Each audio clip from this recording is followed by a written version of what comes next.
بەناوی خودای بەخشەندە و میهرەبان. کتێبخانەی ڕۆشنایی دەنگی. ناوی کتێب ئافرەت لە مێژوودا. نووسینی دکتور ئیبراهیم تاهیر معروف ئەڕەباتی. نەخشەسازی ناوەوە شنۆ حەمەدەمین. نۆرە و ساڵی چاپ دووەم 1430 کۆچی مانگی 2009 میلادی. شوێنی چاپ بەیروت لوبنان. ژمارەی سپاردن 240 ساڵی 2009 پێدراوە. خوێندنەوە لەیلا عەلی ڕەحمان ڕەحیمی. کارە دەنگیەکان شاخەوان عەبدولکەبیر. لاپەڕەی 6 پێشکەش. پێشکەشە بە هەموو ئەو براو خوشکانەی کە خەریکی خوێندنەوەی مێژوویەکی ڕاستەقینەی بەڵگەدارن بۆ ئەوەی بگەنە ئەو ڕاستیانەی کە ڕێگەی ژیانیان بۆ ڕووناک و ئاسوودە دەکات. هەموو ئەوانەی هەوڵ دەدەن کەوا مافی ئادەمی زادان بەگشتی و مافی ڕاستەقینەی ئافرەتان پیادە بکرێت. هەموو ئەو خوشکانەی دەیانەوێت ڕێگەی ڕاست بدۆزنەوە بۆ ئەوەی بەهۆیەوە بتوانن بەسەر کۆسپەکانی ژیاندا زاڵ بن. سوپاسی خۆم ئاڕاستەی هەموو ئەو بەڕێزانە دەکەم کە هاوکاریان کرد بۆ ئەوەی ئەم پەراوە بێتە چاپکردن و بگاتە دەستی خوێنەرانی بەڕێز. پێشەکی لاپەڕەی 9. بسم الله الرحمن الرحیم. هەروەک لای کەس شاراوە نییە ئەو بارودۆخەی کەوا ئافرەت تیا دەژیا لە سەرەکانی کۆن و شارستانیەتەکانی ڕابردوو کە پڕی بوو لە مەینەتی و دەردەسەری هەل لە کاتی لەدایکبوونیەوە ئەو ئازارە دەستی پێدەکرد. ئەو خێزانەی مێینەی بۆ لەدایک بووایە ئەوە لە سەرەتا شەرمەزاری و سەرشۆڕی و ڕووگرژی ڕووی تێدەکرد. خۆیان بە سووک دەهاتە بەرچاو بەرامبەر بە خێزانەکانی تر. هەر بۆیە بۆ ماوەی خۆیان دەشاردەوە تاوەکو نەزانرێ کەوا منداڵێکی مێینەیان بووە. جا هەندێک لەو منداڵانە زیندە بەچاڵ دەکران. ئەوانەی دەمانەوە لە ژیانێکی پڕ ئێش و ئازار دەژیان. ئافرەت وەک ئامێرێک بوو لە ژێر دەستی پیاو. زۆربەی کات بۆ ڕابواردنی بوو. بە چاوێکی کەم و سووک تەماشا دەکرا. هیچ جیاوازیەکیش نەبوو کە ئەو ئافرەتە دایکە، خوشکە، کچە یان هاوسەرە. لە کاتی هاوسەرێتی ئافرەتەکە هاوبەشێکی دۆڕاوی بێدەسەڵات بوو. پیاو هەموو مافێکی بەسەر ئەوەوە هەبوو، بەڵام ئەو هیچ مافێکی نەبوو. هەرچەندە هەندێ یاسایان دانابوو بۆ ژیانی هاوسەرێتی. لە هێندە سەردەمدا ژمارەی فرەژنی بێسنوور بوو. ئەو ژمارەیەش هیچ ئامانجێکی ڕامیاری یان کۆمەڵایەتی لە پشتەوە نەبوو. تەنها ئامانج تێرکردنی ئارەزۆکان بوو. تەلاقیش هیچ یاسایەکی نەبوو. زۆر جار بێ هۆکارێکی بەرچاو هەردوو هاوسەر لێک جیا دەبوونەوە. تەنها هۆکار ئارەزووی پیاوەکە بوو تاوەکو بێبەشی بکات لە میرات یان بێبەشی بکات لەو کەمە مافەی کە هەی بوو. ئەویش مارەیی بوو. بێ گوێدانە سۆز و خۆشەویستی ئەو ئافرەتە بۆ هاوسەر و منداڵەکانی. چەند هۆکارێکی تریان بەکار دەهێنا بۆ زیان گەیاندن بە ئافرەت، وەک ئەڵظیهار وەلئیلاء، کە تیایدا پیاو سۆندی دەخوارد کەوا ئافرەتەکەی وەک پشتی دایکێتی یان سۆندی دەخوارد کەوا هەرگیز نزیکی ناکەوێتەوە. ئەوەش تەنها بۆ شکاندنەوە سوکایەتی بوو یان بۆ ئەوە بوو کەوا ئافرەتەکە هەندێک لە سامانی خۆی پێ بدات یان بیبەخشێ لە هەندێ ماف.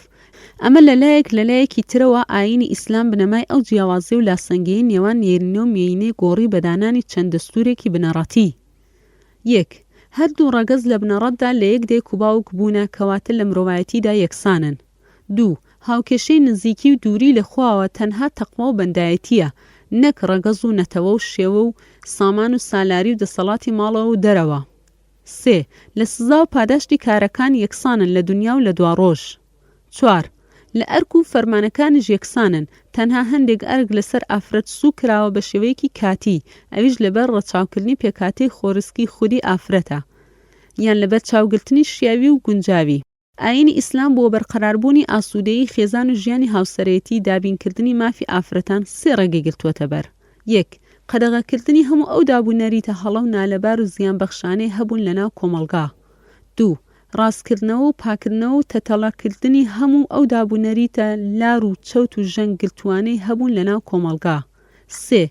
داڕشتن و دانانی بەرنامە و یاسای نوێ تاوەکو چوارچێوەی خێزان و کۆمەلگا بە دابوونەریتی جوان پتەو بکات، کۆمەلگەیەکی ساغ و دروست و بەرزدا بمەزرێنێ. لەم بارەیەوە ژمارەیەکی زۆر لە ئاەت و فەرموودە هەن کەوا ئەو بنەمایانە دەچەسپێن، کەواتە بۆ موسڵمانی ڕاستەقینە و دروست نییە لەو بەرنامەیە لا بدات و مافی ئافرەت پێشێل بکات، جا لە هەر سەردەمێک و کاتێک بێت، لە هەر نەتەوە کۆمەلگەیەک بێ یان لە هەر بارێکی ئابووری یان کۆمەڵایەتیدا بژیت. ئەو ئافرەت و پیاوانەی لەناو ئەو نەفامیانە ژیانیان بەسەر بردبوو کاتی ئەگەنە ڕاستەقینە و لە بەرنامەکەی خوا دەگەن، جا چ بەخێننەوە لێکۆڵینەوە یان بە واقع و کردداری مسلمانان بێ ئەوە ڕاستەخۆ بەدەمیەوە دەچن ئەو کات بۆیان دەردەکەوێت ئەو ئاینە چ جۆر بەرنامەیەکی هاوسەنگ و مافدابینکەرە بۆ ئافرەت جا چ لە تەمەنی کۆرپەلە بێ یان منداڵ یان گەنج یان پیری و پەککەوتە هەروەها ئەگەر ئافرەتەکەش دایک بێ یان خوشک یان کچ یان هاوسەر لەو بابەتە دەمانەوێت ئەرک و مافی ئافرەتان باز بکەین لە سەردەم و شارستانیەت و ئاین و نەتەوە و کۆمەڵگە جیاجیاکان بۆ ڕوونکردنەوە و گەیشتن بە بنچینە و ڕاستەقینەی هەریەک لەو بەرنامە و بانگەوازە جیاجیانە تاوەکو خێنەری بەڕێز خۆی بڕیار بدات لەسەر گونجایی و شیاوی هەریەک لەو بەرنامانە هەروەها بە مەبەستی سوود و پەنوەرگرتن لەو ڕوودا و مێژوویانە ئەگەر لە بۆچوونەکانم ڕاستم پێکابێ ئەوە بە فەزلی خوای گەورە بووە ئەگەر هەڵم کردبێ ئەوەن لە نەفسی خۆم و شەیتانەوە بووە داواکەرم خوای گەورە ڕێگەی ڕاستمان بۆ ڕووناک بکاتەوە و ڕێنماییمان بکات بۆ گفتار و کاری چاکە و خێر لە کۆتاییدا ئامادەین بۆ وەرگرتنی هەر پێشنیارێکی سوودبەخش و زانیاریەکی ڕاست و دروست تاوەکو بابەتەکەمانی پێ زیاتر توند و تۆڵ و سوودمەندتر بکەین وآخر دعوانا أن الحمد لله رب العالمين والصلاة والسلام على سيد المرسلين دكتور إبراهيم تاهر معروف هەولێری پایتەخت 2/2/2009 بەشەکانی ئەم پەڕاوە بەشی یەکەم ئافرەت لە ئاینی زەرادەشتی و شارستانیەتی بابلیدا بەشی دووەم ئافرەت لە ئاین و کۆمەڵگەکانی تری پێش ئیسلامدا بەشی سێم ئافرەت لە شارستانیەتی ڕۆژاوای مەسیحیدا بەشی چوارەم سەرهەڵدانی کێشەی ئازادی ئافرەت لە جیهانی ئیسلامیدا بەشی پێنجەم ئافرەت لە ئیسلامدا بەشی شەشەم دوو بابەتی گرنگی پەیوەست بە ئازادی ئافرەتانەوە بەشی یەکەم ئافرەت لە ئاینی زەرادەشتی و شارستانیەتی بابلیدا باسی یەکەم ئاینی زەرادەشتی لاپەڕەی 17 بەندی یەکەم کەسایەتی و سەردەمی دەرکەوتنی وە کتێبەکەی زۆربەی مێژوونووسە و کوردەکان لەو باوەڕەدان کەوا لە پێش هاتنی ڕووناکی ئاینی ئیسلام ئاینی کورد و فارسەکان زەرادەشتی بووە بۆیە هەندێک بە درێژی باسی دەکەم بە تایبەتی ئەو بەندانەی پەیوەندی هەیە بە ئافرەتەوە هەروەها باسێکی کورتی ئاگرپەرستی و بیرۆکەی مانەوی و مەزدەکیش دەکەم کەوا لە ناو گەلانی ناوەڕاستی ئێران پەیدا بوون تەمەنی ئەو دوو بیر و باوەڕە کورت بوو بەڵام کاریگەریان بۆ چەند سەدەیەک ماوە هەرچەندە لە هیچ سەرچاوەیەکی فارسی و کوردی نەماندیوە لە هیچ نووسەرێکی بیانیش نەبیستراوە کەوا کوردەکان بەلای ئەو دوو بیر و باوەڕەدا چووبن چونکە زۆربەی ئەم بیرۆکانە لە ناوچەی شانشینەکان بووە و زۆر بڵاو نەبوونەتەوە ناوقوڵایی کۆمەڵگا بەڵگەشمان ئەوەیە ئەگەر لە هەر خێنەر و ڕۆشنبیرێکی کورد پرسیار بکرێ دەربارەی ئەو دوو بیر و باوەڕە ئەوە هیچیان دەربارەی نازانێ بەڵام بپێچەوانەوە زۆر شت دەزانێ یان زۆر شتی بیستووە دەربارەی ئاینی زەرادەشتی بەڕگەی یەکەم زەرادەشت کێیە لاپەڕەی 17 زەرادەشت کوڕی بۆشەب لە سەردەمی شا کشتاسپ کوڕی لەهراس بووە باوکی خەڵکی ئازەربایجانە و دایکی خەڵکی ڕەیە و ناوی دەغدەویە لەو سەردەمەدا باوەڕیان بە دوو خوا هەبوو خوای خێر ئەهورامەزدا کە 7 سیفەتی هەیە ڕووناکی ئەقڵی پاک حەق و ڕاستی دەسەڵات تەقوا خێر مانەوەی هەتاهەتایە خوای شەڕ ئەهریمەن پێشەوای تاریکی پاشای جیهانی ژێرەوە هەر ئەوە تاریکی هەموو ئەو نەهامەتیانەی داهێناوە کە دێنە ناو ژیانی مرۆوەکان مێرووە زیان بەخشەکان تاوان بەدڕەوشتی هەموو ئەو نەهامەتیانەی دێنە ناو ژیانی مرۆڤەکان ئەو بنەمایش بریتێ لە ڕووناکی و تاریکی کە دوو سەرچاوەی دژ بەیەکن ڕووناکی بوونێکی ڕاستەقینەی هەیە تاریکی بوونێکی ڕاستەقینەی نییە وەک سێبەری کەسێک وایە و بە دوایدا دەڕوات بەڵام بوونی ڕاستەقینەی نییە خوای گەورە تێکەڵاوی کردوون بۆ حکمتێک کە خۆی دەیزانێ لەو تێکەڵاویە شێوە و پێکاتەی جیا دروست بوون ئاینی زەرادەشتی لەو بنەمایانە پێکاتوە پەرستنی خوا باوەڕ نەهێنان بە شەیتان فەرمان بە چاکە و ڕێگرتن لە خراپە دوورکەوتنەوە لە شتە پیسەکان زەرادەشت دەستی کرد بە بانگشە لەناو کۆمەڵگا زۆر بەڕاشکاوی ئاشکرای کرد کەوا تەنها یەک خوا هەیە و ئەویش ئەهورامەزدایە کە ڕووناکیە و دروستکار و خوڵقێنەری زەوی و ئاسمانەکانە ئادەمیزادان سربەستن لە بیر و بۆچوون چونکە ئەهورامەزدا دەیەوێت ئادەمیزادان هەموو مافی هەڵبژارنی بیر و باوەڕی خۆیان هەبێت کام ڕێگە هەڵدەبژێرن ڕووناکی یان تاریکی زەرادەشت بە باوەڕدارانی شوێنکەوتەی خۆی ڕاگەیان کەوا ململانەی نێوان خێر و شەڕ کۆتایی دێت بە سەرکەوتنی خێر و چاکە وە کەسانی داربەر و ڕاستگۆ شوێنکەوتوانی شەڕ و خراپەش لەناو دەچن و شەڕ و خراپەش هەربوونی نامێنێ هەموو چاکەکاران دەگەڕێنەوە وەلای ئەهورامەزدا لە بەهەشدا خراپەکاران دەکەونە ناو کونێکی تاریک هەتایە ژەهراویان بەدەمدا دەکەن بەڕگەی دووەم ئەو سەردەمەی کە زەرادەشت تیا ژیاوە لاپەڕەی 18 مێژونووسەکان ڕایان جیاوازە لەسەر ئەو سەردەمەی کەوا زەرادەشت تێیدا ژیاوە. هێجیز وێلز خاوەنی کتێبی مەعالم و تاریخی الئینسانیە ئەو سەردەمەی کە زەرادەشتی تیا ژیاوە ڕوون نییە.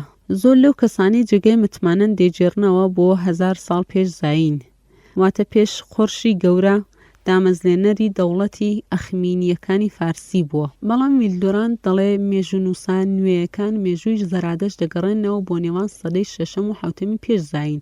بەڵام هێندێک لە مێژونووسان وەک عەباس عەبدولهادی لە کتێبی المەرئەت والئوسرەت و توماس بووە لە کتێبی تاریخ الئەکراد دەڵێن لە سەردەمی باوکی دارایی گەورە ژیاوە. ئاینی زەرادەشتی لە نێوان ساڵانی 650 بۆ 550 پێش زاینی بووە ئاینی ڕەسمی وڵاتی فارس زیاتر لە 10 سەدا. بەرگەی سێوم کتێبی زەرادەشت و بەڵگەکانی پێغەمبەرێتی زەرادەشت لاپەڕەی 19. ئەو کتێبەیە کە هاوڵەکانی زەرادەشت کویان کردوتەوە کە بریتیە لە هێندی یاسا و نزا و پاڕانەوە و وتەکانی زەرادەشت بە ناوی ئاوێستا یان ئەبستاق، لای عەرەبەکانیش بە ئەزەند ئابێستا ناسراوە. عەباس هادی دەڵێ کتێبی ئاوێستای کۆن نووسرا بوو لەسەر 120 پێستەی مانگا. لای خۆم وا مەزەندە دەبم و پەسەندی دەکەم کەوا زەرادەشت پێغەمبەری فارس و کورد بووە، چونکە خوای گەورە بۆ هەموو نەتەوەیەک پێغەمبەرێکی ناردووە تاوەکو بە زمانی خۆیان ڕێگەی ڕاستیان بۆ ڕوون بکاتەوە. بێگومان ئەو دوو نەتەوە گەورەیە لەو کات بێ پێغەمبەر نەبوونە، هەروەک نەتەوەکانی تری سەرزەوی. بەڵگەمە بۆ ئەو ڕایە و پەسەندکردنی ئەمانەن. یەکەم ئاەتی قورئان. وَإِن مِّنْ أُمَّةٍ إِلَّا خَلَا فِيهَا نَذِيرٌ واتە هەموو نەتەوەیەک پێغەمبەری هەبووە. 2 وَمَا أَهْلَكْنَا مِنْ قَرْيَةٍ إِلَّا لَهَا مُنذِرُونَ واتە هیچ شارێکمان لەناو نەبردووە بێ ئەوەی ئاگاداری کارێکیان بۆ نەچوو بێ.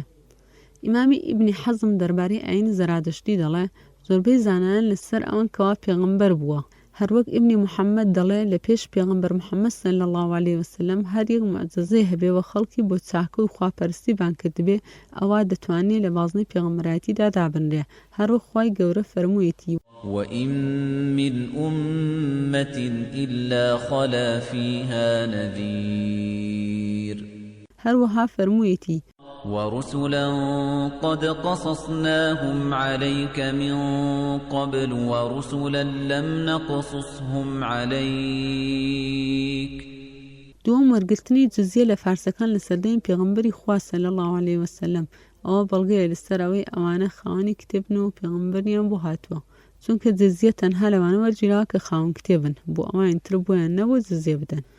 هەروە خۆی گەورە فەرموویەتی قاتلوا الذين لا يؤمنون بالله ولا باليوم الآخر ولا يحرمون ما حرم الله ورسوله ولا يدينون دين الحق من الذين أوتوا الكتاب حتى يعطوا الجزية عن يد وهم صاغرون. 3 لە ئاویستادا هاتووە باوەڕهێنان بەخوا ڕۆژی دوایی بەهەشت و ئاگل دژایەتیکردنی شەیتان فەرمان بە چاکە و ڕێگرتن لە خراپە، دوورکەوتنەوە لە خواردنەوەی مێی و سەرخۆشیکەرەکان. 4 هەموو زانا و مێژوونووس و لێکۆڵەرەوەکان لەو باوەڕەدان کەوا یاساکان و بەندەکان و ڕێنمایەکانی ناو ئاوێستا باشتر و چاکتر بووە لە هەموو ئەو کتێبانەی بە ناوی ئاینەوە هەبوون لەو کات و سەردەمانەدا. کتێبی زەرادەشتی و ئاینەکەی بەگشتی زۆر گۆڕانکاری هاتە سەر لە سەردەستی بەناوپیاوانی ئاینی، هەروەک چۆن هاتە سەر کتێبەکانی تری پێش ئەو وەک تەورات و دوای ئەویش ئینجیل. خۆی گەورە پاراستنی ئەو کتێبانەی خست بۆ ئەستۆی شوێن کەوتۆکانی ئەوانش لە جیاتی پاراستنی و خزمەتکردنی دەستیان کرد بە گۆڕینی بە جۆرەی ئارەزویان بۆ بەرژەوەندەکانی خۆیان و گەورەکان و دەسەڵاتداران. لە جیاتی پاراستنی ئەو بەرنامەیە خۆیان بەو دەپاراست و سامانیان پێ کۆرەکردەوە. هەروە خۆی گەورە لە قورئاندا باستیان دەکات کە چۆن ئەو کار ناپەسەندە و ناهەموارە ئەنجام دەدەن و فەرمانەکانی خوا پشتگوێ دەخەن. إنا أنزلنا التوراة فيها هدى ونور يحكم بها النبيون الذين أسلموا للذين هادوا والربانيون والأحبار بما استحفظوا من كتاب الله وكانوا عليه شهداء فلا تخشوا الناس واخشوني ولا تشتروا بآياتي ثمنا قليلا ومن لم يحكم بما أنزل الله فأولئك هم الكافرون. بەڵام قورئانی پیرۆز خوای گەورە پاراستنی گرتووەتە ئەستوی خۆی هەر بۆیش کەس ناتوانێت بیگۆڕێ و دەستکاری بکات معجزەیە تاوەکو ڕۆژی دوایی. إنا نحن نزلنا الذكر وإنا له لحافظون. بڕگەی چوارەم زەرادەشت و ئاگەرپەرستی. الزەرادەشت والمەجوسیە لاپەڕەی 21. وشەی ئەلمەجوس لە بنچینەوە وشەیەکی عەرەبی نییە بەڵکو لە وشە بە عەرەبی کراوەکانەوە هاتووە لە وشەی فارسی مەغوس کە بە واتای ئاگەرپەرست عابد النار دێت. هەر هەمان وشە چۆتە ناو زمانی لاتینی وە بە مەگی کە کۆی وشەی مەگوس. زانای مەجوسی وە گەورەی ڕۆحی ناسراوە بە ئەلموبەذانی موبەذ. لەناو موسڵمانان ئەو پلەپۆستە دەڵێن سەرۆکی قازیەکان قاضی القضات. لە سەردەمی زەرادەشت ڕێگە نەدەدرا بە دروستکردنی پەیکەر و بت بەڵکو ئاگریان دەکردەوە لە شوێنە بەرزەکان وەک ڕێزێک وە بەرزڕاگرتنی ئاهورامەزدا چونکە دەیانگوت ئاگر نیشانی ڕاستی و دادوەریە و ململانیە لەگەڵ هێزی شەڕ و تاریکی بەڵام لەگەڵ دەرکەوتنی ئاینی مەسیحی واتە دوای زەرادەشت بە 5 تاوەکو 6 سەدا ئاگرپەرستی بڵاو بووە لە ناو فارسەکان. کتێبی زەرادەشتیان پڕ کرد لە وێنەی تەلیسماوی گوایە بۆ چارەسەری نەخۆشی باشە. هەروەها ژمارەیەکی زۆر لە سیحر و جادویان خستە ناو ئاوێستا. لە هەموو شارە گەورەکان ئاگردانیان دروست کرد. لە سەرەتای سەدەی 7 دوای زەرادەشت پیاوانی ئاگردان ناوی زەرادەشتیان خستە ناو ئاگرپەرستەکانەوە. خۆشیان گەیاندە پۆستە بەرزەکان و پلەی پاشا و شاهینشاهەکان. لە زۆر کات پاشاکانیان بە قوتابی خۆیان لە قەڵەم دەدا نەدەبوو شاه هیچ کارێک بێپرسی ئەوان ئەنجام بدات. بەمەش دوای 7 سەدا ئاینی زەرادەشتی لە پلەی بەرزی خواپەرستی و یەکتاپەرستی گۆڕدرا بە ئاگرپەرستی. لە بەرزی پلەی خوو ڕەوشتەوە دابەزی بۆ نزمترین پلەی بەدڕەوشتی بە تایبەتی دوای بەرپابوونی بیرۆکەی مانەوی 215 زاینی و مەزدەکی 529 زاینی. لە قورئانی پیرۆز یەک جار ناوی مەجوسی هاتووە. إن الذين آمنوا والذين هادوا والصابئين والنصارى والمجوس والذين أشركوا إن الله يفصل بينهم يوم القيامة إن الله على كل شيء شهيد. واتە خۆی گەورە ڕۆژی دوایی شوێن کەوتوانی هەموو ئاین و مەزهبەکان لێک جیا دەکاتەوە چونکە خۆی ئاگادار و شاهیدە بەسەر هەموو شتێکدا. هەروەها لێک فەرمودەی پێغەمبەر صلی الله عليه وسلم کە ئەبوو هورەیرە ڕەضای خوای لەسەر بێ دەجێڕێتەوە ناوی مەجوسی هاتووە. ما من مولود إلا يولد على الفطرة فأبواه يهودانه أو ينصرانه أو يمجسانه كما تنتج البهيمة بهيمة جمعاء هل تحصون فيها من جدعاء. هروها ابن عمر وصف أهل قدرية كان دكات بمجوسي أمة إسلام. مجوس هذه الأمة القدرية. لەسەردەمی ئێستادا تەنها ژمارەیەکی کەم لە شوێنکەوتوانی ئاینی زەرادەشتی ماون لە ناوچەکانی فارس لە ئێران و لە نێوان پارسیەکان لە هیندستان ژمارەیان دەگاتە 90,000 کەس. تاوەکو ئێستا مردوەکانیان لە ناو تاوەری بەرزی تایبەت دەنێژن بە ناوی تاوەری ملکەچی و بێدەنگی. بەندی دووەم ئاینی زەرادەشت لاپەڕەی 23. بڕگەی یەکەم خوو ڕەوشت لە ئاینی زەرادەشت لاپەڕەی 23. سروشتی مرۆڤایەتی لە دیدی ئاینی زەرادەشتی بریتیە لە گۆڕەپانی جەنگ کە ململانی تێدا ڕوو دەدات لە نێوان کەسانی چاک و کەسانی خراپ، نێوان ڕووناکی و تاریکی. بەهۆی ئەو ململانیە جۆری ئادەمیزادەکان دیار دەکەون. کەسانی چاک ئەوانان کەوا هاوکاری خەڵکانی تر دەکەن لەسەر کاری باش، دژایەتی کەسانی خراپیش دەکەن. لەسەر بنەمای گوتەی چاک و کردەوەی چاک سیفەتی پیاوانی خواپەرست دیار دەکەوێت. بیر و باوەڕی چاک و پاک ئەوەیە خۆشەویستی ئەهورامەزدا باوەڕهێنان بەوەی هەموو چاکێک لەلایەن ئەوەوە دێت دوورکەوتنەوە لە بێباوەڕی و خۆبەزلزانین و ئێرەیی وتە و کاری چاک و باش ئەنجامدانی ئەرکە ئاینیەکان تەقوای خوا بەخشینی سامان هاوکاریکردنی بۆ هەژاران دوورکەوتنەوە لە قەدەغەکراوەکان دروستکردنی خان و چاکردنی زەیوزار چاندنی دانەوێڵە هەڵکەندنی بیر و ئاودێریکردن ناشتنی دار و درەخت بەزەی و چاودێریکردنی ئاژەڵ خۆشەویستی دراوسێ ئەمانەت و ناموس پاراستن وەرنەگرتنی ڕیبا و سوود دانەوەی قەرز لەلایەکی ترەوە دەڵێ لە سەروی هەموو گوناهەکان بێباوەڕیە ئەوەی لە ئاینی خۆی پەشیمان بێتەوە سزاکەی هەر کوشتنە یەکەم شت لەسەر ئادەمیزاد پێویستە بیکات خواپەرستێکی پاک و نوێژ و خۆبەختکردنە لە پێناو دین پیرسیا حەسەن دەڵێ کاتی ئاریەکان بەو ڕەوشتە جوانە هاتنە ئاسیای ڕۆژاوە بوونە هۆی وەرچەرخاندن بەرەو ڕەوشتی جوان کە هۆکارێک بوو لە هۆکارەکانی پێشکەوتنی شارستانیەتی ئەو سەردەمی مرۆڤایەتی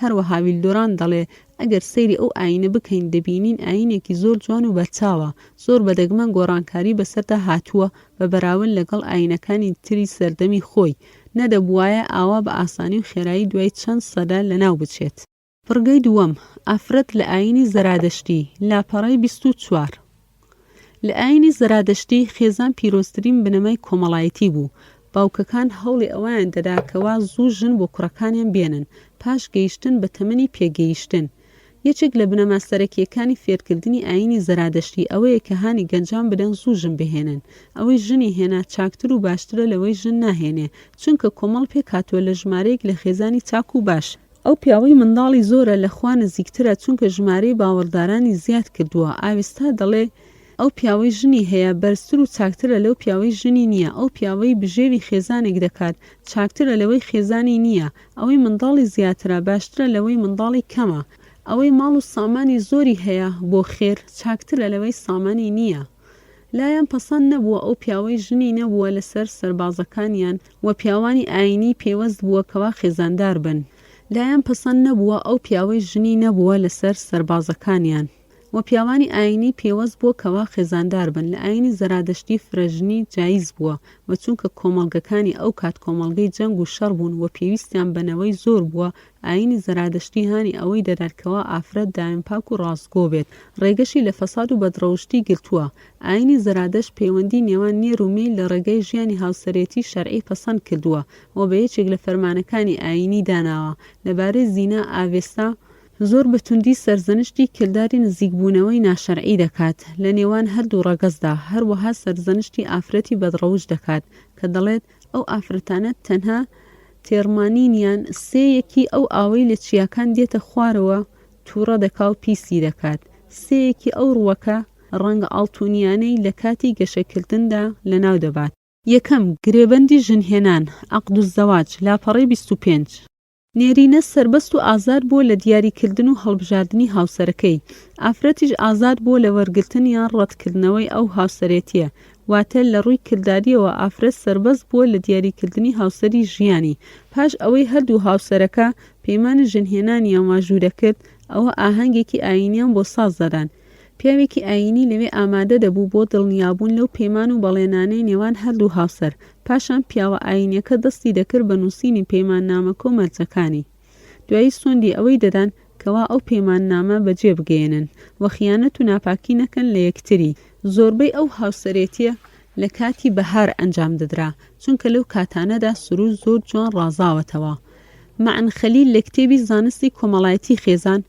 علم و ئیجتیماع لئوسرە ئەو جۆرە ژنهێنانی باسمان کرد بە ئامادەبوونی پیاوانی ئاینی ئاهەنگگێڕانی ئاینی لەناو پەرستگاکان هەمووی بۆ ئەوەیە تاوەکو ئەو هاوسەرێتی ئاشکرا بکرێت و خەڵکان بیزانن واتە ئەو هاوسەرێتی بۆ دوو جۆر یاسا ملکەچ دەکات یەکەمیان کۆمەڵایەتیە تاوەکو ئادەمیزاد نتوانێت وا بە ئاسانی لە ژێر باری بێتەوە دەرەوە دووەمیان ئاینیە کەوا ئەو کارە پیرۆزە حرامە ناپاکیکردن لەگەڵ ئەو پەیمانە دووەم مارەی لاپەڕەی 26 مارەی مافێکی ڕەوای ئافرەت بوو هەرچەند سنووردار بوو بەڵام شتێکی زۆر بنەڕەتی و پێویست بوو کە پێوەست بوو بە باری ئابووری خێزانەکان دەبوایە پیاوەکە بڕێک پارە بداتە باوکی کچەکە بۆ پیاوەکە هەبوو کەوا ئەو بڕەپارەیە داوا بکاتەوە لە هێندێک کاتی دیاری کراو وەک ئەوەی ئافرەتەکە نەزۆک بێت. ئافرەت بۆ خۆی خاوەنی سامانی خۆی بوو، حەقی خۆی هەبوو لە چۆنەتی خەرجکردنی. هەرچەندە لە شارستانیەتەکانی تری نزیک و دوور ئافرەت هیچ مافی خاوەنیەتی سامانی نەبوو، هەمووی لە ژێردەستی پیاودا بوو. سێەم ئاهەنگگێڕان ئەزەفاف لاپەڕەی 26. ئاهەنگ ساز دەدرا بە گوێرەی هەندێک لە بنامای کەش و هەوای ئاینی. پیاوی ئاینی دەستی دەکرد بە ئامۆژگاری هەردوو هاوسەرەکە کاتی خوتبە و مارەبڕین. دوایی هەندێک وێرد و پاڕانەوە دەگوترا هێندێ دەنکە گەنم بەسەر هەردوو هاوسەردا بڵاو دەکرایەوە. لە کۆتاییدا هەردووکیان 3 جار بە دەوری ئاگردانێک دەسوڕان و قاچی خۆیان دەهاویشتە ناو منجەڵێک ئاو، پاشان قاپێک لە برنجیان لە نێوان خۆیان بەش دەکرد. کاتی هاتنی ئێوارێ هەردووکیان دەستیان دەخستە ناو دەستی یەکتری و سەیری داری چناریان دەکرد کە نیشانەی ئاینی زەرادەشت بوو. ئەو دارش وەک پاسەمانی دەرگای ماڵیانە و سیرکردنیان لەلایەن هاوسەرەکان لە ئاینی زەرادەشتدا بریتی بوو لە گیانی زیندوو کە لقەکانی بۆ ئاسمان ڕۆیشتووە و ڕێگەکەشی بۆ ناخی زەوی. 4. تەلاق دابڕان التەلاق لاپەڕەی 27. تەلاق زۆر کەم ڕووی داوە چونکە بۆ خیانەت دادەنرا، تەنها لە 4 باردا کە بە خیانەت دانەنرابێت. خیانەتی ئافرەت و زیناکردن ئەزینا کاتی ئافرەت شاردنەوەی پاکبوونەوەی ماگانەی خۆی لە پیاو بشاردایەوە هاتوچۆ لای ساحر بۆ سیحرکردن ئەگەر نەزۆک بوو، ئەگەر پیاو هاوسەرەکەی تەلاقدا و ئەوە ئەو پارەی لێ وەرگرتبوو پێویستە بیجێڕێتەوە بۆ ئافرەتەکە. ئەگەر ئافرەتەکە تەلاق درا بە ئارەزووی خۆی ئەوە ئەو پارەیە کاتی مارەیی پێدراوە ئەو پێویستە بیجێڕێتەوە بۆ پیاوەکە. ئەگەر پیاو هاوسەرەکەی تەلاقدا بەڵام ئەو مافەی پێنەدا کەوا بە ئارەزوو خۆی هەڵسوکەوت بکە ئەوە کاتی ئەو ئافرەتە مێردی دووەم دەکاتەوە ئەوە ئەو منداڵانەی لە پیاوی دووەم دەبێ بجێڕدرێنەوە بۆ پیاوی یەکەم. 5. جۆرەکانی هاوسەر ئەنواع الزەوجات لاپەڕەی 27. 1. خێزانی نایاب الزەوجەة الممتازە لاپەڕەی 27. ئەوە هاوسەری سەرەکی پیاوەکەیە کە بریتین لە ئافرەتی ئازادە. بەپێ ئەو دابوونەریت و مەجانی باسمان کرد دەبێت هاوسەری پیاوەکە لە بنەمای خێزانداری چەند ژنی هەبووە ڕادەوەستا لە سەرباری ئابووری پیاوەکە لە ناو خێزاندا پیاو سالاری ماڵێ بووە. خێزانی نایەب هەموو پێداویستی لەسەر پیاوەکە بووە بە تایبەتی خواردن و جلوبەرگی. ئەگەر پیاوەکە چەند ژنی هەبوایە لەو جۆرە ئەوە بۆ هەریەکیان دەبووە خانووی تایبەتی بکردایە. ئەگەر پیاوەکە بکەوتایە ناو تەنگەژەی ئابووری کە بخواست و کەمتەرخەمی ئەو نەبوو ئەوە بۆی هەبوو دەست لە یەکێک لە خێزانەکانی بەربدات هەرچەند لە جۆری نایابیش بووایە. ئەو منداڵانەی لەو ئافرەتە لە دایک دەبوون لە پیاوی دووەم ئەوە هەر لەسەر ناوی پیاوی یەکەم دەمایەوە، هەروەها بۆ پیاوی دووەم نەبوو دەست بخاتە ناو سامانی ئەو ئافرەتی کە بەکاری هێناوێتی. ب. خێزانی خزمەتکار الزەوجەة الخادمە لاپەڕەی 28. بریتێ لە هاوسەرێتی کردنی کەنیزە و ئەوانەی لە جەنگەوە گیراون، ئەوانەی ئافرەتی پلەی دووەمن. تەنها کوڕەکانی لەو ئافرەتانە دەبوون دەخرانە سەر ناوی خێزان و بنەماڵەکە. کاتی دابڕان و تەلاق بۆی نەبوو هیچ مافی مادی داوا بکات. جیم ژنهێنان لە جێگۆڕکێ زەوج الئیبدال لاپەڕەی 28. ئەگەر پیاوی مردوو و کوڕی لە دوا جێنەما ئەوە ژنەکەی مارە دەکران لە نزیکترین خزمێکی بەناوی مردووەکە. ئەگەر مردووەکە ژنی نەمابوو بەڵام کچی هەبوایە ئەوە بە هەمان شێوە کچەکەی شووی دەکات بە خزمێکی ئەو کچە. هەر منداڵێکی هەبوو ئەوە بەناوی باوکی کچەکە دەکرێت تاوەکو وەزاقی شوێر نەبێت. ئەگەر کچی نەبوو ئەوە ئافرەتێکی زۆر نزیکی دەبێت ئەو جۆرە شووە بکات. ئەگەر هیچ ئافرەتێکیان دەست نەکەوتایە ئەوە بە سامانی پیاوە مردووەکە ئافرەتێکیان بۆ خزمێکی دەهێنا تاوەکو منداڵەکانی بەناوی ئەو بێت. هەر کەسێکیان بنە ماڵێک ئەو کارە نەکات ئەوە وەک ئەوەیە ژمارەیەکی زۆر لە گیانی بێتاوانی کوشت بێت چونکە بۆتە هۆی پچڕاندنی نەوەی مردووەکە. بڕیاری ئەوەشیان داوە کە بنەماڵی پیاوماخوڵان و پاشا ئەمیرەکان ئەو جۆرە هاوسەرێتێ بکەن لەگەڵ بنەماڵی ئاستی خۆی نەوەک لەگەڵ ئاستی نەزمتردا. دال هاوسەرەتی لەگەڵ مەحرەم الزەواج من المەحارم لاپەڕەی 29. وتراوە ئەوە دابوونەرێتێکی کۆنە لە ناو فارسەکاندا بە فارسی ناوی خوێد و کیتس لە ئاوستاژدا هاتۆ بە ناوی خوێت وەدێتا.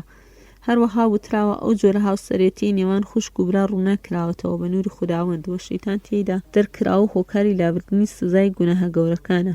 بەڵام زۆربەی ئەوانەی بەناوی پێرسیەکان قسە دەکەن دەڵێن ئەو جۆرە هاوسەرێتی هیچ بنەمایەکی نییە و دوورە لە ڕاستی بە تایبەتی کاتی ئاینی زەرادەشتی تەنها جۆرە زیادەڕەوێکە و هەڵبەستەیە بەرامبەر ئاینی زەرادەشت گوتراوە. مێژونوس بولسارا دەڵێت دەستەواژەی خۆی زوکێتس بەواتای پەیوەندی نێوان خوداوەند و ئادەمیزاد دێت کە پەیوەندێکی ڕۆحیە لە ڕێگەی ژیانێکی پیرۆزەوە بەدەست دێت.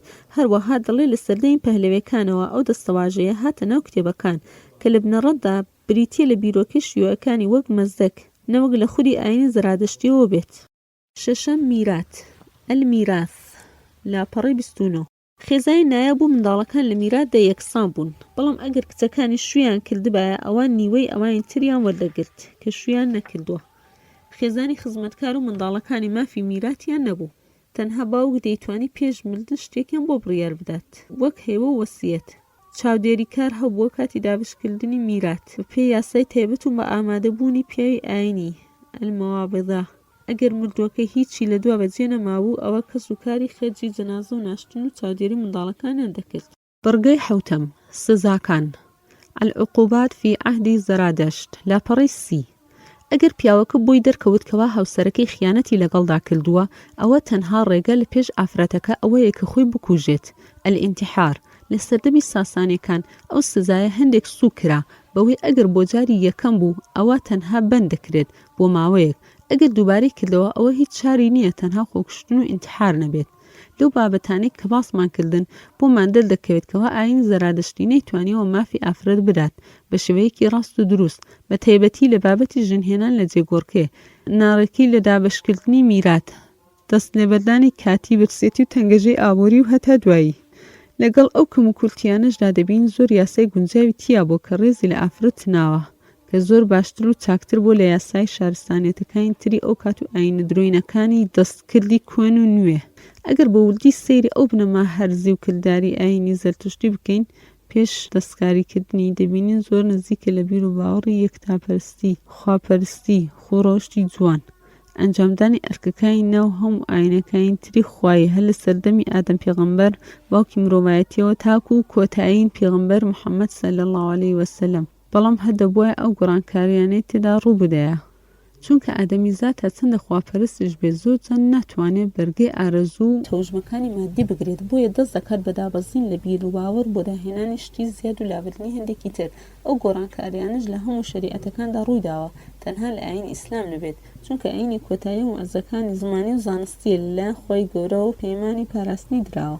خاڵێکی گرنگیش هەیە پێویستی بەڕوونکردنەوە هەیە، ئەویش ئەوەیە ئاینی سەرەکی لای خوا بریتە لە ئیسلام، واتە ملکەتی بۆ خوا بەندایەتی کردنی، واتە تەسلیم بوون بۆ خوا لە هەموو فەرمانەکانی کە ئەو کات شوێن کەوتوان ناو دەبەردرێن بە موسڵمان. پێویستە باوەڕ بە هەموو پێغەمبەرەکانش بهێن و جیاوازیشیان نەکەین لە نێوانیان و بڵێن ئێمەش موسڵمانین. هەروە خۆی گەورە دەفەرمێ قولوا آمنا بالله وما أنزل إلينا وما أنزل إلى إبراهيم وإسماعيل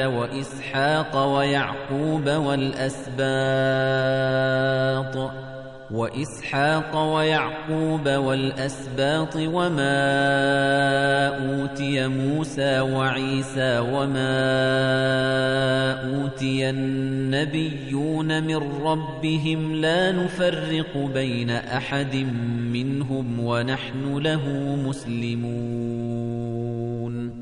بەڵام ئەوەی جیاوازە لە نێوانیان ئەوەیە هەر پێغەمبەرێک بەرنامەیەکی تایبەتی هێناوە لەلایەن خوا بۆ نەتەوەیەک یان زیاتر کە گونجاو لەگەڵ کات و شوێنی سەردەمی هاتنی و پێغەمبەرە.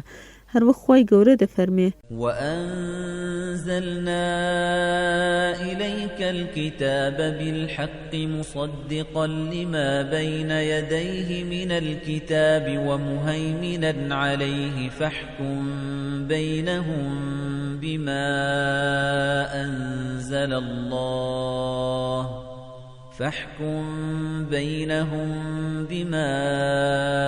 أنزل الله ولا تتبع أهواءهم عما جاءك من الحق لكل جعلنا منكم شرعة ومنهاجا ولو شاء الله لجعلكم أمة واحدة ولكن ليبلوكم فيما آتاكم فاستبقوا الخيرات إلى الله مرجعكم جميعا فينبئكم بما كنتم فيه تختلفون بۆیە ئاین هەر یەک ئاینە کە ئیسلامە هەر لە ئادەم تاوەکو خاتم کە محەممەدە صلی الله عليه وسلم بەڵام شریعەتی هەریک لەو پێغەمبەرانە جیاوازن یان تاوەکەری یەکترین یان لەوێ باڵا دەستر و تێلوتەسەرترە. بەندی سێم بیرۆکەی مانەوی و مەزدەکی لاپەڕەی 32 بڕگەی یەکەم بیرۆکەی مانەوی ئەلمانەویە داهێنەری ئەو بیرۆکەیە ناوی مانی کوڕی فاتیکەی حەکیمە دەرکەوت لە ساڵی 215 زاینی بانگەوازی پێغەمبەرێتی کرد پاش ماوەیەک واتە ساڵی 245 زاینی بە ئاشکرا بانگەوازی بۆ بیر و باوەڕی خۆی کرد کە دەکاتە سەردەمی فەرمانڕەوایی پاشا شاپوری کوڕی ئەردەشیر. بیر و باوەڕەکەی بریتی بوو لە ئاینێک لە نێوان مەسیحیەت و مەجووسی بۆ یەکەم جار لە ناوچەی هەمەدانی ئێران دەستی کرد بە بانگەوازکردن دوایی گەیشتە بابیل و سووریە و فەلەستین. بانگەوازی ئەو پیاوە بۆ بەرپەرچدانەوەی ئەو شەپۆلە بەدڕەوشتیە ئەو فەسادە کۆمەڵایەتی بوو کە بڵاو بوونەوە لە ناو کۆمەڵگا ئەویش لە ئەنجامی دوورکەوتنەوە لە پەیمانی زەرادەشت وەکەوتنە شوێن هەوا و ئارەزووی جنسی بەربڵاو کە سەری هەڵدا بوو. بنەماکانی پەیمانەکەی بریتی بوو لەوەی کەوا خوای گەورە یەکەم جار زانست و حکمەتی بۆ مرۆڤایەتی نار پاشان ئادەمی نارد وەک باوکی ئادەمی زادان. دوای ئەو پێغەمبەر شیس نوح ئیبراهیم دوای ئەو پێغەمبەر بەرەدەی بۆ هیندیەکان زەرادەشت بۆ ناوچەی فارس مەسیح بۆ ڕوم و ڕۆژئاوایەکان محەممەد صلی الله عليه وسلم کۆتا پێغەمبەریش بۆ عەرەبەکان بەڵام باوەڕی بە موسا پێغەمبەر نەبوو. حەسەن نەدەوی لە کتێبی ماذا خسر العالم بانحطاط المسلمین دەڵێ مانی لە سەدەی سێمی زاینی دەرکەوت لە ئەنجامی ئەو تەوژمە بەدڕەوشتی و فەسادی لە وڵات بڵاو بووە. ئەو بیرۆکە نادروستە بانگەشەی بۆ ئەوە دەکردکەوا دەبێ ڕووناکی و تاریکی تێکەڵ بێت بۆیە بە ئاشکرا ئەیوت دەبێ خەڵکان ڕوو بکەنە ڕەبەنیایەتی وەژن نەهێنان تاوەکو کەس نامێنێت لەسەر زەوی یەک بە دوای یەک هاتنی بوونەوە بدرێت ڕێگەگرتن لە منداڵبوون و بنبڕکردنی نەوەکان ئەو کار ڕووناکی بەسەر تاریکیدا زاڵ دەبێت. لە ساڵی 276 زایندا کوژرا بە فەرمانی بەهرام فەرمانڕەوای ئێران چونکە گوتی بانگەشەی ئەو پیاوە بۆ ئەوەیە هەموو جیهان بێتە کاولگە و نەمێنێ بۆیە پێشەکی پێویستە خۆی نەمێنێ تاوەکو ئەو ئاواتەی هەیبوو بێتە دی. بڕگەی دووەم بیرۆکەی مەزدەکی ئەلمەزدەکیە لاپەڕەی 33 ناوی مەزدەک کوڕی بامدادە خەڵکی ناوچەی نەیسابوورە لە ساڵی 487 زاینی لە سەردەمی فەرمانڕەوایەتی پادشا قوباد بانگەوازەکەی ئاشکرا کرد. قوبادیش پەیمانی پێداکەوە بیر و باوەڕە بکات ئاینی ڕسمی وڵات بنەڕەتی باوەڕەکەیان لەسەر ئەوەیە کەوا ڕووناکی هەنگاوەکانی بە بەرنامەیە بەڵام تاریکی هەنگاو دەنێ بە تێکەڵ و پێکەڵی شەڕ و ئاژاوە زۆری بەهۆی ئافرەت و سامانە بۆیە پێویستە هەموو خەڵکان لەو دووشتا هاوبەش بن هەر وەک هاوبەشن لە ئاو و ئاگر و کەلوپەل تاوەکو کێشە لەسەر ئەو دووشتە دروست نەبێ. ئیمامی تەبەری دەڵێ بانگەوازەکەی شوێن کەوتووی زۆری بۆ پەیدا بوو لە نێوان گەنجەکان و ئارەزوبازان و بێکار و پیشەکان بە تایبەتی پاش ئەوەی شاقوبات فەرمانی پاڵپشتیکردنی بۆ دەرکرد. لە ئەنجامی ئەوە ئێران کەوتە ناو زەلکایی بەدڕەوشتی و پەرت و بڵاوبوونەوەی سامانی خەڵک و نەمانی خێزان و نەمانی سەرمایی کارکردن. گەنجە بێکار و ئارەزوبازەکان ئەو بڕیارەی شایان بۆ بەرژەمەندی خۆیان خواستەوە و کەوتنە ناو ماڵ و سامانی خەڵک وای لێ هادەچوونە ماڵی دەوڵەمەندەکان بە ئارەزوی خۆیان لەگەڵ ئافرەتەکان ڕایان دەبوار و سامانێکی زۆریشیان دەبەر بێ ئەوەی خاوەن ماڵ بتوانێت بەرگری بکات. کاتێ ئەو کۆمەڵە گەنجە دەسەڵاتیان پەیدا کرد بە شاقوبادیان ڕاگەیان گەر ڕێگەیان لێ بگرێت ئەوە لەسەر کورسی فەرمانڕەوایی بەلاوی دەنێن.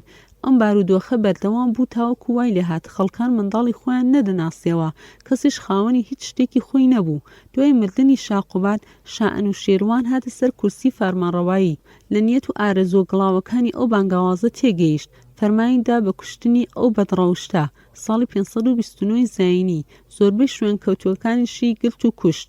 دەرکەوتنی ئاینی مەسیحی لەو ناوچەیە لە ساڵی 282 زاینی شانەرسی لەسەر کورسی فەرمانڕەوایەتی ئێراندا بوو. لە ساڵی 297 زاینی شەڕێک بەرپا بوو لە نێوان فارس و ڕۆمەکان. لەو شەڕە ڕۆمەکان سەرکەوتن و شانەرسی خۆشی بریندار بوو. هەڵات تاوەکو دەستگیر نەکرێت، بەڵام زۆر ناودار و پیاوانی بەرزی ئێران گیران. نەرسی نوێنەری نار بۆ ئاشتی و پەیمانبەستن، ڕێککەوتن لەسەر ئەوەی ئێران ژمارەیەک لە ویلایەتەکانی ڕۆژئاوای ڕووباری دیجلە بداتە ڕۆمەکان و ئەو ڕووبارەش سنووری نێوانیان بێت. بەم شێوە ئاینی مەسیحی لە وڵاتی فارس و ناوچە کوردنشینەکان بڵاو بووە، تاوەکو ئێستاش لەو ناوچانە هەرماون. بە شێوەیەکی گشتی لە سەردەمە جیاجیەکانی فەرمانڕەوایەتی فارسەکان دوای هاتنی زەرادەشت خەڵک ناسابوون بە پیاوەتی، دەستپڵاوی، هاوکاریکردنی یەکتری، ڕەوشجوانی وەکو خۆنواندن بۆ یەکتری کاتێ بەیەکگەیشتن، گەورە و بچووکی، سزادانانی پیا و ژن لەسەر بەدڕەوشتی دەربارەی زینا وتویانە باشتر وایە ئەوانە بکوژرێن، وەکو چۆن یەکێک مار و دووپشک و سەگی هەر دەکوژێت. دەربارەی نێربازی وتویانە تاوانێکی لێبوردنی بۆ نییە، بەڵام لە هێندێک کاتی تایبەت وەکو دەرکەوتنی مەزدەکیەکان بەدڕەوشتی زۆر بڵاو بوویەوە، وای کرد وڵات نەتوانێت چیتر بەرامبەر ڕوومەکان بوەستێ و بەرەوکزی و لاوازی بڕوات. باسی دووەم، ئافرەت لە شارستانیەتی بابلیدا لاپەڕەی 39 یاساکانی حەموڕابی پێوەست بە باری کەسایەتی. کاتێ تێدەڕوانین دەبینی لە هێندە ڕۆوە لە یەکچوون و نزیکی هەیە لە نێوان یاساکانی هاتوو لە ئاوێستا و هێندێک لە یاساکانی شارستانیەتی بابلی لە سەردەمی حەموڕابی. ئەوش بەهۆی چوونە ناویەکی شارستانیەتەکان بووە لە کاتی شەڕ و داگیرکردن، کاروباری بازرگانی، بە تایبەتی نزیکبوونەوەی بابلی و میدیەکان بۆ دژایەتیکردنی ئاشوریەکان و لەناوبردنیان. بەڵام زەرادەشتی زۆر پێشکەوتوتر بووە لە یاساکانی بابلی، چونکە لەوانەیە زەردەشت پێغەمبەربوونی چەند سەدەیەک لە دوای بابلیەکان بوو بێ.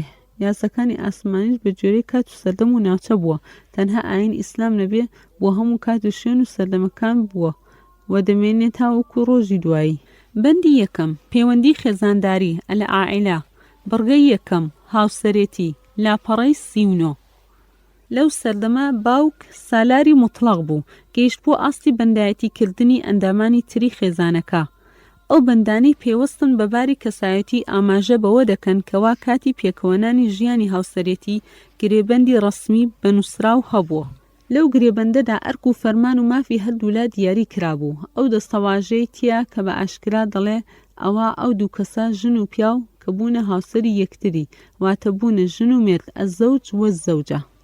هەندێک لە بەندەکانی یاسای حەموڕابی، لاپەڕەی 40. 1. مادەی 138 ئەو ئافرەتەی لە کاتی بوونی لە ماڵی مێردی دەبووە پیاوەکەی بچێتە لای، ئەگەر نەچوایە لای ئەوە هەرگیز بە خێزانی هەژمار نەدەکرا، هەرچەندە 1 ساڵیش لە ماڵی بمایەوە. 2. مادەی 128 ئەگەر پیاوێک هاوسەرێکی بۆ خۆی بڕیاردا بێ گرێبەندی ڕەسمی نووسراو، ئەوە ئەو ئافرەتە بە خێزانی پیاوەکە هەژمار ناکرێ. بڕگەی دووەم، مارەی، لاپەڕەی 40. بڕێک لە پارە یان ژمارەیەک لە ئاژەڵ یان هەندێک کەلوپەل یان خشل و زێر دەدرێتە ئافرەتەکەوە لەلایەن باوکی کچەکە کاتی شوکردن لە گرێبەندەکەی دەنووسرێ، ئەوەش لە بری میراتی باوکێتی، هەروەها وەک مارەیەکیشە دوای مردنی بۆ منداڵەکانی ئەو ژنە دەمێنێتەوە. بڕگەی سێم، دیاری هاوسەرێتی، هەدیەت الزەواج، تەرخام، لاپەڕەی 40. ئەو بڕەپارەیە یان کەلوپەلی ترە کە پیاوەکە پێشکەشی ئافرەتەکەی دەکات، یان باوکی کوڕەکە پێشکەشی باوکی کچەکەی دەکات پاش تەواوبوونی گفتوگوی نێوانیان. ئەوەش مەرجێکی سەرەکی لە گرێبەندەکەدا بۆ مێردەکەش نییە ئەو پارەیە بۆ خۆی بەرێت، تەنها لە یەک بار لانەبێت، ئەویش ئەگەر ئافرەتەکە منداڵی نەبوو، نەزۆک بوو. بڕگەی 4. مارەبڕینی کەنیزە، زەوج الئیماء، لاپەڕەی 41. کەنیزەکان بە نزیمترین سینەکانی کۆمەلگا دەژمێردران، هەروەک ئاژەڵ و کەلوپەل مامەڵەیان لەگەڵ دەکرا. خاوەنەکەی مافی ئەوەی هەبوو هەموو جۆرە هەڵسوکەوتێکی لەگەڵدا بکات لە هەموو کاتێکدا بۆی هەبوو بچێتە لای یان بیفرۆشێ بە یەکێکی تر، یان بیداتە کوڕەکانی بەبێ دیاریکردنی مارەیی یان دیاری هاوسەرێتی. وا دەردەکەوێت مامەڵەکردن لەگەڵ بەندەکان، کوڕ و کچ لە هەموو شارستانیەتەکان و کۆمەڵگەکانی کۆن هەروەکو یەک بووە. بەندی دووەم، سزاکان، لاپەڕەی 41. پێویستە لەسەر ئافرەتکەوە پارێزگاری داوێنپاکی و هەڵسوکەوت و شەرەف و ناموسی خۆی بکات، لە کاتی بوونی لە ماڵی هاوسەرەکەی ئەگەر ئافرەتێکیان ببینە لەباری پاڵکەوتن یان جوودبوون لەگەڵ پیاوێکی بێگانە ئەوە بە زیندوی فرەدرا ناو ڕووبار ئەگەر مێردەکەی لێبوردنی بکردایە ئەوە پلەیدارە بەزی بۆ پلەی کەنیزە و هیچ مافێکی نەدەما.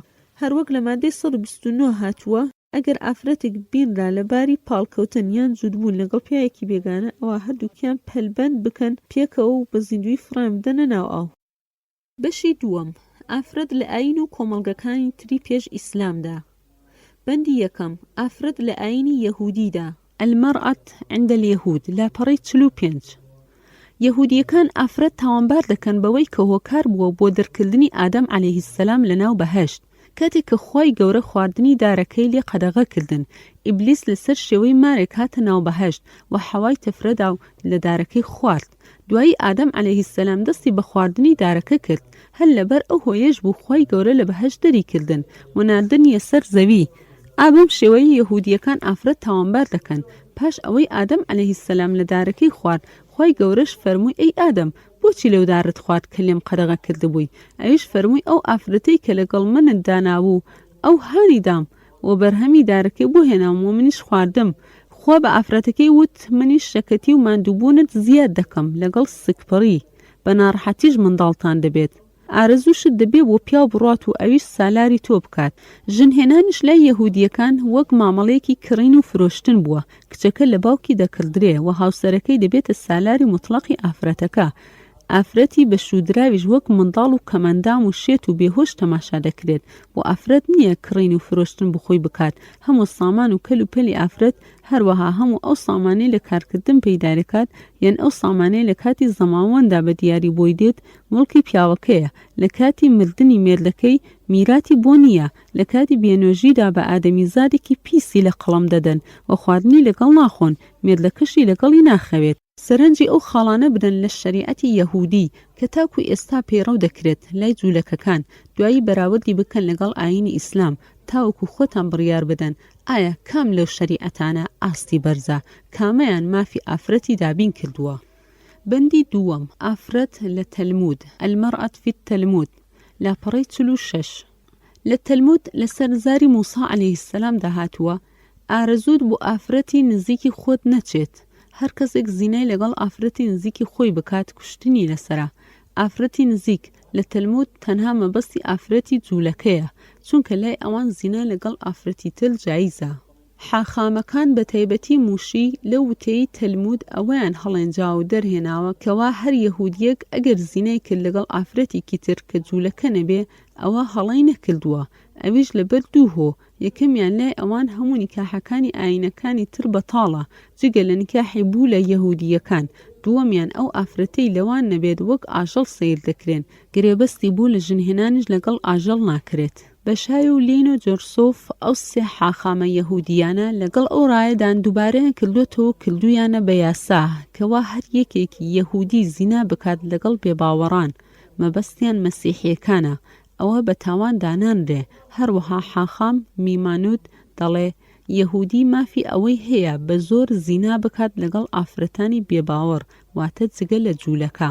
لێرەوە نەتەوەگەری و ڕەگەزپەرستی و جیاوازی چینایەتی جوولەکەکانمان بۆ دەردەکەوێت، هەروەها بەکەم سیرکردنی خەڵکانی تر وەک مەسیحیەکان.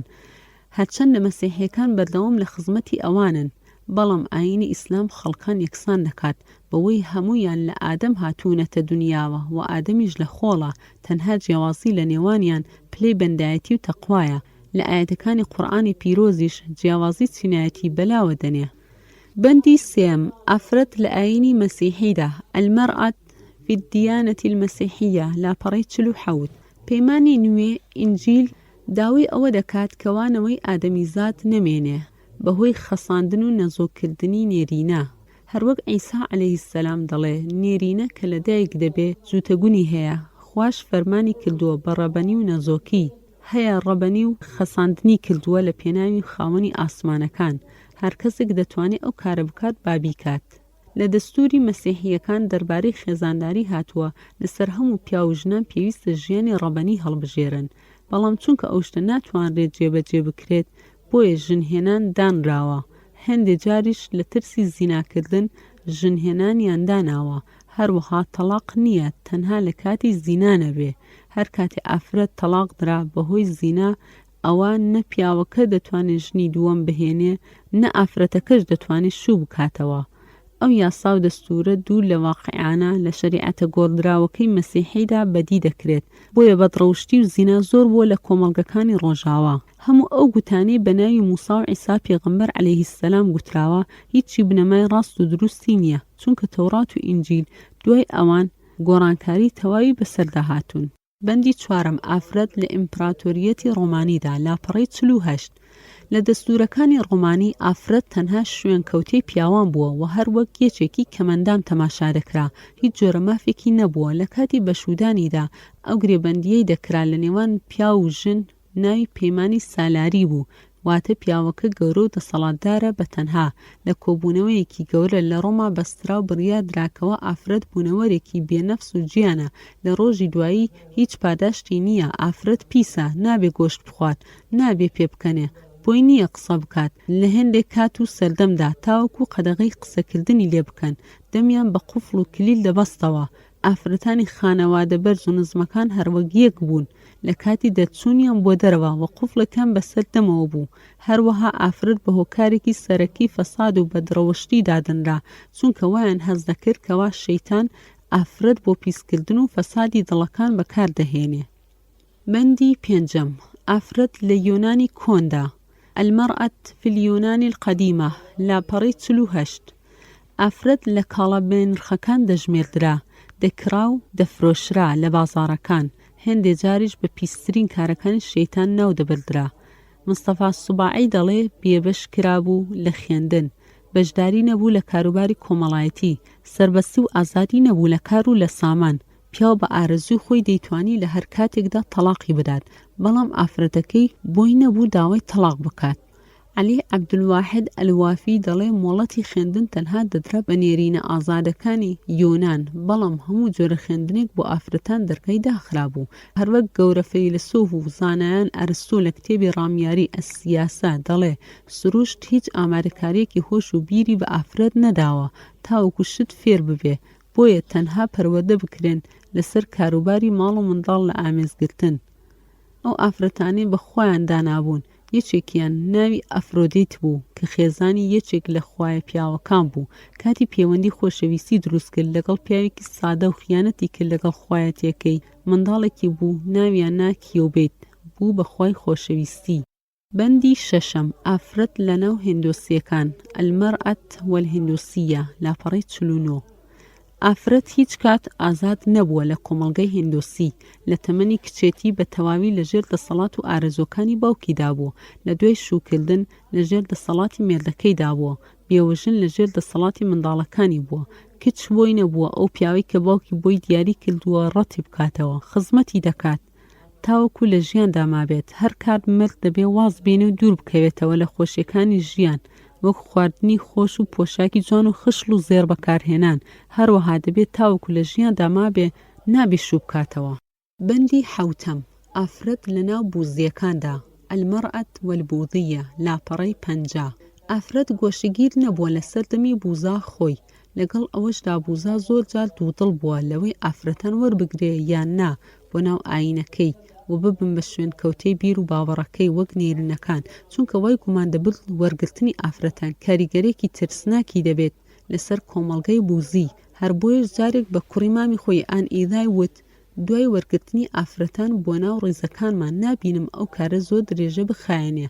ئافرەت لە هەر تەمەنێک بێت، بچوو گەورە پیر، ناتوانێت بە ئارەزوو سەربەستی خۆی کار بکات، هەرچەندە لە ناو ماڵی خۆی بێت. لەسەر ئافرەت پێویستە خزمەتی مێردی خۆی بکات. پیا وەک خوا سیر دەکرا، هەرچەندە پیاوەکە زۆر ناپەسەندیش بێت و دۆستایەتی لەگەڵ ئافرەتی تریشە بێ. بەندی هەشتەم ئافرەت لە ڕێساکانی هەندیەکاندا. الشەرایع الهیندیە لاپەڕەی 50. یاساکانی هیندی ئەو دەستەواژانەی زۆر بە ئاشکرا بڕیاردا بوو کەوا نەخۆشی و مردن و جەهەنەم و ژەهری مار لە ئافرەت خێرتر و پەسەندترە. مافی ژیانی ئافرەت تەنها تاوەکو ئەو کاتە بوو کاوسەرەکەی لە ژیاندا بوو. هەر کاتی مێردەکەی مرد و تەرمەکەی زوتێنرا دەبوایە ئەویش خۆی بخاتە ناو ئاگرەکەوە، ئەگەرنا ئەوە نەفرەتی هەتاهەتایی دەکەوێتە سەر. بەشی سێیەم ئافرەت لە شارستانیەتی ڕۆژاوای مەسیحیدا لاپەڕەی 53. پێش چوونە ناوباسی ئافرەت لە شارستانیەتی ڕۆژاوادا باسی تێڕوانینی هێندێک لە پیاوانی ئاینی مەسیحی دەکەین بەرامبەر بە ئافرەت لە سەرەکانی ناوەڕاستدا. بەندی یەکەم ئافرەت لە سەرەکانی ناوەڕاست لاپەڕەی 53. بڕگەی یەکەم ڕای کەنیسەی کاتۆلیک. نووسەرێکی دانمارکی بە ناوی دیسکۆنسرین ڕای کەنیسەی کاتۆلیکی بەرامبەر بە ئافرەت ڕوون دەکاتەوە و دەڵێ لەبەر ئەوەی ئافرەت بە ئادەمیزادی پلە2 دادەنرا بۆیە هیچ ڕێز و پلەپایەکی کۆمەڵایەتی نەبوو. پاپەتیرە دەڵێ چەند دڵخۆشە ئەو کەسەی خوا کوڕێکی پێدەدا، چەندە بەدبەختە ئەو کەسەی خوا تەنها مێینەی پێدەبەخشێ، هەرچەندە ئافرەت پێویستە بۆ زۆربوونی منداڵ، هەروەک چۆن بازرگانی پێویستە بۆ زۆربوونی سامان، کەواتە ئافرەت و بازرگانی یەکسانن. پێستە و بۆنی خۆش هەردووکیان بۆ ئادەمیزاد پێویستن. بەڵام نەفسی ئادەمیزاد بەرەولای بۆ نەخۆشەکە دەڕوا، ڕق و کینەی لە پێستە. ئایا دەبێ پێستە و بۆن یەک هەژماریان بۆ بکرێت؟ بۆن و پێستە مەبەستی کوڕ و کچە.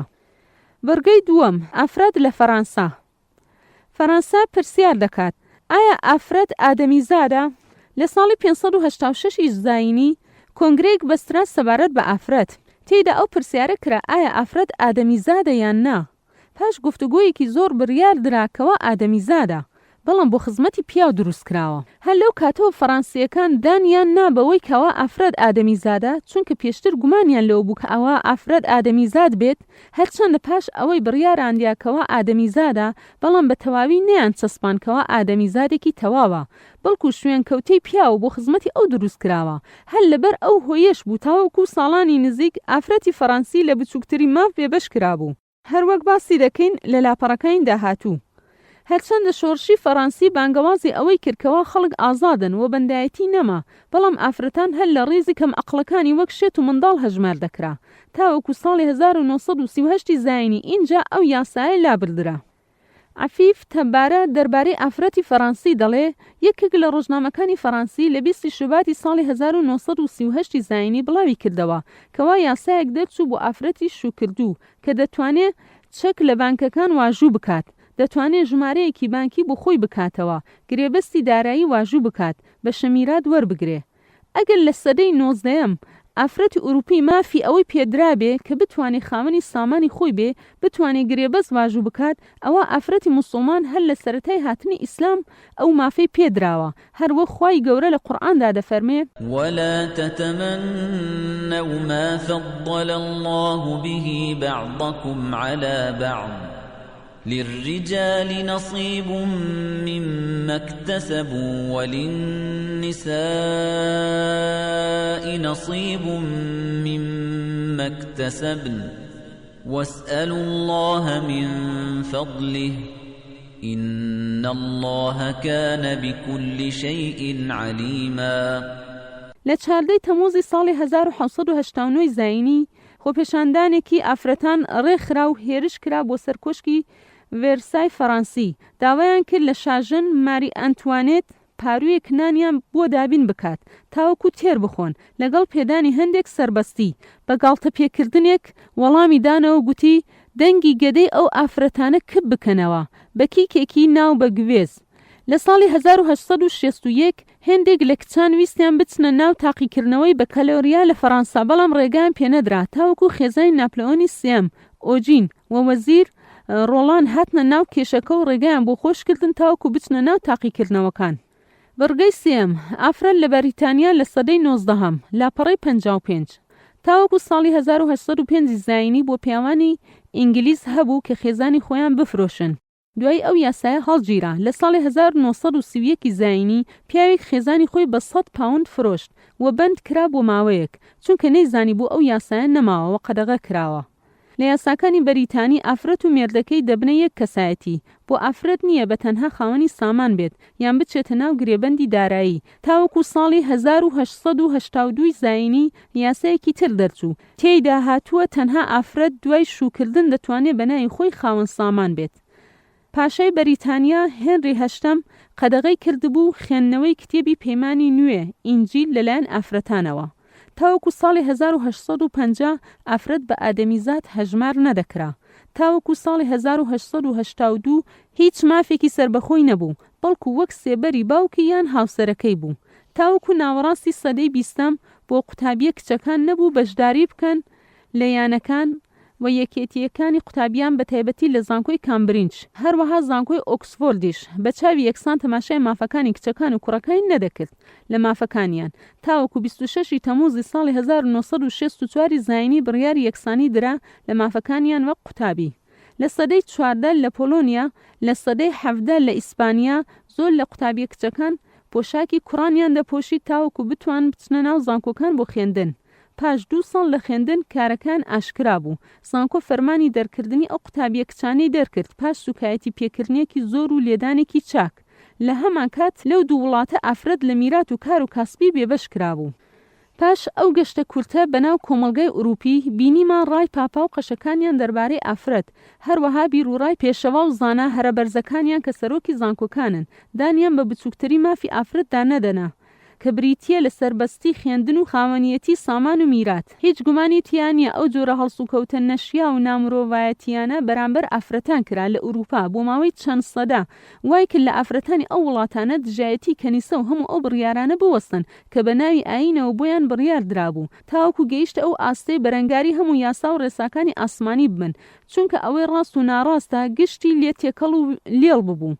زۆربەی پیاوانی ئاینی بۆ بەرژەوەندی خۆیان و فەرمانڕەواکان بڕیاری ئاینیان دەردەکرد، هەروەها بەهۆی بێبەشکردنی لە میرات و سامانی خۆی و مۆڵەتی خوێندن هەڵسان بە دژایەتیکردنی بڕیارەکانی میری و خێزان و کەسوکار، بۆ ئەمەش ئافرەت بیری کردەوە لە ماڵەوە دەربچێت بە هەر شێوەیەک بێت، چونکە ماڵ لە بەرچاوی ببوو بە دۆزەخ و ئەوانەی لە ماڵش لەگەڵی بوون وەک دوژمن هەڵسوکەوتیان لەگەڵدا دەکرد. بۆیە چۆن ناو کارکردن هەرچەندە دەیزانی کارکردن بۆ ئەو قورسا وە سوکایەتی تایە، بەڵام لای پەسەندتر بوو لە ماڵ سوکایەتیەکانی. هەندێک لە ئارەزوبازان و شەیتانەکانی ئادەمی ئەو هەلایان قۆستەوە بۆ بەرژەوەندی خۆیان، تاوەکو کار گەیشتە ئەوەی شیرازەی خێزان ببچڕێت و منداڵەکان سەرگەردان بن و بەدڕەوشتی بڵاو بێتەوە. هەندێک لە نووسەرا هەڵپەرست و سەلێ شێواوەکانیش لە ڕۆژنامە و گۆڤارەکان ئەو چوونە دەرەوە بێبەرنامەیان بۆ ڕازاندنەوە بە ناوی سەربەستی ئافرەت و داواکردنی مافەکانیان، پێشکەوتن و سەربەستی بیرروڕا و ئازادی و شۆڕشی جنسی.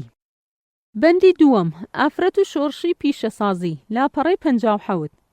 پاش ئەوەی ئافرەت دڵی پڕ بوو لە ڕق و کینە بەرامبەر بە ئاینی مەسیحی و پیاوەکانی ئاینی، بارگەیەکی زۆری لە تەزووی دژایەتی هەڵگرت بوو بەرامبەر هەموو شتێک ناوی ئاینی پێوە بوو. شۆڕشی پیشەسازی سەری هەڵدا و هەموو بوارەکانی ژیانی گرتەوە، کارگە و کۆمپانیای زۆر کرانەوە و ئافرەتان بە کۆمەڵ چوونە ناو ئەو کارانە، چونکە گومانیان وابوو ئەو کارانە خۆشی و سەربەستی و سامانی سربەخۆیان بۆ دەهێنێتە بەرهەم کە ساڵەهای ساڵە خەونیان پێوە دەبینی. بەڵام ئەویان لێیاد نەبوو کەوا لە دوای ئەو کارگە و کۆمپانیایانەوە هەندێ ئادەمی زادی دەڕەندە هەیە کە هیچ سۆز و بەزەیەکیان لە ناو دڵیان نییە، هیچ خوو ڕەوشت و بنەمایەتی ئەخلاقیان لا نییە، تەنها کۆکردنەوەی پارە و سامان نەبێ.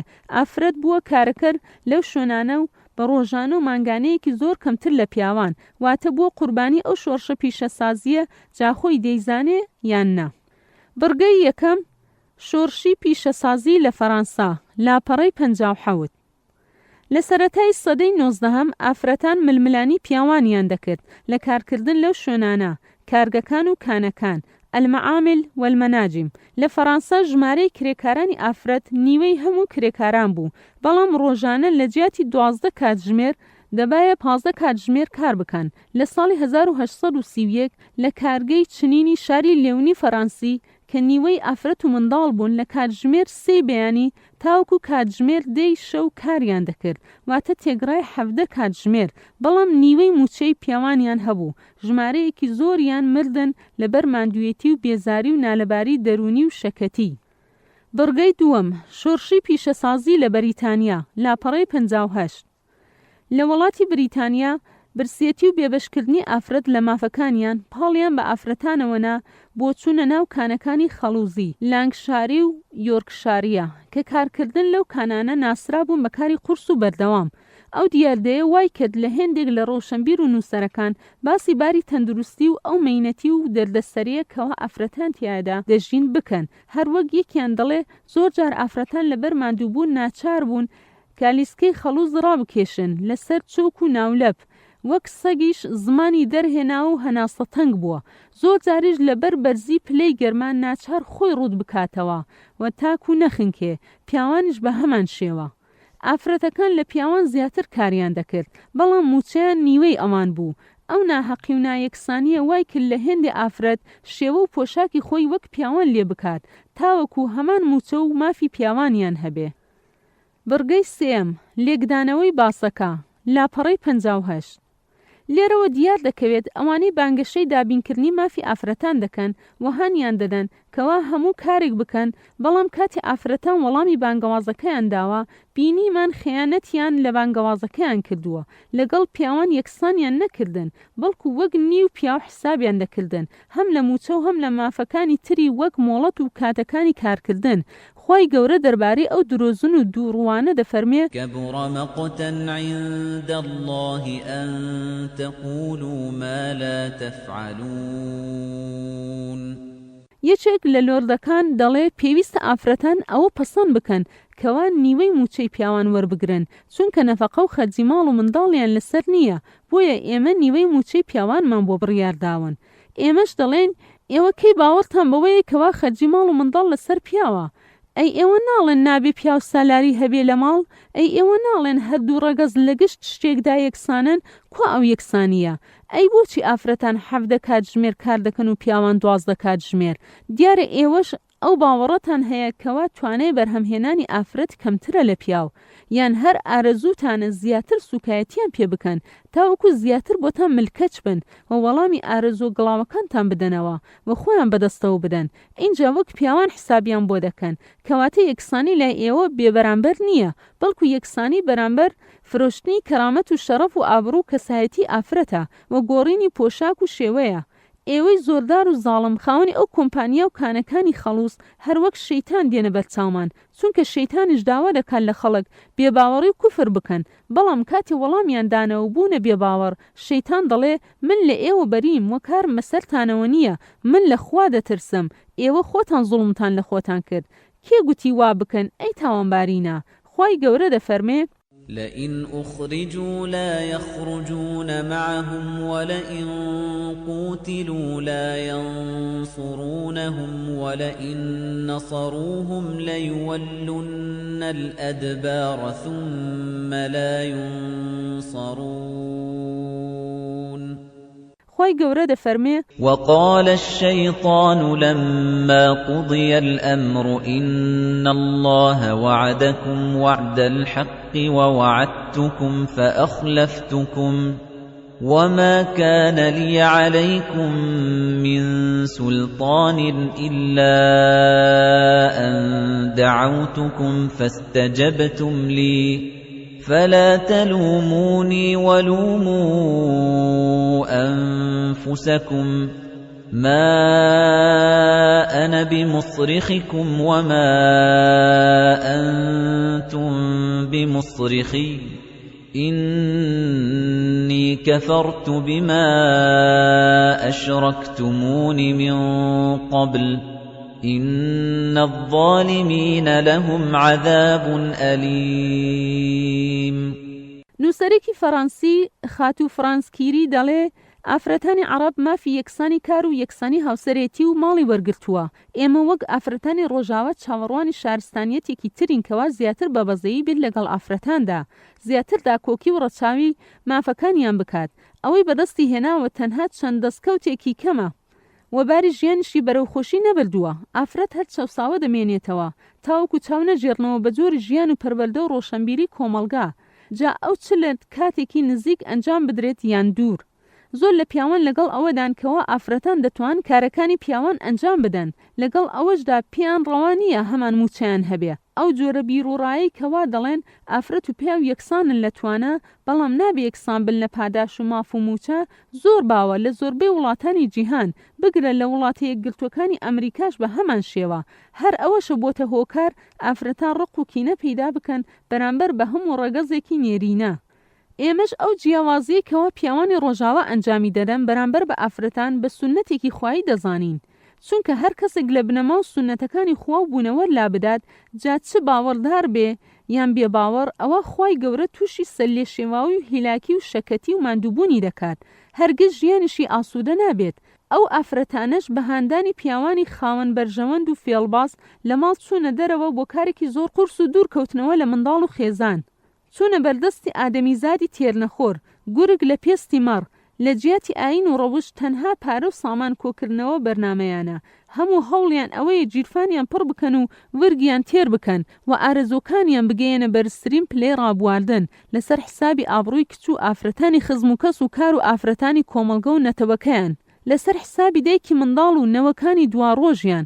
ئەوەیە بەرهەمی شۆڕشی پیشەسازی، بەرهەمی یاساکانی سەرمایەداری، هەر ئەو بەرنامەیە دەیەوێت حکمی هەموو جیهان بکات و دەسەڵاتی خۆی بسەپێنێ بەسەر گشت نەتەوەکان. دەبێ باش بزانن ئەوانە لە کاتێکی نزیک یان دوور بە ملهوڕی و فەساد و بەدڕەوشتی خۆیان لەناو دەچن. بەندی سێەم، دروستبوونی ڕێکخراوەکانی ئافرەتان، لاپەڕەی 61. لەگەڵ ئەو بارودۆخە نالەبار و پڕپەژارە و تاوان و چەوساننەوە دەستێکی شاراوە هانی ئافرەتانیدا کەوا لەو کارە قورسانە لە کارگە و کانەکانی خەڵوز بەردەوام بن، بەڵام نەوەستن لە داواکردنی مافەکانیان، خۆیان لەگەڵ پیاوان یەکسان بکەن لە هەموو شتێک، لە پۆشاک، شێوە و ئاکار، ئارەزوبازی، چوونە دەرەوە، هەموو جۆرە کارکردنێک.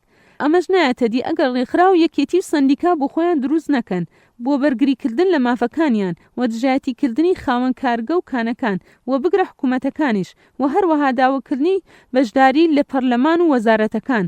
بە دوای ئەم کارش تەنها مەبەست ئەوە بوو ئافرەتان بە شێوەیەکی گشتی بکەنە دژی پیاوان و بە یەکجایی لە ماڵ دووریان بخەنەوە، گاڵتە بە سۆز و عاتیفەیان بکەن، بە جوانیەکانیان ئارزۆکانیان تێر بکەن، لە کۆتاییشدا ئامانجی زایۆنیەکان بهێن نەدی، هەروەک لە پۆرۆتۆکۆڵەکانیان ئاماژەیان بۆ کردووە. ئەمانە هەمووی لەژێر ناونیشانی مافی ئافرەتان و بەشداری لە هەڵبژاردن و پەرلەمان.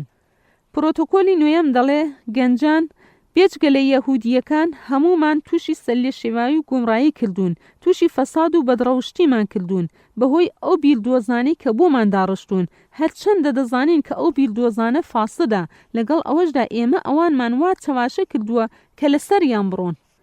یەکەم دیاردەی بەرزکردنەوەی ئاڵای یەکسانی نێوان پیا و ژن لە فەڕەنسا بوو، پاش بەشداریان لە شۆڕشی فەڕەنسی و سەرکەوتنی ئەو شۆڕشە داوای مافی خوێندنیان کردو لەگەڵ دروستکردنی ڕێکخراوی ئافرەتان و یانەی جیاجیە. حکوومەتیش لە سەرەتا بە ناچاری وەڵامی داواکاریەکانی داوە، پاش ماوەیەکی کەمیش فەرمانێکی کۆماری دەرچوو لە ساڵی 1993 زاینی بەداخستنی گشت ئەو بنکانەی سەر بە ئافرەتانەوە بوو. لە پاش ئەو ڕووداوە بزوتنەوەی ڕەگەزی ئافرەتان، فێمینیسم، حرەکەت العنسور النسەوی سەری هەڵدا، پاشان ناوی گۆڕدرا بە بزوتنەوەی ئافرەتان لە پێناوی یەکسانی، حرەکەت المەرأة لأجل المساوات. لە بنەمە و ئامانجەکانی ئەو بزوتنەوەیە: 1. یەکسانی تەواو لەگەڵ پیاوان، 2. مافی خوێندن، 3. کردنەوەی بواری کارکردن، 4. مافی هەڵبژاردن و بەشداری لە کاروباری ڕامیاری. ئەو خاڵانە مافی ڕەوای خۆیانە، بەڵام تاوەکو ئێستا تەنها بە گوتە و نووسینە، نەوەک کردار. پاش ئەوەی ئەمریکا سربەخۆیی وەرگرت لە ساڵی 1983 زاینی، دەنگی ئافرەتان بەرز بووە بۆ بەشداری لە هەڵبژاردنەکان، پاش بەشداریان لە کاری ڕزگاری وڵات و سربەخۆیی. لە ساڵی 1948 زاینی لە وڵاتە یەکگرتووەکانی ئەمریکا یەکەم کۆنگرەی ئافرەتان بەسترا لە مێژوودا بۆ بەرگری لە مافەکانی ئافرەتی ڕۆژاوا، بڕیاریشاندا کەوا ساڵانە ئەو کۆنگرەیە ببەستن. لە ساڵی 1967 زاینی لە ئەمریکا کۆمەڵی گشتی ئافرەتانی ئەمریکا دامەزرا و لە هەمان ساڵ کۆمەڵی ئافرەتانی جیهانی دامەزرا. لە ساڵی 1967 زاینی ئافرەتانی بەریتانیا داوای بەشداریان کرد لە هەڵبژاردنەکان. دوای ئەم داواکاریە یەکێتی نیشتیمانی ئافرەتانی ئینگلیسی دامەزرا، پاشان ئافرەتانی ئەڵمانیا و سوئیسرا و نەرویج و دانمارک و کەنەدا و فەڕەنسا و ئیتالیا شوێنی ئەوان کەوتن و هەمان یەکێتی و کۆمەڵیان دامەزران. لە ساڵی 1940 زاینی یەکەم یەکێتی ئافرەتانی جیهان لە پێناوی یەکسانی لە هەڵبژاردنەکان دامەزرا. لە ساڵی 1970 زاینی ئافرەتانی 6 وڵات بەشداریان لە هەڵبژاردننی گشتی کرد. لە ساڵی 1944 کێشەی ئافرەتان لێکۆڵینەوەی لەسەر کرا. لە ساڵی 1966 زاینی بڕیاری دامەزراندنی یەکەم یەکێتی ئافرەتانی جیهان درا. لە ساڵی 1970 زاینی ئافرەتانی 72 وڵات کۆبوونەوە و بڕیاریاندا کە یەکەم کۆنگرەی ئافرەتان ببەستن. ئەوە بوو لە ساڵی 1975 زاینی یەکەم کۆنگرە بەسترا لە مەکسیک. لە ساڵی 1980 زاینی لە کۆپنهاگن دانمارک کۆنگرەیان بەست لە ژێر ناونیشانی یەکسانی گەشەکردن. لە ساڵی 1985 زاینی لە نایرۆبی چوارەم کۆنگرە لە پەکین بەسترا. لە 16 ئەیلولی ساڵی 1995 کەتیە 5,000 ئافرەت بەشدار بوون، یەکیان کورد بوو. ئێمەش دەڵێن ئەو یەکێتیە و ڕێکخراوەی ئافرەتان ئەگەر سربەخۆ بن، پابەندی ئەملا ئەولانە بن، خەریکی ڕێخستنی کاری تایبەتی ئافرەتان بن، گرنگی بە خوێندن و وەرگرتنی زانست و زانیاری بدەن، هانی کچەکان بدەن کە سەرکەوتن بەدەست بهێنن لە زانکۆکان، گرنگی بە کارە دەستیەکانی ئافرەتان بۆ سوودی بازرگان و پیشەسازی نەتەوەی بدەن، ئەوە سەرکەوتون و بەرەو پێشەوە دەچن. بە درێژی باسی کاری ڕێکخراوەکانی ئافرەتان و قوتابیانی کچمان کردووە لە کتێبی پیاوان و ژنان تەواوکاری نایکسان لە دانەر. بەڵام زۆر جار تەنها گرنگی بۆ شتانە دەدەن کەوا بێجگەل لە زیان هیچ سوودێکی بۆ کۆمەڵگە نییە. هەروەها زۆر جار جیاوازی دەکرێت لە نێوان ئافرەتان، خودی خۆیان ئەوەش لەسەر بنەمای نەتەوەی و حیزبی و تەمەنی ئافرەت. لەوانەیە لەبەر ئەو هۆیانە و هێندێ هۆی تر بووە کەوا فەیلسۆفی ئاڵمانی نیتشە ئەو وتەیە دەڵێ بزوتنەوەی ئافرەتانی بۆ شێوەی کە هەیە سوکایەتیە کە پیاوان بە ئافرەتانی دەکەن. هەموو ئافرەتێکی هەسناسک و چاک پەروەردەکرا و شەرم لە خۆی دەکات بەشداری بکات، بەڵکو پێویستە گرنگی تایبەت بە ئافرەتان بدرێت و چاودێری و پارێزگاریان بکرێت. بەندی 4 ئافرەتانی ڕۆژاوا چ سوودێکیان بەدەست هێناوە لەو بانگەوازە لاپەڕەی 64. لێرەدا تەنها باسی ئافرەتانی ڕۆژاوا دەکەین. بزانیت چ سوودێکیان بەدەست هێناوە، چونکە ئەوان خۆیان بە پێشەنگی ئەو بزوتنەوە دادەنێن و دەیانەوێت خەڵکان و کۆمەڵگەکانی تر شوێن ئەوان بکەون تاوەکو لەو پێشکەوتن و لەو سوودانە بێبەش نەبن. ئافرەتی ڕۆژاوا چی بەدەستهێناوە لەو فەلسەفەیە؟ 1.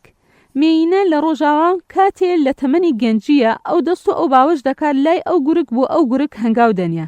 هەموو ڕێزگرتن و قسەی خۆش و ملدانواندن تەنها لەبەر خاتری جوانەکەی و گەنجەکەیەتی.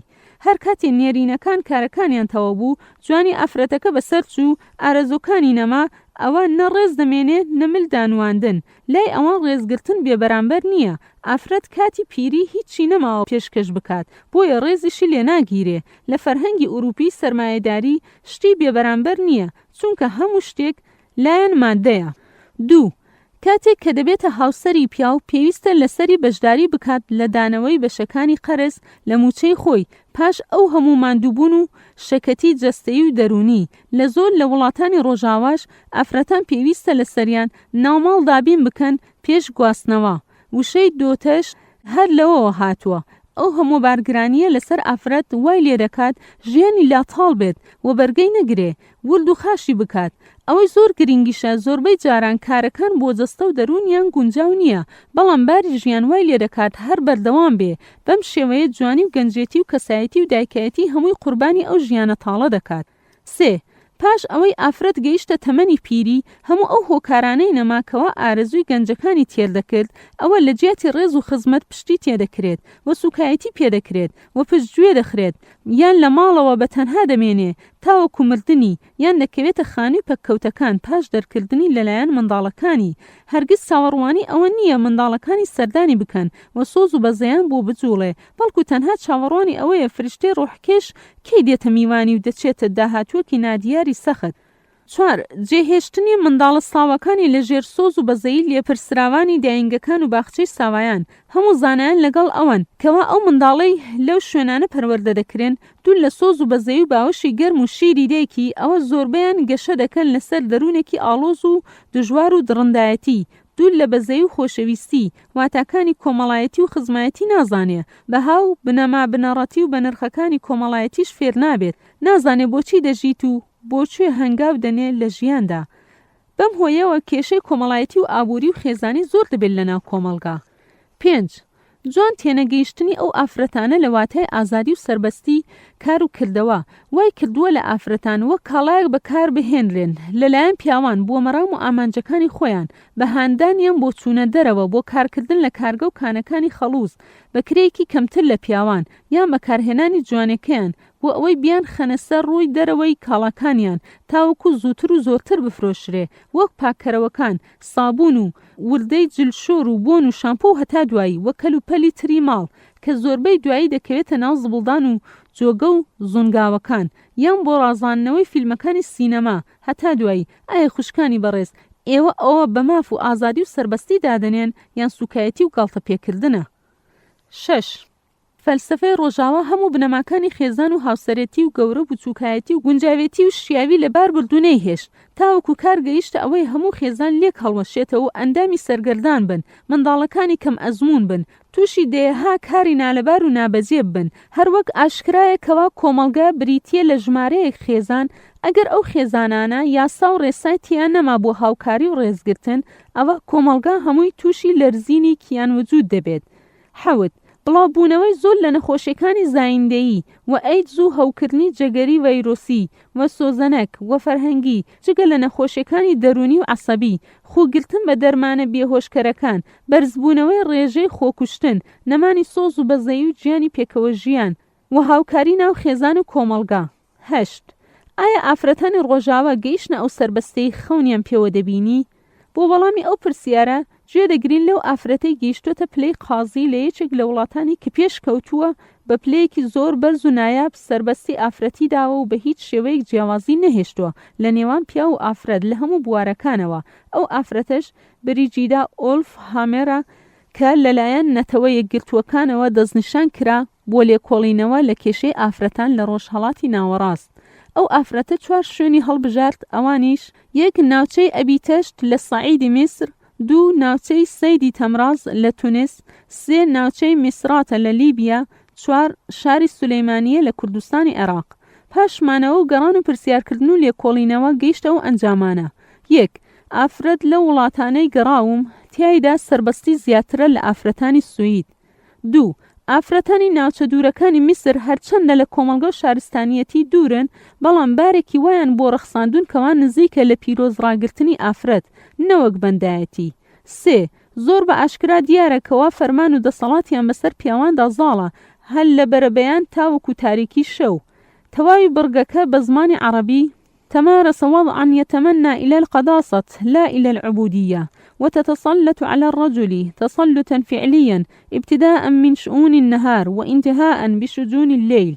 هەروەها دەڵێت ئافرەتی سویدی تاوەکو یەکسانی بەدەستێنا لەگەڵ پیاو تووشی 7 دەردەسەری و دۆخە بوو، بەڵام پاش ئەوەی لە ڕەگەزی مێینەی خۆرسکی خۆی بێبەش بوو تاوەکو بوو بە بوونەوەرێکی شێوە پیاو. ئەو ئازادی و یەکسانیە وەک ئەوەیە یەکێک ماڵی لە بەهەشت بێت و ئازاد بکرێت بەوەی کەدا بەزێنرێ بۆ سەر زەوی یان سەربەخۆی بدرێتە تاوس و ببێ بە قەلە ڕەشکە. بە کورتی ئەو ئازادیەی ئێمە داومانە بە ئافرەت لەوەدایە کە دەبێ ببێ بە پیاو.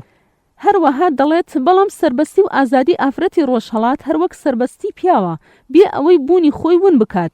هەر یەکیان لە بواری کاری خۆی ئازادە، هەر یەکیان بە ڕێگەی تایبەتی خۆی کار دەکات، بەڵام ئافرەتی ڕۆژاوا لە کاتی ئەنجامدانی یەکسانیشان لە شانی پیاو دەدات و بربەرەکانی ململانی توندی لەگەڵدا دەکات.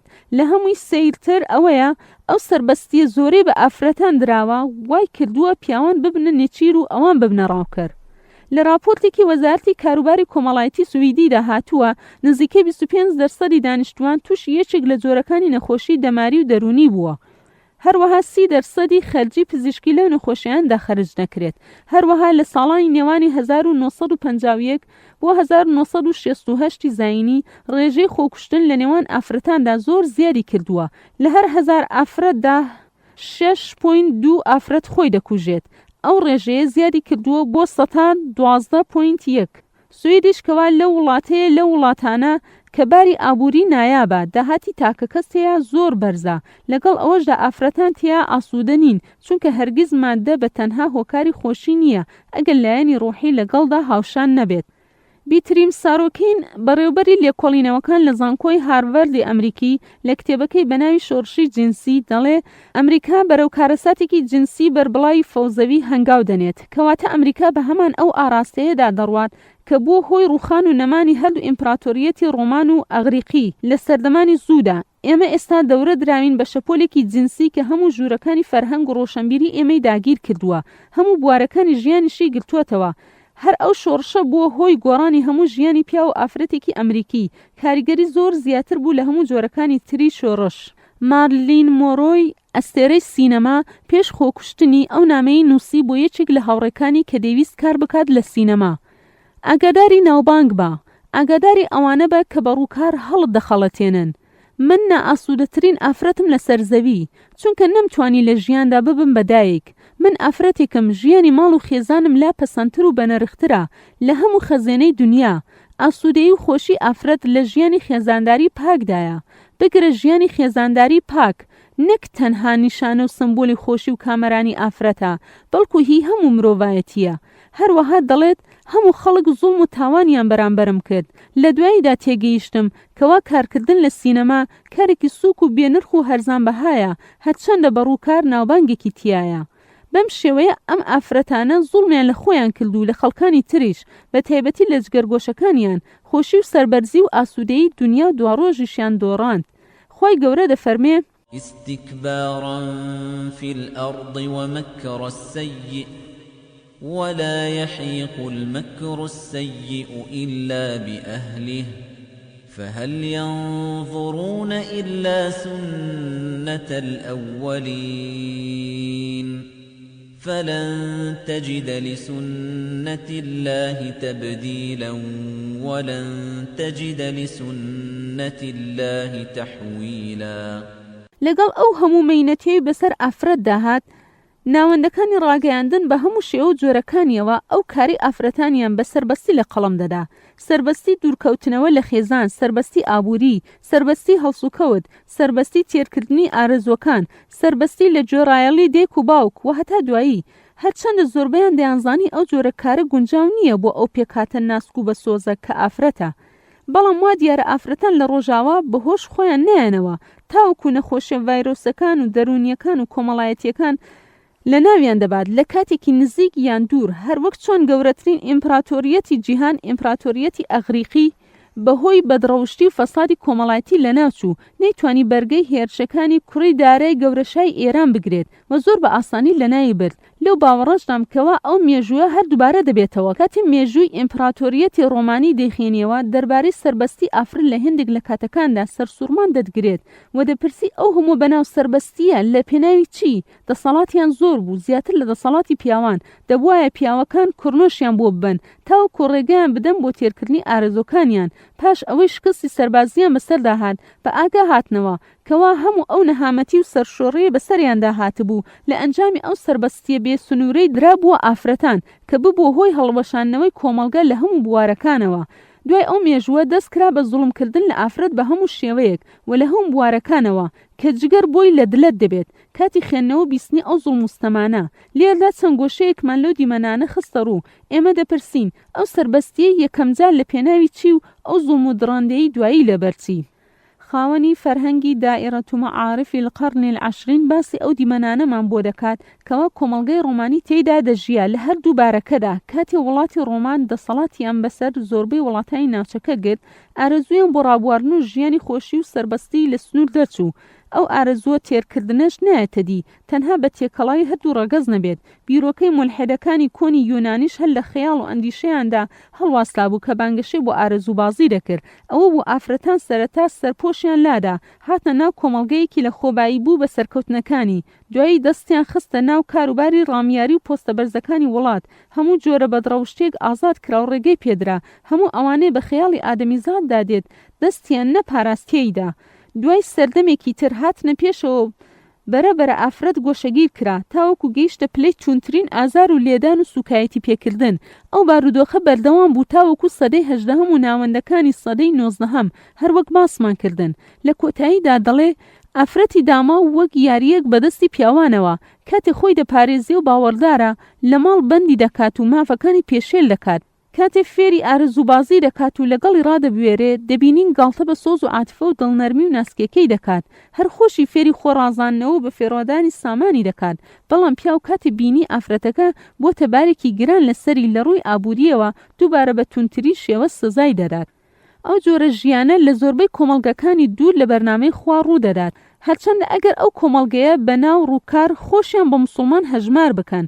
ئەو ئەنجامە ناپەسەند و نالەبارانەی باسمان کردن هەمووی لە ئەنجامی ئەو بانگەشە بێ بەرنامەیە کەوا هێندێک کەس هەوڵی بۆ دەدەن بێ ئەوەی بیر بکەنەوە لە دوا ڕۆژێکی دوور و بپرسن ئایا ئەو کاروانە کۆمەڵگە بەرەو کوێ دەبات یان ئەوانە تەنها هەموو ئامانجیان تێرکردنی ئارەزوو دەروونە نەخۆشەکانیان و پڕکردنی جیرفانە دراوەکانیان و ورگەزلەکانیانە.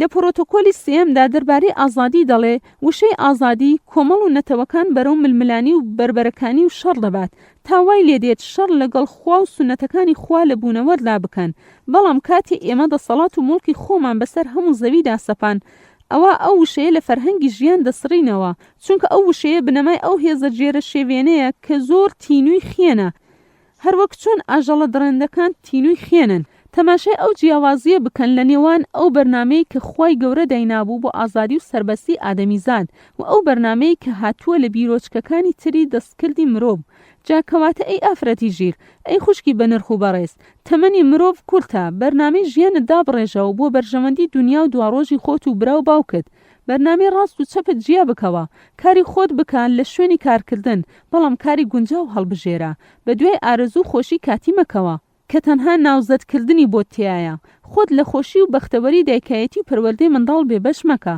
چونکە هەموو خۆشی ماڵی دنیا ناکاتە یەک گوشەی دایک کاتێ منداڵە چاوگەشەکەت پێت دەڵێ دایەجیان بۆ زیاتر چونە ناوباسی دایکایەتی و ئارەزووی ئافرەت بۆ ئەو سۆزە بگەڕێوە کتێبی دانەر پیاوان و ژنان تەوکاری نایەکسان بەرگی یەکەم بەشی سێم بەشی چوارەم سەرهەڵدانی کێشەی سەربەستی ئافرەت لە جیهانی ئیسلامیدا باسی یەکەم مێژووی بانگەوازی کێشەی ئافرەت لە وڵاتانی ڕۆژهەڵاتی ناوەڕاستدا لاپەڕەی 75 دوای دەرکەوتنی بێهێزی موسڵمانەکان بێباوەڕان هەوڵیاندا خۆیان بگەێننە ناو کۆمەڵگەی ئیسلامی بۆ چاندنی تۆی دووبەرەکی نەتەوەی و سەپاندنی کەلتور و فەرهەنگ و ڕۆشنبیری و بیرۆکەی نامۆی خۆیان لەناو ئەو کۆمەڵگەیانە پاش ئەوەی لێکۆڵینەوەیەکی زۆریان کرد بەهۆی ڕۆژهەڵاتناسەکانەوە لەسەر ئەو خاڵە لاوازانەی ناو کۆمەڵگەکانی ئیسلامی لە بواری خوێندن و پێشێلی مافی ئافرەت و دواکەوتنی ئابووری و پیشەسازی دەستیان کرد بە بانگەشەکردن بۆ بەناو چاکسازی و پێشکەوتن و دژایەتی کۆنەپەرستی و مافی ئافرەت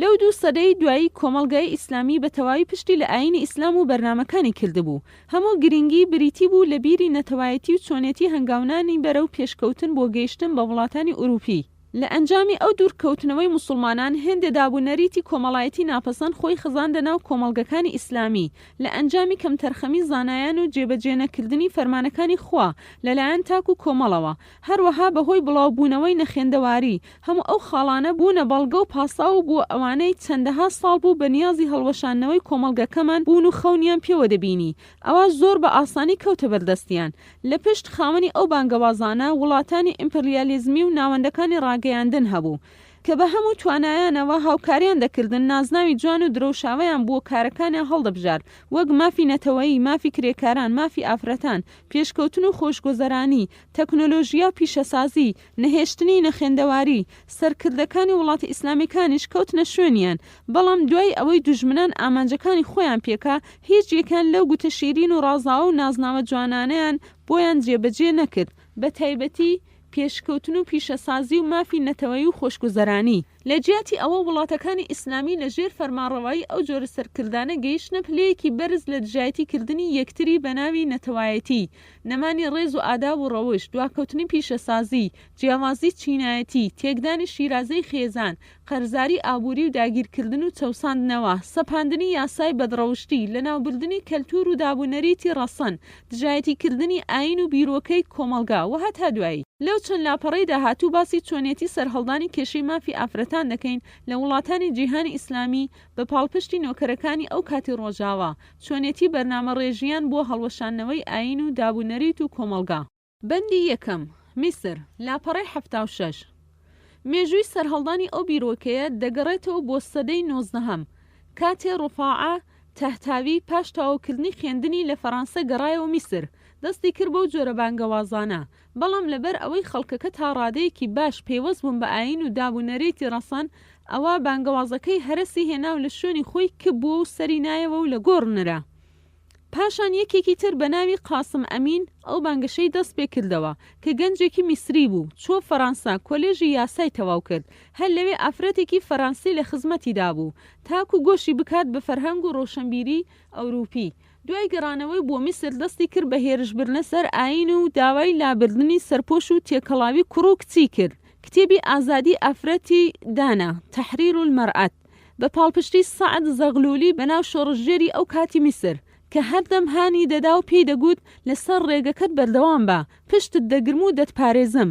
دوایی کتێبێکی تری دانا بە ناوی ئافرەتی نوێ ئەلمەرئەة الجەدیدە، وێنەی هاوڵایەتی ئەو چەواشەکراوە لەگەڵ سەعد زەغلول هەروەک وێنەی بێباوەڕەکان وایە کە خوای گەورە دەربارەیان دەفەرمێ والذين كفروا بعضهم أولياء بعض إلا تفعلوه تكن فتنة في الأرض وفساد كبير. لە کتێبەکانی زۆر بەڕاشکاوی داوای داکردنی سەرپۆش و پۆشاکی ئیسلامی فڕێدانی دەکات. پاش ئەو ململانەی نێوان ئەو زانایانی ئەو کاتی میسر کێشەیەک دروست بوو بە ناوی کێشەی ئافرەتان یان سربەستی و ئازادی ئافرەتان. لە یەکێک لە کتابەکانی دەڵێ من هیچ گومانم لەوەدا نییە کەوا ئەو بزوتنەوە بچووکەی ئافرەتان پاش ماوەیەکی تر دەبێتە گەورەترین ڕوودا و لە مێژووی میسردا. لە کتێبی الموسوعة الميسرة في الأحزاب والمذاهب المعاصرة دەربارەی بانگەشەی ئازادی ئافرەت دەڵێ ئەوە بزوتنەوەیەکی ئەلمانی بێدینیە لە میسر سەری هەڵدا، دوایی زۆربەی وڵاتانی تری ئیسلامی گرتەوە. ئامانجی ئەوەیە ئافرەت پەیوەندی ببڕێ بە هەموو دابوونەریتی کۆمەڵایەتی و خۆڕەوشتی ئیسلامی و حکومەکانی شەرعی وەک خۆداپۆشین، تێکەڵاوی، چەند ژنی، شوێن کەوتنی ئافرەتانی ڕۆژاوا لە هەموو شتێکدا. کتێبی ئافرەت لە ڕۆژهەڵاتدا کتابی ئەلمەرئەة فی الشەرق کە دانەرەکەی پارێزەرێکی نەسرانی میسریە بە یەکەم کتێب دادەندرێ لەو بارەیەوە لە دوای ئەو کتێبەکانی قاسم ئەمین دێت کە ئەمانە بەڕاشکاوی داوای ڕووتی و تێکەڵاوی دەرچوون لە یاسا و ڕێساکانی ئیسلام و دژایەتیکردن دەکەن. ئامانجی دوورخایەنی ئەو بزوتنەوە بریتیە لە گۆڕینی کۆمەڵی ئافرەتان و کۆمەڵگەکانی ئیسلامی بۆ کۆمەڵگەیەکی ئەلمانی بێدینیە. لە ئەندامە بەرزەکان و دامەزرێنەرەکانی ئەو بزوتنەوەیە لە میسر: یەک سەعد زەغلول سەرۆکی پارتی وەفدی میسری، دوو ئەحمەد لوتفی سەید سەرنووسەری ڕۆژنامەی ئەلجەریدە کە بە ناوی پارتی ئەلئومەة المیسری دەردەچوو، سێ سەفیە زەغلول خێزانی سەعید زەغلول کە کچی مستەفا پاشای سەرۆک وەزیران بوو، چوار هودا شەعراوی کچی محەممەد پاشا بوو خێزانی عەلی پاشا کە لە ئەندامە بەرزەکانی حیزب الئومە ئەو عەلی پاشایە دەستی ئینگلیسی گرت بۆ هاتنە ناو قاهیرەی پایتەخت. پێنج ئەمینە سەعید لە قوتابیەکانی تەها حوسەینە خاوەن ئیمتیازی گۆڤاری ئەلحەوایە کە زۆر بەڕاشکاوی هێرش دەکاتە سەر سەرپۆش و پۆشاکی ئیسلامی. لە یەکێک لە وتەکانی دەڵێ چۆن جۆ بدەینە ئەو چوار فەقیهانەی کە لە سەردەمی تاریکی ژیاون، ئێمە ئێستا پەیمانی ترمان هەیە لەسەری بڕۆین. مەبەستی لە پەیمان ئەو پەیمانەیە کە جەمال عەبدولناسری سەرۆکی ئەو کاتی میسر مۆری کردبوو لەگەڵ سۆڤیەتی ئەو کات کە میسر بکاتە وڵاتێکی ئیشتراکی. شەش نەوال سەعداوی سەرۆکی یەکێتی ژنانی ئێستای میسری.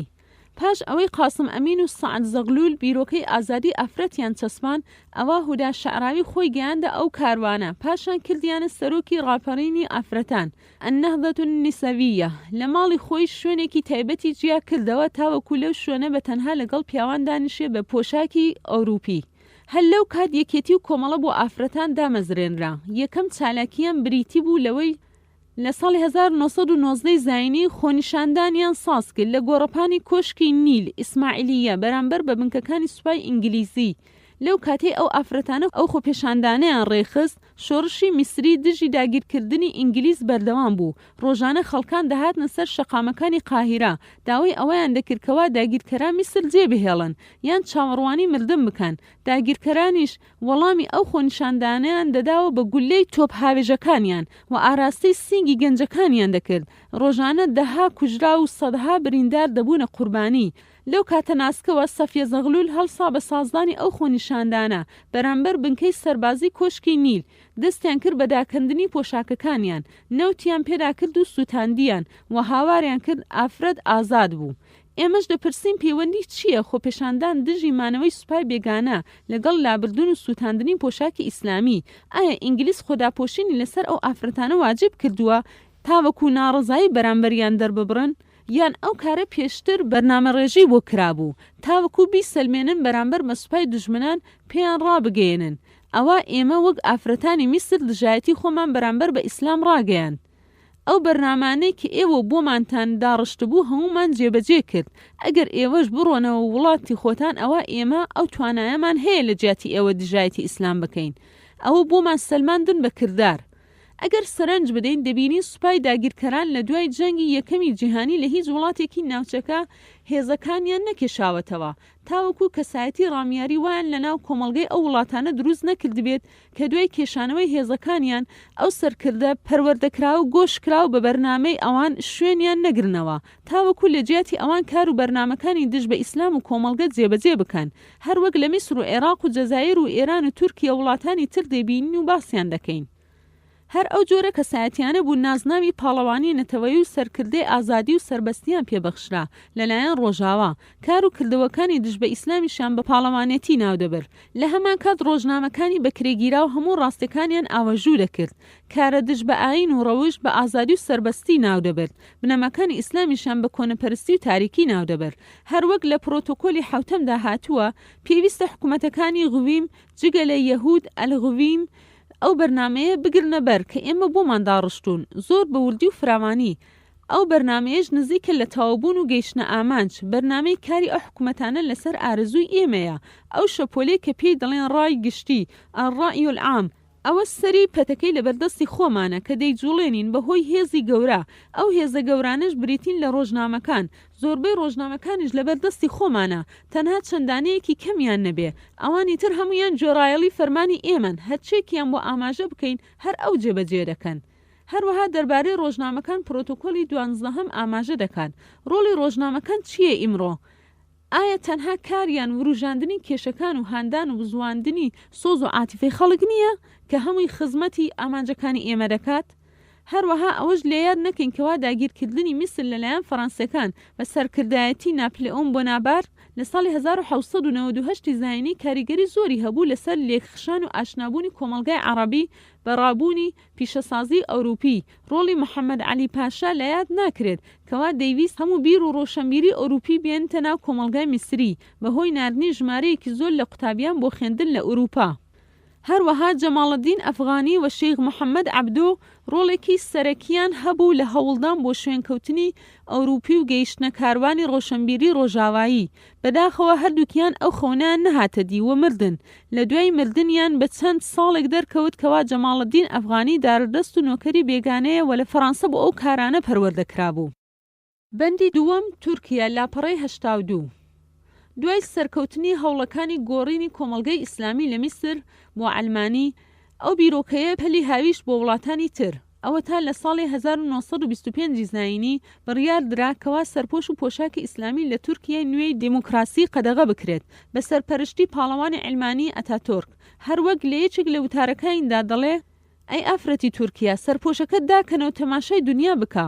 چۆن ئەتاتۆرک سەرپۆش قەدەغە ناکات ئایا هەر ئەو نەبوو خەلافەی ئیسلامی لەناو بردو میدالیای پاڵەوانی نەتەوەی وەرگرت هێنی هاڕۆڵد دەربارەی ئافرەتی تورکیا دەڵێ کاتێک لە تورکیا خۆداپۆشین قەدەغەکرا سەرەتا ئامانجێکی پێچەوانەی هەبوو چونکە ئەوانەی ئەو بڕیارەیان دەرکرد ئامانجیان تەنها ڕووتی و تێکەڵاوی بوو بەڵام لەو کات خەڵکان وایان بە چاکزانی نەهێڵن ئافرەتەکانیان هەر بچنە دەرەوە بۆ دژایەتی ئەو بڕیارە ئەوە لە سەرەتای دەستپێکردنی ئەو هەوڵە بوو بەڵام دوایی هەوڵەکان سەریان گرت تورکیا بەرەو دوورکەوتنەوە لە ئاین و ڕەوشت و دابوونەریت هەنگاوی هەڵگرت تەنها بۆ ئەوەی ڕەزامەندی وڵاتانی ئوروپی بەدەست بهێنێ وەگوایە بەرەو پێشکەوتنی ئابووری و کۆمەڵایەتی دەڕوات بەڵام بەداخەوە تاوەکو ئێستا وڵاتانی ئوروپی پێیان ڕەوان نییە تورکیا هەر بچێتە ناو بازاری ئوروپی هاوبەش هەروەها وڵاتەکەیان لەژێر قەرز دەناڵێنێ و ئەو پێشکەوتنە ئابووری و تەکنۆلۆژیای بەخۆ نەدیوە بە بەراورد لەگەڵ ئەو پێشکەوتنە بەدڕەوشتەی کە تیا بڵاو بووە کێشەی ئازادی ئافرەت لە تورکیا سەرەتای سەدەی 20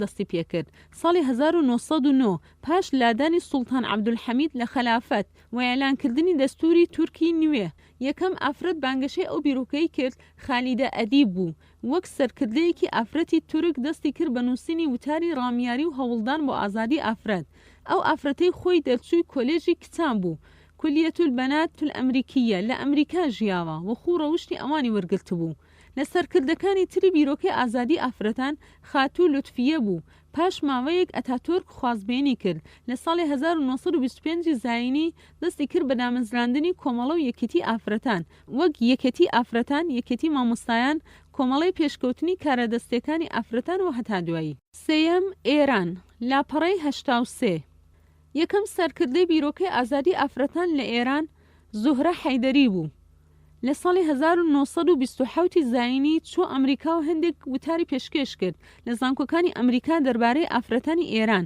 پاشان داوا کرا لە شای ئێران دام بە ئازادی ئافرەتان دابنێن بە شێوەیەکی ڕسمی لە ساڵی 1939 زاینی. لە ساڵی 1932 زاینی لە تارانی پایتەخت کۆنگرەیەکی ئافرەتان بەسترا بۆ لێکۆڵینەوە لە کاروباری ئافرەتان. ئەو کۆنگرەیە ڕەزامەندی شای ئێرانی بەدەست هێنا و بەڵێنی هاوکاری پێدان. ئافرەتانی ئێران بەشداریان کرد لە کۆنگرەی ئافرەتانی جیهانی کە لە ساڵی 1935 زاینی لە ئەستەمبول گیرا. لە ساڵی 1936 زاینی سەرپۆشی ئیسلامی قەدەغە کرا. یەکەم جار لە کوچە و کۆڵانەکان، دوایی لە شەقامە سەرەکیەکان، پاشان لە هەموو ناوچەکانی پایتەخت. لە کۆتاییدا قەدەغە کرا ئافرەت بە سەرپۆش و خۆداپۆشینەوە بێتە دەرەوە لە هەموو شوێنەکان. ئەو بڕیارە تەنها 3 هەفتەی خایەن. لە هەمان ساڵ شای ئێران بڕیاریدا هەموو بازاڕەکان پڕ بکەن لە پۆشاکی دیزاین ئەوروپی و بفرۆشرێ بە نرخێکی کەم تاوەکو خەڵکان زووتر و زیاتر بیکڕن. یاسای لەبەرکردنی پۆشاکی کورت بۆ کچانی قوتابخانە و زانکۆکان و ئافرەتەکانی بەڕێوەبەرایەتیەکان لە ساڵی 1954 بڕیار درا بە شێوەیەکی ڕسمی ڕاستەوخۆ دوای گەڕانەوەی شای ئێران لە تورکیا کە خۆی و خێزان و کچەکەی بانگێش کرابوون بۆ بەشداری لە کردنەوەی پەیمانگەی سەرەتایی هونەرەکان. لەو ئاهەنگەدا هەموو وەزیرەکان و خێزان و منداڵەکانیان بەشدار بوون.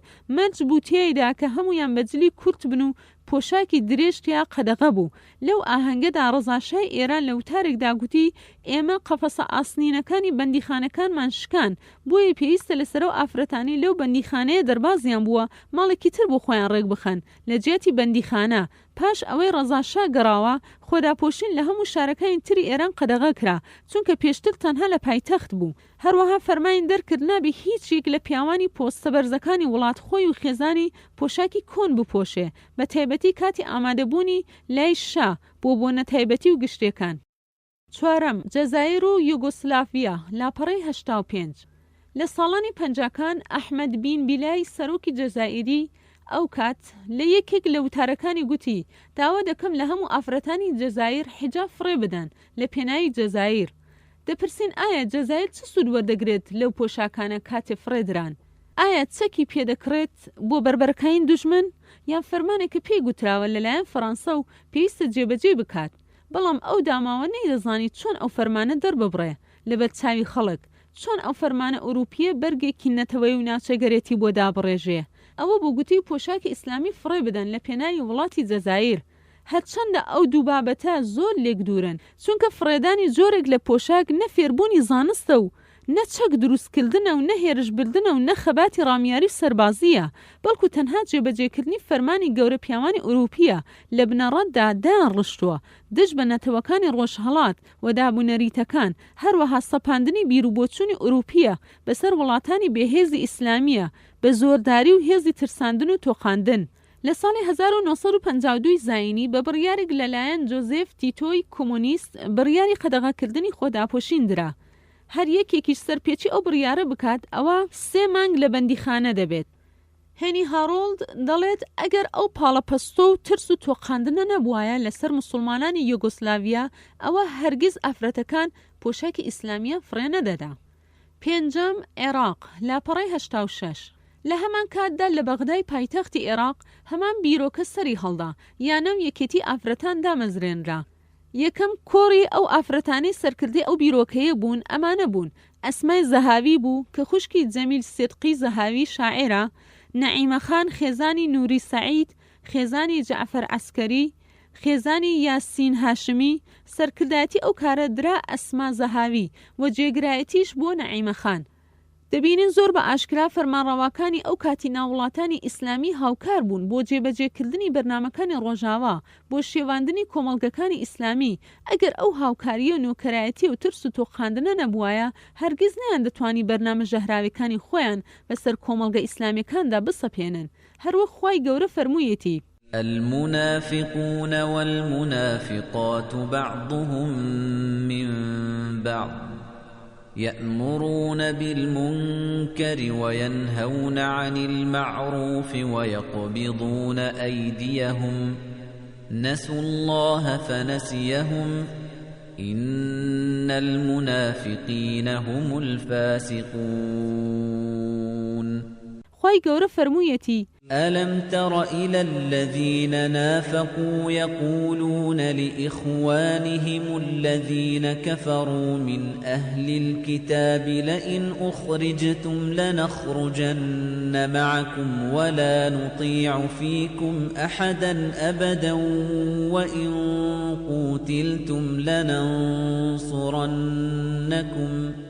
وإن قوتلتم لننصرنكم والله يشهد إنهم لكاذبون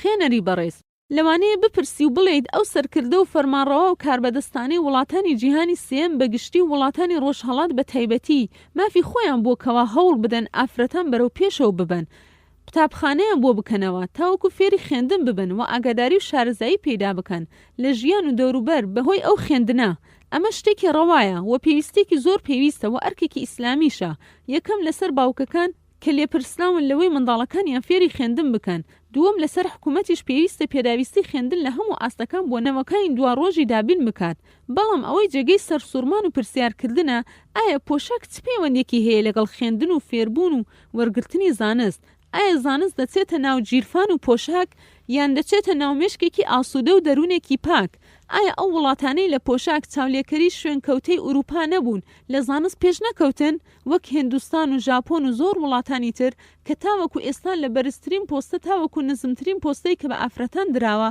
دەبینین هەر پۆشاکی نەتەوەی خۆیان دانەکەندووە و دژایەتیشان نەکردووە ئەی بۆ دەبێت تەنها وڵاتانی ئیسلامی پێش ئەوەی یەک پیت و یەک وشە فێری منداڵەکانمان بکەین دەڵێن دەبێت زۆری پۆشاکت بگۆڕی و دژایەتیش بکەیت ئەگینە نابیتە خوێندەوار و ڕۆشنبیر ئایا ئەو بەرنامەی دژایەتی ئیسلام نەبێ چ ناوێکی تری بۆ دەدۆزیتەوە ئایا ئەو وڵاتانەی لەسەر پۆشینی پۆشاکی خۆیان بەردەوامن پێشکەوتوتر نین لە وڵاتانی بەناو ئیسلامی کەواتە پۆشاکە ڕێگر نییە بۆ فێربوون بەڵکو ئامانجی تر هەیە لە پێش ئەو کار و فەرمانانەوە هەر وەک بیستومانە لە سەردەمانی کۆن و لە سەدەی 20 و یەکەمیش دەبینین بە چاوی خۆمان زۆر لەو ئافرەتانەی خاوەنی پۆشاکی ڕەسەنن و شێوە و ڕووکار و بیرروهۆشی نەگۆڕیە و بە فەرهەنگی خەڵکانی تریش هەڵ نەخەڵەتاون زۆر لە پێشترن لە ئافرەتانی تر لە هەموو ئاستەکانی زانست و کارکردن و داهێنان و دەستپاکی و کات بە فێڕۆنەدان و خزمەتی کۆمەلگە و نەتەوە وڵات کەواتە دەبوایە ئەو سەرکردانە خاڵی یەکەمیان وەرگرتبایە کە خوێندن و فێربوونە بەڵام بۆ مەرجانی لە سەریان دانابوون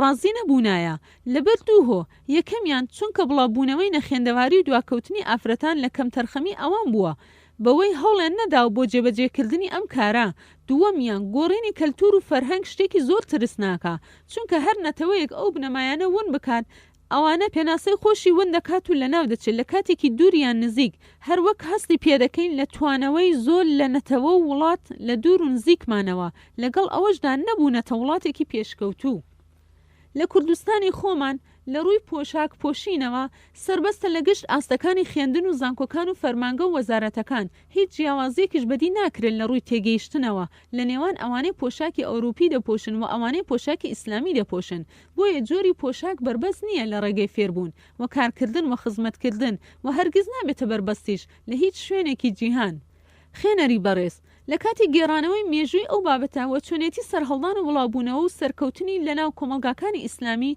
دوو کۆمەڵ و دوو چین لە خەڵک زۆر بەزەقی دیارن یەکەمیان ئەو سەرکردە و سەرۆک وەزیر و وەزیرانە بوون کەوا ئیستیعمار دیاری کردبوون بۆ جێگەگرتنەوەیان پاش ئەوەی هێزەکانی خۆیان کشاندەوە لە هیچ وڵاتێکی ئیسلامی هێزەکانی ئیستیعمار نەکشاوەتەوە تاوەکو دڵنیا نەبێت کە ئەوەی شوێنی دەگرێتەوە لە خۆی زیاتر خزمەتی دەکات چونکە ئەو سەرکردانە لە هەمان نەتەوەن و لەسەر هەمان ئاینی کۆمەڵگەکەیانن خاوەنی ئەو بیر و باوەڕە ئوروپیانە چاودێرێکی تەواوی ئەو سەرکردانە دەکەن کە خۆیان دایان مەزراندون هەر کات بینیان لە خزمەتی بەرنامەکانی ئەوانن ئەوە چەندەها نازناوی گەورەیان بۆ دەڕازێننەوە وەک پاڵەوانی نەتەوەیی ڕێخەر و یەخەری نەتەوەی عەرەبی پاڵەوانی سەربەستی و ئازادی نوێکەرەوە بوژێنەرەوەی ئیسلامی و هەتا دوایی ئەگەر بۆ کارانەش هەڵنەستا بە شێوەیەکی باش ئەوە هەزار ناو ناتۆرێ بۆ دەدۆزنەوە و لە ناوی دەبن بە یەکێک لە کاربەدەستە نزیکەکانی یان پاسەوانەکانی ئەو سەرکردانە ئەگەر کارەکانیان بۆ چووە سەر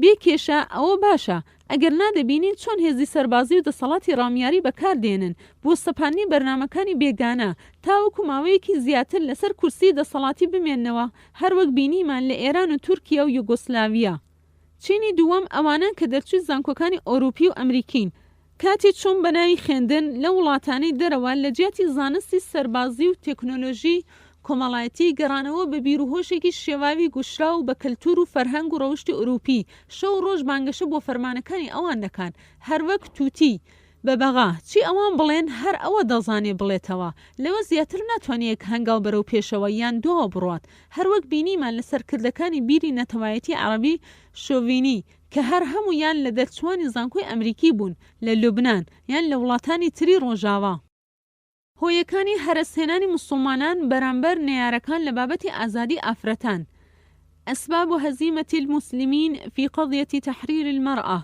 لاپەڕەی 90 1. کاربەدەستان و زانایانی ئاینی ئەو کات ئافرەتیان لە کۆمەڵگە بێبەش کردبوو لە خوێندن بەشداریکردنی ئەو چالاکیانەی گونجاوە بۆی وەک پەروەردە و تەندروستی کاروباری تایبەت و پێوەست بە ئافرەتان و هێندێک کاری تر کە بە درێژی باسمان کردووە لە کتێبی پیاوان و ژنانی تەوکاری نایەکسان ئەو بۆشاییە ڕۆشنبیریە وای کرد دەرگای کۆمەڵگە واڵا بێت بۆ سەرکردە و بەرنامەدارەژەرەکانی ئوروپی ئەو هەڵەیان قۆستەوە بۆ بەرژەمەندی خۆیان و هاتنە ناو کۆمەڵگەیەکی نەخێندەواری ناتێگەیشتوو لە ئاین و لە دنیا دەستیان کرد بە دامەزراندنی قوتابخانە بە جۆرەی ئەو بەرنامەی خۆیان دانویست بە ناوی نەهێشتنی نەخێندەواری خزمەتگوزاری پزیشکی خزمەتی هەژاران هەتا دوایی ئەوانەی سەرپەرشتی ئەو بنکە و قوتابخانە نەیان دەکرد زۆربەی لەو کەسانە بوون کە پەروەردەیەکی تەواو کرابوون ئاگاداری و ئاشنایان هەبوو کەوا چۆن هەوڵ دەدەن ئەو کۆمەڵگەیانە لە ئاین و ڕەوش دوور بخەنەوە 2. سوکایەتیکردن بە ئافرەت لە هێند لە کۆمەڵگەکانی بەناو ئیسلامی بە تایبەتی پاش ئەوەی خەڵک لە ئاین دوور کەوتبوونەوە بەهۆی نەخێندەواری یان کەمڕۆشنبیری زانایانی ئاینی بە زانستی سەردەم و فقی واقعی فەرمان و ئاەتەکانی خوا و فەرمودەکان جێبەجێ نەدەکران کەوا باسی مافی ئافرەت دەکات لە قۆناغەکانی ژیان هەروەک باسییان دەکەین لە لاپەڕەکانی داهاتوو 3. هەڵوەشاندنەوەی ئومەتی ئیسلامی دوای نەمانی خلافەتی ئیسلامی بەلادانی سوڵتان عەبدولحەمید لە ساڵی 1909 زاینی سڕینەوەی خلافەت بە وشە و بەکردار لە ساڵی 1924 زاینی پاش شکستی تورکیا لە جەنگی یەکەمی جیهانی و وڵاتانی ئیسلامی دابەش کرا لەلایەن وڵاتانی ئۆروپی لەسەر بنەمای نەتەوەگەری کە تەنها کورد تێیدا بێبەش کرا ئەو شکستە سەربازیە هەلێکی چاک و گونجاو بوو بۆ ئوروپیەکان بۆ سەپانی فەرهەنگی خۆیان بەسەر خەڵکانی تر کە لەو کار نەفسیەت و هیممەت و عەزیمەتی وڵاتانی ئیسلامی داتەپی بوو گەیشت بۆ نزمترین ئاست 4. بوونی ناکۆکی زۆر لە نێوان وڵاتانی بەناو ئیسلامی لەسەر بنەمای نەتەوەگەری و مەزهەبی و ناوچەگەرێتی و کێشەی سنوورەکان و بەرژەمەندیەکان وای کرد لە وڵاتانی ئۆروپی زۆر بە ئاسانی فەرمانڕەواکان بەکار بهێنن بۆ بەرژەوەندی خۆیان هەروەها فەرهەنگی خۆیان پیادە بکەن لەناو کۆمەڵگەی ئەو وڵاتانە بێت چاودێر و لێپرسینەوە تەنها بەرامبەر بەوەی کەوا لەسەر کورسی فەرمانڕەوایی بیان هێڵنەوە 5. دانان و بڕیاردانی تونترین سزا بۆ ئەو کەس و لایەن و سەرکردانەی کەوا دەنگی ناڕزایی دەردەبڕن بەرامبەر بەکردەوە ناشیاوەکانی حکوومەت و ئەو بێگانانەی لە وڵاتاندا کار دەکەن هەروەک لە ناوبردنی عەدنان مەندەریز لە تورکیا مصدق لە ئێران شافەیسەلی سعودی شەهید سەید قوت و ضیاءالحەقی پاکستانی و زۆری تر ئەوانە لە سێدارە دران یان کوژران بە نەهێنی بە بیانووی ئەوەی ویستویانە دەستوری وڵات بگۆڕن یان ویستویانە خاوەن شکۆ لەسەر کورسی فەرمانڕەوایی دابەزێنن یان جێرە شێوێنی دەکەن یان دژایەتی دیموکراسی پێشکەوتن و ئیشتراکیەت دەکەن 6. موسڵمانان دوور بوون لەوەی کەسایەتی ئیسلامی ڕاستەقینە لە ژیانی تاک یان کۆمەڵ پیادە بکەن 7. موسڵمانان لە ناوە ڕووخابوون ژیانیان تیان نەمابوو ڕمابوون بەهۆی دوورکەوتنەوە لە گیانی ئاینی ئیسلام و بەرنامەکەی هەرکات موسڵمان لەخوا دوور بوو ئەوە وەک مرۆڤێکی بێگیانە بە ئاسانی شکست دێنێ چونکە هەر کەسێک گیانی تیانە بوو ئەوە بە مردوو دەژمێردرێ بۆیە نەیانتوانی بەرامبەر ئەو هێرشە فەرهەنگی ئوروپیە بێبنەما و لەرزۆکە بوەستن بۆ ماوەیەکی درێژ موسڵمانی بێژیان و دوور لە قورئان سەبر و ئارامی خۆراگری کەمە ناتوانێت ئەو پاڵە پەستویی لە سەرێتی هەرسی بکات و بیمژێ بە شێوەیەکی بەرنامەداڕێژراو بێ ئەوەی کارگەری سلبیشی هەبێ لەسەر خودی خۆی خۆی گەورە دەفەرمێ وكذلك أوحينا إليك روحا من أمرنا ما كنت تدري ما الكتاب ولا الإيمان ولكن جعلناه نورا نهدي به من نشاء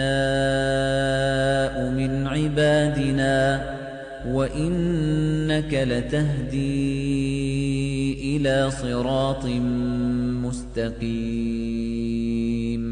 شەهید سید قوتب دەڵێ موسڵمانەکان وەستاون بەرامبەر دوژمنێکی زۆر زاڵم و بەهێز ملهور و لوتبەرز بە سەرکەوتنەکانی وەستاوە بەرامبەر بەو لێشاوە فەرهەنگیی دەرگای شەهوە و ئارەزووی بۆ کردوتەوە وەستاوە بەرامبەر ئەو داڕمان و بێهێزی و بێجیانەی کە تێی کەوتون بەرامبەر ئەو تەماح و خۆشیانەی کە لە دنیا پێشکەشی دەکەن بۆ وەستان بەرامبەر ئەو هەمووشتە تێش و خۆراکیان باوەڕ بەخوایە چەک و تفاقیان هەر خوایە پاڵپشت و هیوا و ئومێدیان هەر خوایە چونکە هەموو خۆراکێک بێجگە لە خۆراکی ئیمان هەر تەواو دەبێت و نامێنێ هەر پێداویست و چەکێک جگە لە چەکی باوەڕ هەر کول دەبێت و دەچەمێتەوە هەر پاڵپشتێکیش بێجگە لە خوا هەر دەڕمێ و دەچەمێتەوە و دەکەوێت.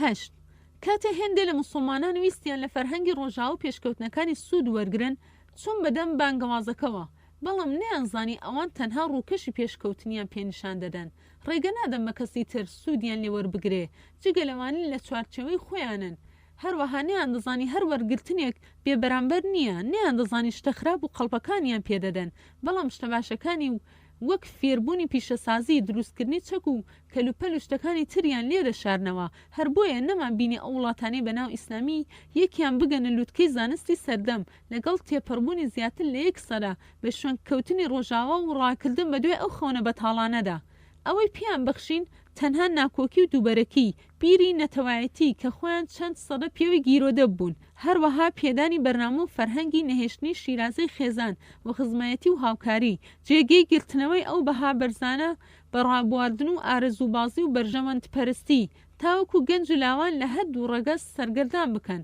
بەکاری لابەلا و دوور بکەونەوە لە زانستی و ڕۆشنبیری بەسوود.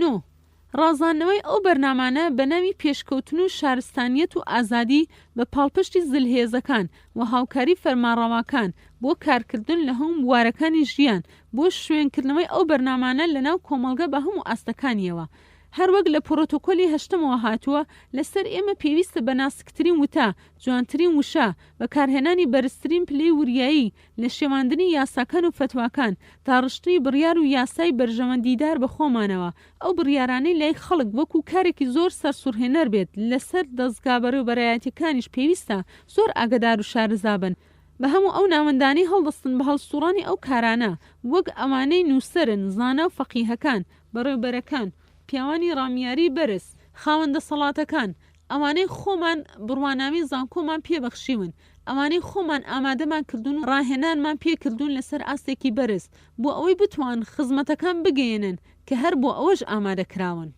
دا کۆمەڵگای یەکپارچە نەبوو دووبەرەکی و پارچەپارچەیی هۆکارە بۆ هەرسهێنان بەرامبەر بچووکترین مەترسی و هەڕەشە بۆیە کۆمەڵگە بە هەموو چینەکانیەوە نەیتوانی فەرمان بە چاکە و بەرگری لە خراپە بکات تاوەکو کارگەیشتە ئێمڕۆ هەر نەتەوەیەکی ناو ئومەتی ئیسلامی ئەو دووکارە ئەنجام نەدات ئەوە بەر تووڕێ و نەفرەتی خوا دەکەوێ. خۆی گەورە دەفەرمێ لعن الذين كفروا من بني إسرائيل على لسان داود وعيسى بن مريم ذلك بما عصوا وكانوا يعتدون كانوا لا يتناهون عن منكر فعلوه لبئس ما كانوا يفعلون. محەممەد قوتب دەڵێ موسڵمانان لە جێتی ئەوەی بەرنامە بۆ خەڵک داڕێژن فەرهەنگ و زانستی ببەخشن بە خەڵک لەو سەردەمانەی ئێستامان دەبینین خۆی ڕادەکات بە هەناسە بڕکێ بە دوێ بەرنامەی خەڵکانی بێگانە کە دژ بە ئاین و خوڕە و شتەکەی خۆیەتی. 11 خەڵکی گرنگ و کۆتایی زۆربەی زانایانی ئیسلامی ئەو سەردەمە هەڵناستن بە پێشکەشکردنی ئیسلامێکی ڕاستەقینەی واقعی گونجاو لەگەڵ ژیانی کۆمەڵگەکانی ئەو سەردەما چونکە کۆمەڵگەی ئیسلامی لە هەموو کاتدا پێویستە ئەو سفەتانەی تیا بێت ئەگەرنا لەناو دەچێت یەکەمیان یەکپارچەیی و برایەتی و تەبایی دادگەری و نەبوونی جیاوازی چینایەتی حکمکردن بە قورئان و فەرمودەکان تێشووی ڕێگای باوەڕ و تەقوا بێت فەرمان بە چاکە و بەرگری بکات لە خراپە هەروەک چۆن خۆی گەورە باسی کردووە. كنتم خير أمة أخرجت للناس تأمرون بالمعروف وتنهون عن المنكر وتؤمنون بالله ولو آمن أهل الكتاب لكان خيرا لهم منهم المؤمنون وأكثرهم الفاسقون. شهید سید قوب لە تەفسیری ئەو ئاەتەدا دەڵێ دەستێکی بە سۆز و بەرنامەدار ئەو ئومەتەی لە تاریکی و بۆڕووناکی گواستەوە هێناوێتیە سەر شانۆی ژیان. ئەو ئومەتە ڕۆڵی تایبەتی هەیە، شوێن و مەکانەتی تایبەتی خۆی هەیە، لای ئومەتانی تر حسابی بۆ دەکرێ. ئەو ڕاستیە ڕاستەقینەیە کە پێویستە موسڵمانان بیزانن کەوا ئەوان هاتوون تاوەکو پێشەنگ بن، سەرکردایەتی مرۆڤایەتی بکەن، چاکترین و باشترین ئومەتن. خی گەورەش دەیەوێت باشتر و چاکتر سەرکردایەتی مرۆڤایەتی بکات لەسەر زەوی، نەوەک خراپە و شەڕ سەرکردایەتی زەوی بکات. هەر بۆیەش نابێ پێشەنگ شت لە خەڵکانی تری نەفام وەربگرێ، بەڵام پێویستە ئەوەی لایەتی لە ڕاستی و دادوەریدا بیر و باوەڕی دروست، زانیاری زانستی دروست، خو ڕەوشتی دروست بیبەخشێ و پێشکەشی کۆمەڵگەکانی تری بکات. ئەوە ئەرک و فەرمانی ئەوە، هەر ئەو کارەی بوونی ئەو دەپارێزێ، هەر بۆ ئەوەش دروست کراوە. ئەرکی ئەوەیە هەردەم سەرکردە بێ لە پێشەنگی گەلان بێ، گەیشتن بۆ دوو ئاستە کاری زۆری دەوێ. ئەرکی قورسی دەکەوێتە سەرشان، بە ئاسانی نایەتە بەرهەم، بەڵکو دەبێت لە بیر و باوەڕ و ڕێسای کۆمەڵایەتی شێوی ئەو کارە گەورە بێت. دەبێت لە بواری زانست و ئاوەدانکردنەوەی زەوی دەستی باڵای هەبێ، ڕۆڵی کاریگەر بجێڕێ، تاوەکو سیفەتی جێنشینی خۆی لەسەر بێتەجی. لێرە و بۆمان بەدیار دەکەوێ ئەو بەرنامەی بۆی دانراوە داوای ئەرک و فەرمانی زۆری لەرەکات کە ئەنجام بدات، هەنی دەدە لە هەموو بوارەکانی ژیان پێش بکەوێ. ئەگەر موسڵمانان ئەو خاڵانەیان جێبەجێ کرد، ئەوە ئەو کات دەبنە باشتر و چاکترین ئومەت و پێشەنگی گەلانی جیهان وەردەگرن لە هەر کات و سەردەمێکدا. ئەگەر پشتیان لەو پرۆژە و بەرنامەیە کرد، ئەوە ئەو باروگزەرانیان لە ئێستا باشتر نابێت. بەشی پێنجەم، ئافرەت لە ئیسلامدا. دەواازە لاپەڕەی 99 لە کتێبی پیاوان و ژنان تەوکارینا یەکسان زۆر بە درێژی باسی ئەرک و فەرمانەکانی هەردوو ڕەگەزەکەمان کردووە لەگەڵ جیاوازی نێوانیان لەسەر ڕۆشنایی کامەیان گونجاوتر و شیاوترە. هەروەها ئەو گونجاوی و شیاویە لەسەر ڕۆشنایی جیاوازیە خۆرسکی و فیتەریەکانی جەستەیی و دەرونی بووە. هەروەها ئەوەشمان ڕوون کردەوە کەوا هەردوو ڕەگەز نایەکسانن، لە هەمان کاتدا تەواوکاری یەکترین. بێ ئەو هاوکێشەیە هەرگیز ڕەوڕەوەی ژیان بەڕێوە ناچێت، چونکە هەر ئەو هاوکێشەیە وا دەکات ئەو دوو ڕەگەزە ئارەزویان بۆ یەکتری بچێت. لە ئەنجامی ئەو ئارەزووە فیتریە خۆشەویستی دروست دەبێت و لە ئەنجامی بەیەکگەیشتنی ئەو دوو نایەکسانەش نەوەکانی دواڕۆژ دروست دەبن. هەر کات هەوڵی بە یەکسانکردن بدرێت لە ڕووی فسیۆلۆژی و بایۆلۆژیەوە کە هەرگیز ناتوانرێ، ئەوە کۆمەڵگە تووشی سەرلێشێواوی و گۆمڕایی و لەناوچوون دەبێتەوە. ئەگەر تەماشای ئەرکەکانی سەرشانی ئەو دوو ڕەگەزە بکەین، بە شێوەیەکی گشتی دەبینین زۆر لە یەکەوە نزیکە. ئەو جیاوازەیە کە هەیە تەنها لە دەواازەی گونجاوی شیاوی یەکێکیانە زیاتر لەوی تر بووە بۆ هێندێک کار، گونجاوی شیاوی ئەوی تریانە بۆ هێندێک کاری تر. هەروەک بە درێژی باسی هەر یەکمان کردووە. خی گەورە کاتێ باسی ئەوە دەکات کەوا ئادەمیزاد جێنشینی ئەوە لە سەرزەوی مەبەستی هەردوو ڕەگەزە، چونکە بێ ئەو دوو ڕەگەزە مەبەستی جێنشینایەتی نایەتە دی کە ئاوەدانکردنەوەی زەوی بەهۆی نەوەکانی ئادەمیزادەوە. بۆ هەردووکیان بەرنامەی داڕشتۆ و کارەکان و مافەکانی دیاری کردووە، بەڵام ئەوەی زۆر تێبینی دەکرێت لە قورئان و فەرمودەکان زۆر زیاتر باسی مافی ئافرەتان کراوە. ئەوەش وا هەز دەکەم لەبەر دوو هۆبێت.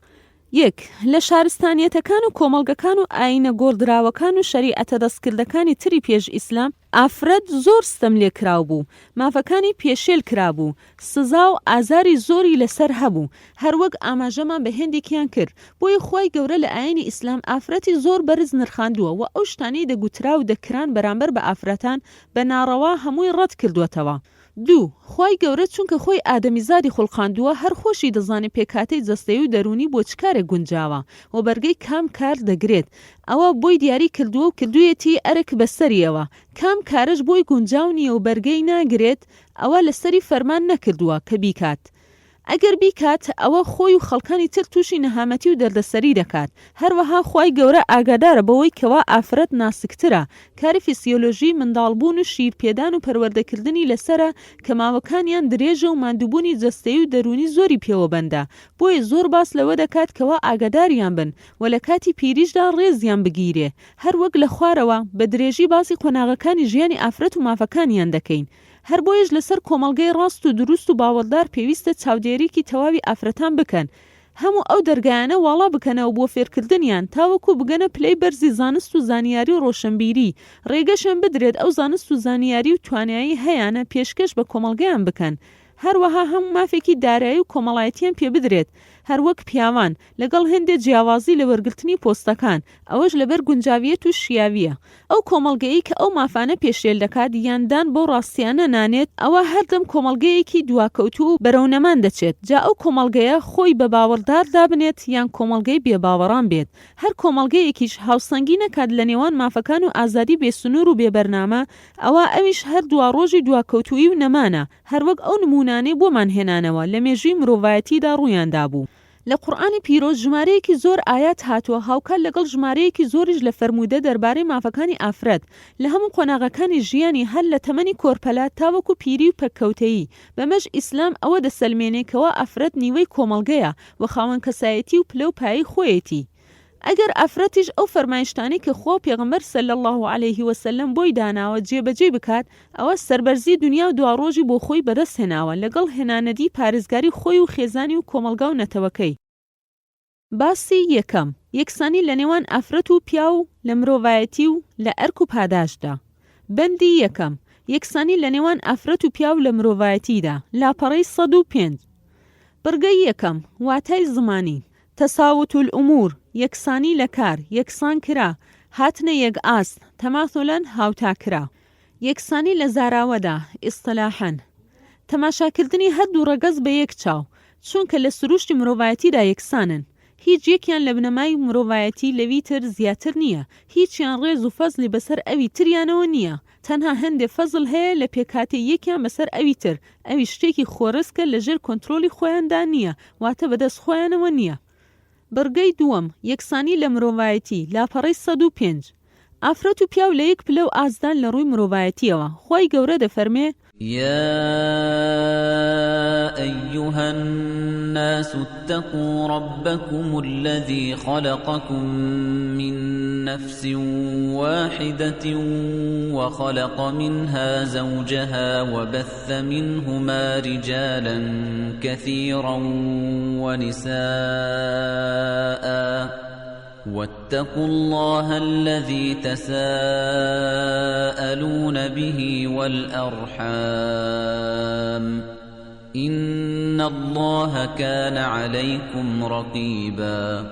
خۆی گەورە باس لەوە دەکاتکەوە بنەڕەتی هەردوو ڕەگەز نێرینە و مێینە یەک باوکو دایکە تاوەکو بەزەیان بەیەک بێتەوە، ئاشنایی و هاوکاری یەکتری بکەن. هەر لەو دایک و باوکەوە ژمارەیەکی زۆر لە پیا و ژنی خوڵقاندووە و لەسەر زەوی بڵاوی کردوونەتەوە بە شێوە و زمان و ڕەنگی جیاواز.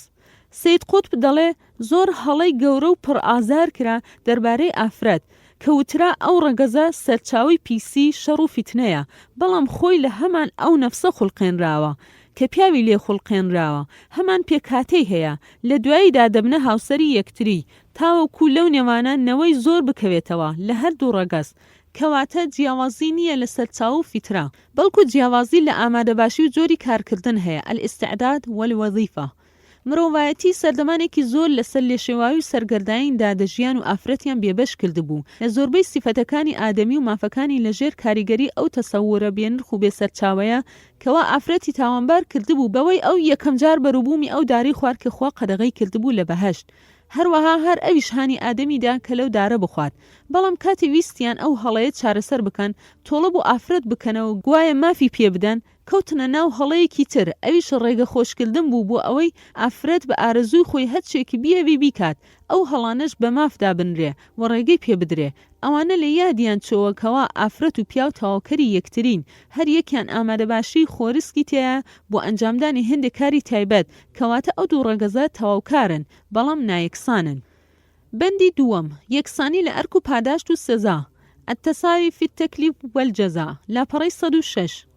پێشێلکردنی مافی ئافرەتان بێ هەڵاوێردان لە هەموو کۆمەڵگەکان هەبوو، لە هەر سەردەمێک ڕەنگ و تایبەتمەندێکی خۆی هەبوو، بەڵام زۆر بەدەگمەن یەکسانیمان بەدی کرد لە نێوان ئەو دوو ڕەگەزە لە ئەرک و پاداشدا لە دنیا و دواڕۆژدا. بڕگەی یەکەم، یەکسانی لە ئەرک و پاداشدا، لاپەڕەی 106. هەر وەک لە پێشەوە باسی ئەو هەموو مەینەت و سوکایەتیەمان کرد کە دەربارەی ئافرەتان ئەنجامدرا لەلایەن خاوەندە سەڵات و خاوەند سامان و بەناو پیاوانی ئاینی، بەهۆی دانانی چەند یاسا و ڕێسایەکی دەستکرد لەسەر بنەمای هەواو ئارزووە کاتیەکانیان. لەو بارودۆخە تنگانەدا ئافرەت تووشی زۆر دەردەسەری و ماندووبوونی جەستەیی و دەرونی بوو. هەروەها ئافرەت لە سەردەمەکانی نەفامی و سەردەمەکانی لادانی خەڵکان لە ئاینی خوا هەردەم ئافرەت بە بێهێز سەیر دەکرا، هەردەم ببوو ئۆرگانێک کە دەبوایە بە چاوی بەزەیەوە تەماشا بکرایە. ئەو بارە نالەبارە بۆ ئافرەتان بەردەوام بوو تاوەکو ڕۆشنایی ئیسلام دەرکەوت و دەستی ئافرەتی گرت و بەرزی کردنەوە و کردی هاوشان و هاوتای پیاو لە ئەرک و پاداشتی دنیا و دواڕۆژیدا. يا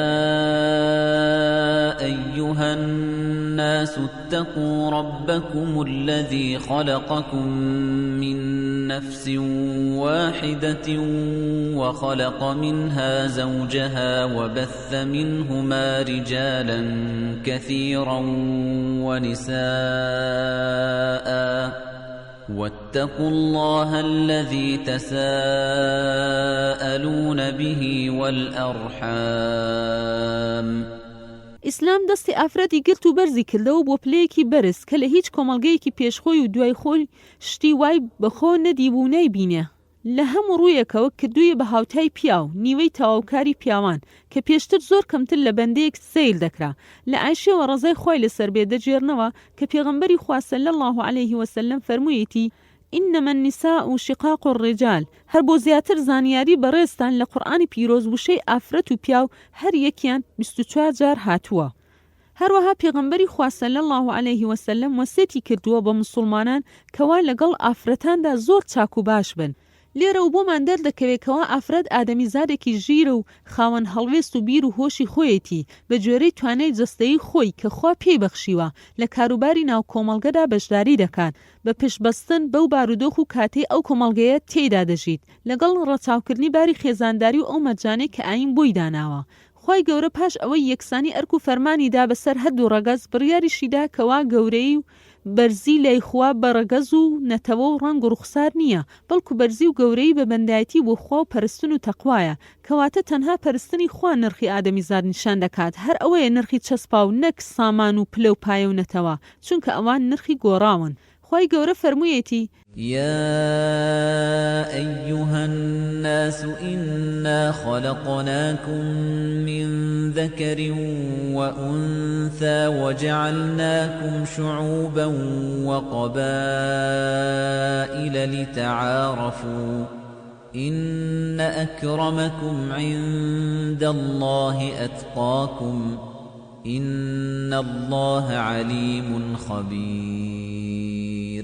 هەروەها خی گەورە فەرموویەتی وما خلق الذكر والأنثى إن سعيكم لشتى. لە کۆکردنەوەی پێکەوە بەستانی هەردوو ڕەگەز لەو ئاەتەدا ئەو واتایە دەگەێنێ کەوا خی گەورە بە یەک چاو تەماشای هەردووکیان دەکات. ئەرک و فەرمان لەسەر هەردووکیانە و هەردووکیشان پاداشی کار و کردەوەکانیان وەردەگرن. هەروەها ئەو ئاەتە ئاماژەش بەوە دەکات کەوا هەر یەکیان کاریان جیاوازە لەوی تریان واتە هەر یەک بۆ کارێک گونجاوە. هەروەها لە پاداشتی یەکسانن هەروە خی گەورە دەفەرمێ فاستجاب لهم ربهم أني لا أضيع عمل عامل منكم من ذكر أو أنثى بعضكم من بعض فالذين هاجروا وأخرجوا من ديارهم وأوذوا في سبيلي وقاتلوا وقتلوا لأكفرن عنهم سيئاتهم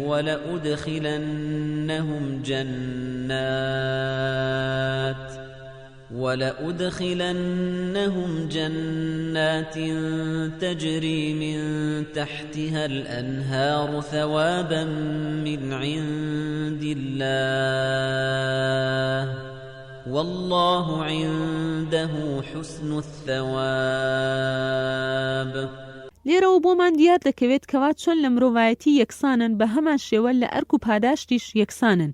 ئیبنی کەثیر دەڵێ خی گەورە وەڵامیان دەداتەوە هەردوو ڕەگەز بێت جیاوازی هەموو یەکسانن لە ئەرک و پاداشت هەر یەکیان بە گوێرەی کردەوەکانیان پاداشتیان هەیە سەرجەمی زانایان لەگەڵ ئەوەنکەوە هەر ئاەتێک لە قورئان هاتبێ ئاماژە بۆ موسڵمانان یان ئیمانداران بکات لەسەر شێوەی تاکی نێرینەیە یان کۆی نێرینە کە پەیوەندی هەبێ بە بابەتەکانی ئەرک و پاداشت کار و کردەوە هەروەها مافەکان ئەوە هەردوو ڕەگەز دەگرێتەوە مەگەر ئاەتێک یان نەسێکی تر ئەو بابەتە تایبەتمەندتر بکات وەک هێندێک کاتی خواپەرستی ئەرکی دارایی هەروەها بە هەمان شێوە دەربارەی فەرمودەکانی پێغەمبەری خوا صلی الله علیه وسلم. بڕگەی دووەم یەکسانی لە سزاکان لاپەڕەی 109 یەکەم سزای دزیکردن لاپەڕەی 109 خوای گەورە دەفەرمێ والسارق والسارقة فاقطعوا أيديهما جزاء بما كسبا نكالا من الله والله عزيز حكيم. واتە هەردوو ڕەگەز یەکسانن لە سزای دزیکردن. دووەم سزای دامێن پیسی زینا لاپەڕەی 109 خوای گەورە دەفەرمێ الزانية والزاني فاجلدوا كل واحد منهما 100 جلدة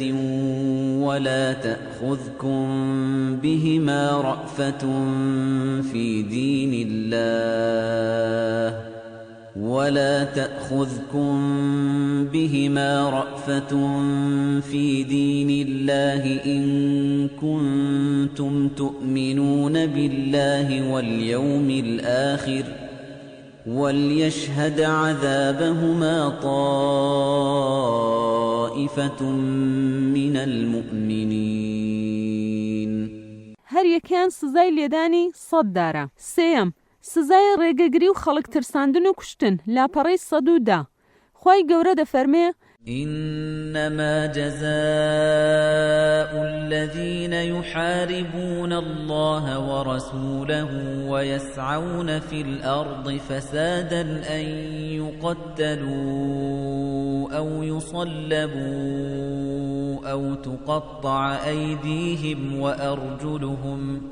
أو تقطع أيديهم وأرجلهم من خلاف أو ينفوا من الأرض ذلك لهم خزي في الدنيا ولهم في الآخرة عذاب عظيم. چوارم تۆمەت هەڵبەستان لاپەڕەی 110 سزای تون بۆ ئەوانەی تۆمەت بۆ ئافرەتانی دامێن پاک هەڵدەبەستن. خوای گەورە دەفەرمێ والذين يرمون المحصنات ثم لم يأتوا ب4 شهداء فاجلدوهم 80 جلدة ولا تقبلوا لهم شهادة أبدا وأولئك هم الفاسقون. خوای گەورە دەفەرمێ إن الذين يرمون المحصنات الغافلات المؤمنات لعنوا في الدنيا والآخرة ولهم عذاب عظيم. هەروەها یەکسانن لە سنوورەکانی تر وەک مەی خواردنەوە نێربازی و مێبازی و زۆری تر گوتنی حەق و ڕاستی دەربارەی مافی ئافرەت هەروەک گوتنی حەق و ڕاستیە بەرامبەر بە هەموو کێشەکانی تری مرۆڤایەتی هەوڵدان بۆ سەرکەوتنی مافی ڕاستەقینەی ئافرەتان هەوڵدانە بۆ سەرکەوتنی ئاینی خوا چونکە مافی ئافرەتان مافی دایک و داپیر و خوشک و پور و کچی خۆمانە ئافرەت تەواوکەری پیاوە و نیوەی کۆمەڵە کەواتە سەرکەوتنی ئافرەت سەرکەوتنی خودی پیا و کۆمەڵگەیە چونکە ئافرەت نزیکترین کەسە لە پیاو هەروەها سەرکەوتنی دایکینەوەکانی دواڕۆژە و سەرکەوتنی کارگەی کەڵە پیاوانی نەتەوە و شارستانیەت و مرۆڤایەتیە بەرامبەر ئەوەش هەر سوکایەتیەک بەرامبەر بە ئافرەت سوکایەتیە بە دایک و خوشک و پور و کەسوکاری خۆمان و سوکایەتیە بە خودی پیاو چونکە ئافرەت نیوەی کۆمەڵە و هاوسەری پیاوە. باسی دووەم یەکسانی لە شیاوی بەندی یەکەم واتەی شیاوی و شیاوی ئاینی و ئابووری لاپەڕەی 113 بڕگەی یەکەم شیاوی لە زمانەوە الأهلیەة في اللغة لاپەڕەی 113 أهل يستأهل الاستئهال من الإهالة تستأهل وتقول أهل لهذا الأمر واتە گونجاوی حەق و مافی خۆیەتی ئەو شتەی پێ بدرێت دەڵێن ئەوە شیاوە بەو کارە الأهلیەت الصلاحیەت ئەی صالح له دەڵێن فڵانە کەس شیاوە بۆ ئەوەی چاودێری و سەرپەرشتی ئەو کارە بکات واتە بۆی گونجاو و چاکسازی تیا دەکات. بڕگەی دووەم شیاوی لە زاراوەوە لاپەڕەی 113 دەکرێت بە دوو بەش. ئەلیف شیاوی پێویست و واجب ئەهلیەت الوجوب گونجاوی و شیاوی ئادەمیزادە بۆ ئەو مافە شەرعیانەی هەیەتی و ئەوانەی لەسەرێتی. ب شیاوی گونجاوی بۆ هێنانەدی و ئەداکردن ئەهلیەت الئەدا بریتیە لە شیاوی گونجاوی ئادەمیزاد بۆ هێنانەدی ئەو کارانەی لە توانایدایە کە لە ڕووی شەرعیەوە حسابی بۆ دەکرێ یان ئەو سەلاحیەتە کە بۆ ئادەمیزادان دانراوە ئەگەر قسەیەکی گوت یان کردارێکی کرد ئەوە لە شەرع حسابی بۆ بکرێت و حکمەکانی لەسەر بچەسبێ. هەروەک گوتمان خوای گەورە بە شێوەیەکی گشتی یەکسانی داناوە لە ئەرک و فەرمان و ماف لە نێوان ئەو دوو ڕەگەزەدا مەگەر خۆیان بە خۆرێسک جیاوازیان تێدا بەدی بکرێت یان گیانی داد و ڕاستی وا بخوازێت کە جیاواز بن. هەر بۆیش ئیسلام بە یەک چاو تەماشایان دەکات نایەوێت ئافرەت لە کەسایەتی پیاودا بتوێتەوە لە پێش شوکردنی و دوای شوکردنی هەروەک لە وڵاتانی خۆیان بە سەروەری مافی ئافرەتان دەزانن دەیبینین هەر دوای شوکردن کەسایەتی نازناو ناوی بنەماڵە و هۆزەکەی هەموو دەسڵدرێتەوە دەچێتە سەرناوی بنەماڵەی مێردەکەی. بەندی دووەم شیاوی ئاینی و ئابووری الأهلیەت الدینیە والئیقتصادیە بڕگەی یەکەم شیاوی ئاینی لاپەڕەی 114 ئافرەت وەک پیاوان شیا و گونجاوە کەوا هەموو بنەماکانی باوەڕ وەربگرێ لەگەڵ ئامادەبوون بۆ ئەنجامدانی ئەرکەکانی سەرشانی جا ئەو ئەرکانەی پێوەستن بە کاری جەستەیی وەک نوێژ و ڕۆژوو یان پێوەستن بە سامان و دارایی وەک زەکات یان پێوەستن بە هەردووکیانەوە وەک حەج. لەو شتانەی باسمان کردن هەردوو ڕەگەز تیاندا یەکسانن لە ئەنجامدانیاندا تەنها هێندێک جیاوازی هەیە لە چۆنیەتی ئەنجامدانی ئەو ئەرکانە کە زۆربەی ئاسانکاریە بۆ ئافرەتان تاوەکو گونجاو بێت لەگەڵ پێکاتەی جەستەیی و دەرونی. ئەوانەشمان زۆر بە درێژی بۆ خێنەری بەڕێز ڕوون کردوێتەوە لە پەراوی پیاوان و ژنان تەواوکاری نایەکسان بە بەڵگەی زانستی. سەرەتا تێبینی ئەوە بکەن کەوا ئافرەت وەک پیا و سەربەستی و کەسایەتی خۆی هەیە لە کاتی باوەڕهێنان بەخوا و بنەماکانی تری ئیسلام بێ ئەوەی لە ڕێگەی باوکی یان برای یان هاوسەری بێ. هەروەک خوای گەورە دەفەرمێ كل آمن بالله وملائكته وكتبه ورسله لا نفرق بين أحد من رسله وقالوا سمعنا وأطعنا غفرانك ربنا وإليك المصير. لێرەدا سەرنج بدەن کەوا وشەی باوەڕهێنان كل آمنا بەتاک هاتووە واتە هەموو تاکێک لە کۆمەڵگە خۆی بەرپرسی باوەڕی خۆیەتی لە هەردوو ڕەگەز هیچ پەیوەندی بە باوک و برا و هاوسەر و خزمایەتیەوە نییە کەس وەسی کەس نییە هەرچەند زۆریش لێ نزیک بێ. هەروەها حکمەکانی شەرعی کە خوای گەورە نردوویەتە خوارەوە هەردوو ڕەگەز وەری دەگرن بێ پێویستبوونی هیچ کەسێک لەو نێوانەدا هەروەها لەسەر هەردوو ڕەگەز جێبەجێ دەکرێت. لە کاتی واژووکردنی پەیمانی حودەیبیە لە یەکێک لە بەندەکان نووسرا بوو هەر یەکێک لە بێباوەڕان هاتە ناو موسڵمانان پێویستە وەری نەگرن و بۆیان بگەڕێنەوە بە شێوەیەکی ڕاستەوخۆ باسی ئافرەتان نەکرابوو. لە دواییدا هێندە لە ئافرەتانی بێباوەڕ موسڵمان بوون و لە مەکە و کۆچیان کرد بۆ مەدینە کافرەکان داوایان لە پێغەمبەری خوا سەلەڵڵاهو عەلەیهی وەسەلەم کرد کە بۆیان بگەڕێنەوە. ئەوە بوو پێش ئەوەی بۆیان بگەڕێنەوە خوای گەورە ئەو ئاەتانەی ناردە خوارەوە کەوا ئەو بەندە ئافرەتان ناگرێتەوە بۆیە بۆتان نییە ئەو ئافرەتانە بگەڕێنەوە بۆ لای بێباوەڕان. خوای گەورە فەرموویەتی يا أيها النبي إذا جاءك المؤمنات يبايعنك على ألا يشركن بالله شيئا ولا يسرقن ولا يزنين ولا يقتلن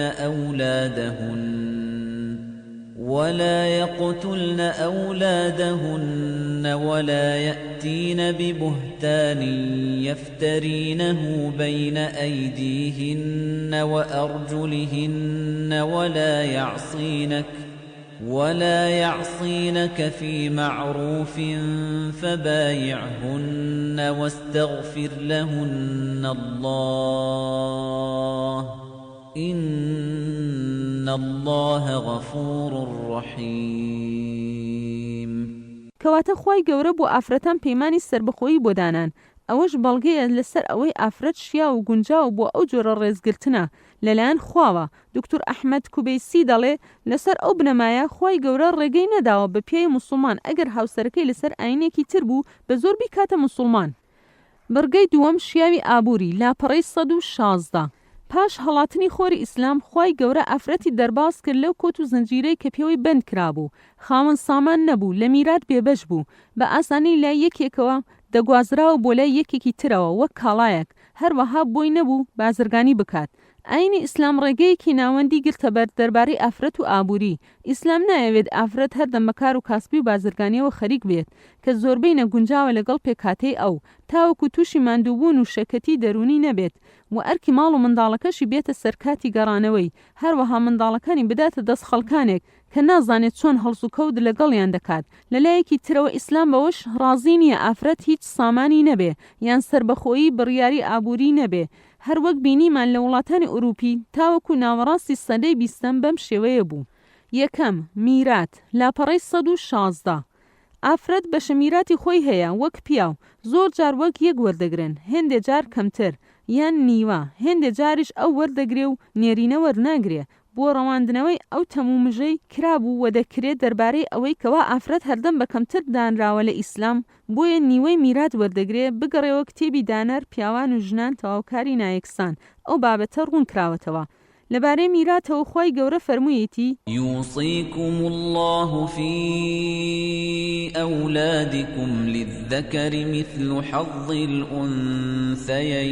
الأنثيين فإن كن نساء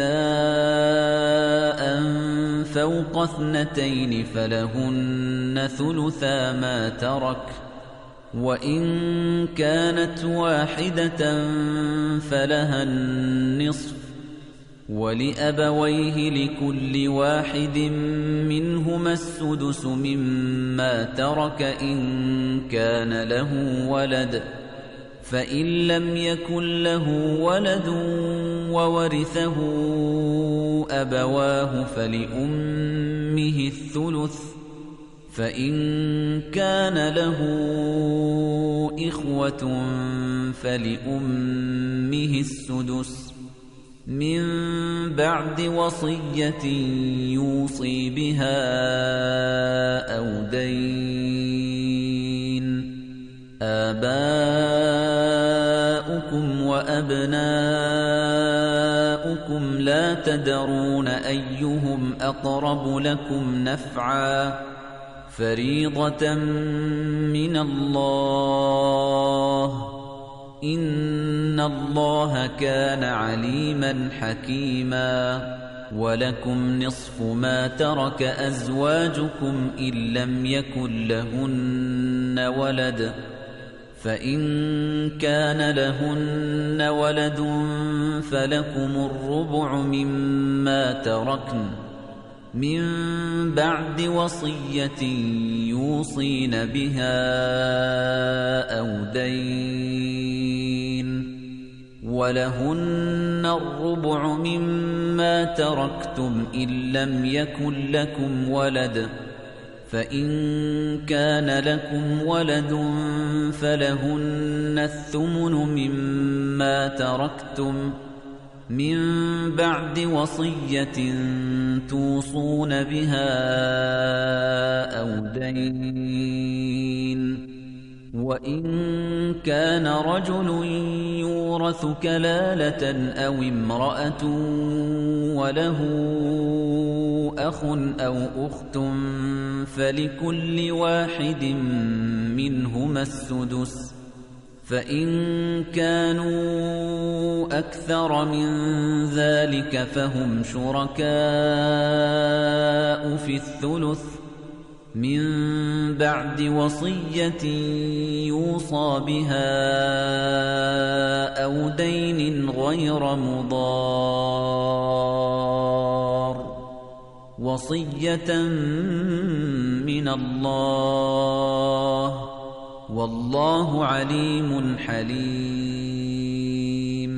يستفتونك قل الله يفتيكم في الكلالة إن امرؤ هلك ليس له ولد وله أخت فلها نصف ما ترك وهو يرثها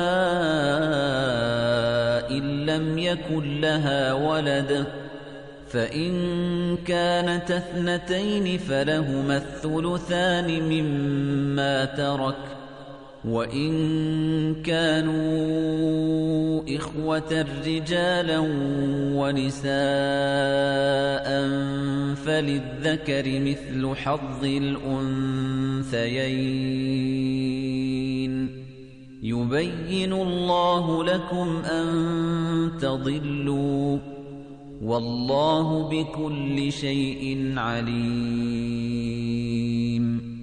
ئەو سێ ئاەتە هەموو بنەماکانی میراتی تیا ڕوون کراوەتەوە، بەڵام بۆ لقەکانی میرات و چۆنێتی دابەشکردنی ئەوە فەرمونەکانی پێغەمبەر و ڕای هاوڵەکان هەوڵی زانایان و فەقیهەکان هەمووی جیا کردوتەوە و تێیدا ڕوون کراوەتەوە.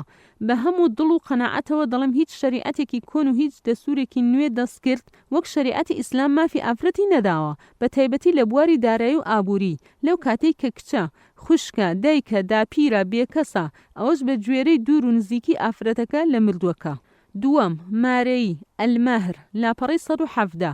خوای گەورە دایناوە بۆ پیاوان کەوا مارەی ئافرەتان بدەن بە دڵ و قەناعەتەوە. وآتوا النساء صدقاتهن نحلة فإن طبن لكم عن شيء منه نفسا فكلوه هنيئا مريئا. وەک مافێکی تایبەتی ئەو بڕەش دیاری نەکراوە، دەوەستە لەسەردا بوونەریت توانای دارایی پیاوەکە، بەڵام ئافرەت گەر بیەوێت دەتوانێت بە ڕەزامەندی خۆی بڕێک لەو مارەیە بدات بە پیاوەکە. ئەگینا بۆ هاوسەر و باوک و برا و کەسی تر نییە لەو پارەی هیچی بجێڕێتەوە، هەرچەندە ئەگەر مارەیەکە زۆریش بێت وەک 1 قینتار زێڕ. خوای گەورە دەفەرمێ وَإِنْ أَرَدْتُمُ اسْتِبْدَالَ زَوْجٍ مَكَانَ زَوْجٍ وَآتَيْتُمْ إِحْدَاهُنَّ قِنطَارًا فَلَا تَأْخُذُوا مِنْهُ شَيْئًا أَتَأْخُذُونَهُ بُهْتَانًا وَإِثْمًا مُبِينًا. ئەو مافانەی باسمان کردن بەراورد بکەن لەگەڵ مافەکانی ئافرەت دەربارەی مارەیی لە سەردەمی نەفامی عەرەب لە ئاینی جوولەکە و دەستورەکانی تر. لە زۆربەی ئەو سەردەمانە ژنخوازی وەک گرێبەستێکی بازرگانی بوو لە نێوان باوکی کوڕە و کچە. کچە هیچ مافێکی نەبوو لەو سامانەی وەردەگیردرا. لە هێندە کۆمەڵگە لە کاتی ژنبەژنی هیچ مارەیەک بۆ ئافرەتدا نەدەنرا. خاڵێکی تر ئەوەیەکەوە ئافرەت هیچ لە سامانی خۆی خەرج ناکات کاتی شوکردن. هەمووی لەسەر پیاوەکەیە، بە پێچەوانەی هێندە لەو کۆمەڵگایانەی کە خۆیان بە مافپەرڤەر و بەرگریکەر دادەنێن بۆ چەسپاندنی مافی ئافرەتان، بەڵام زۆربەی خەرجی لەسەر ئافرەتە. سێەم، ئافرەت مافی موڵکیەت وەرگرتن و خەرجی پارەی هەیە لاپەڕی 118. حقوق الملكية والقبض والصرف. ئافرەت وەکو پیاو هەموو مافی موڵکایەتی و خەرجی وەرگرتنی سامانی هەیە لە شەریعەتی ئیسلامی بۆ سامانە گوازراوەکان و نەگوازراوەکان، بازرگانی و هەموو کارێکی تری حەڵاڵ.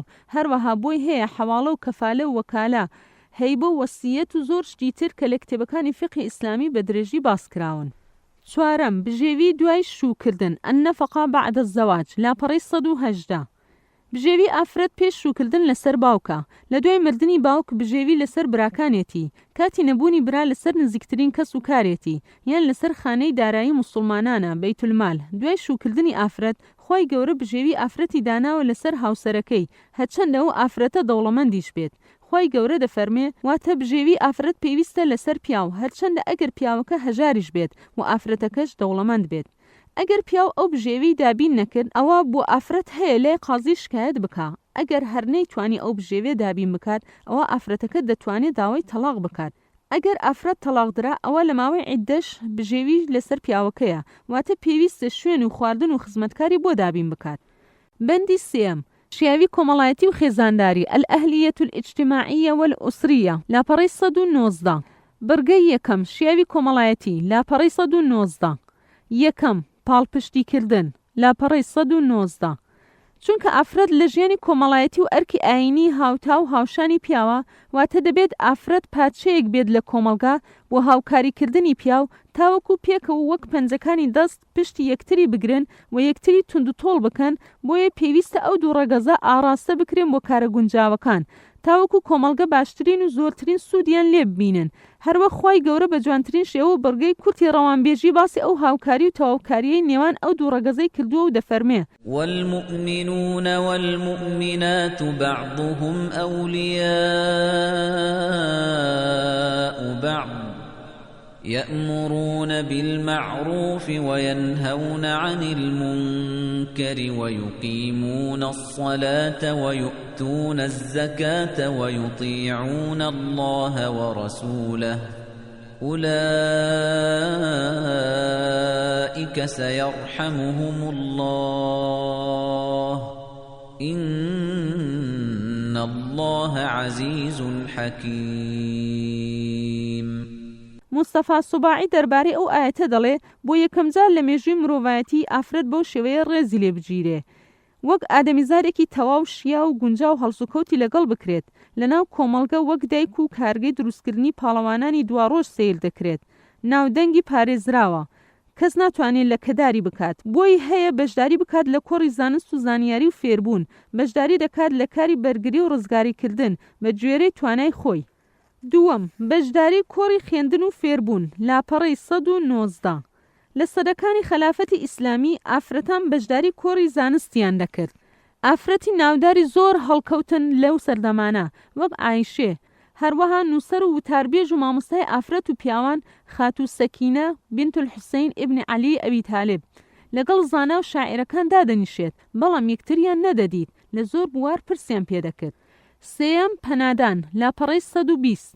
پێغەمبەری خوا صلی الله علیه وسلم هەر وەک چۆن ڕێگەیدا کەوا پیاوان پەنای بێباوەڕان بدەن، بە هەمان شێوە ڕێگەی بە ئافرەتاندا هەر وەک چۆن ئوممهانی پەنای یەکێک لە خزمەکانیدا لە دوای فەتحی مەکە.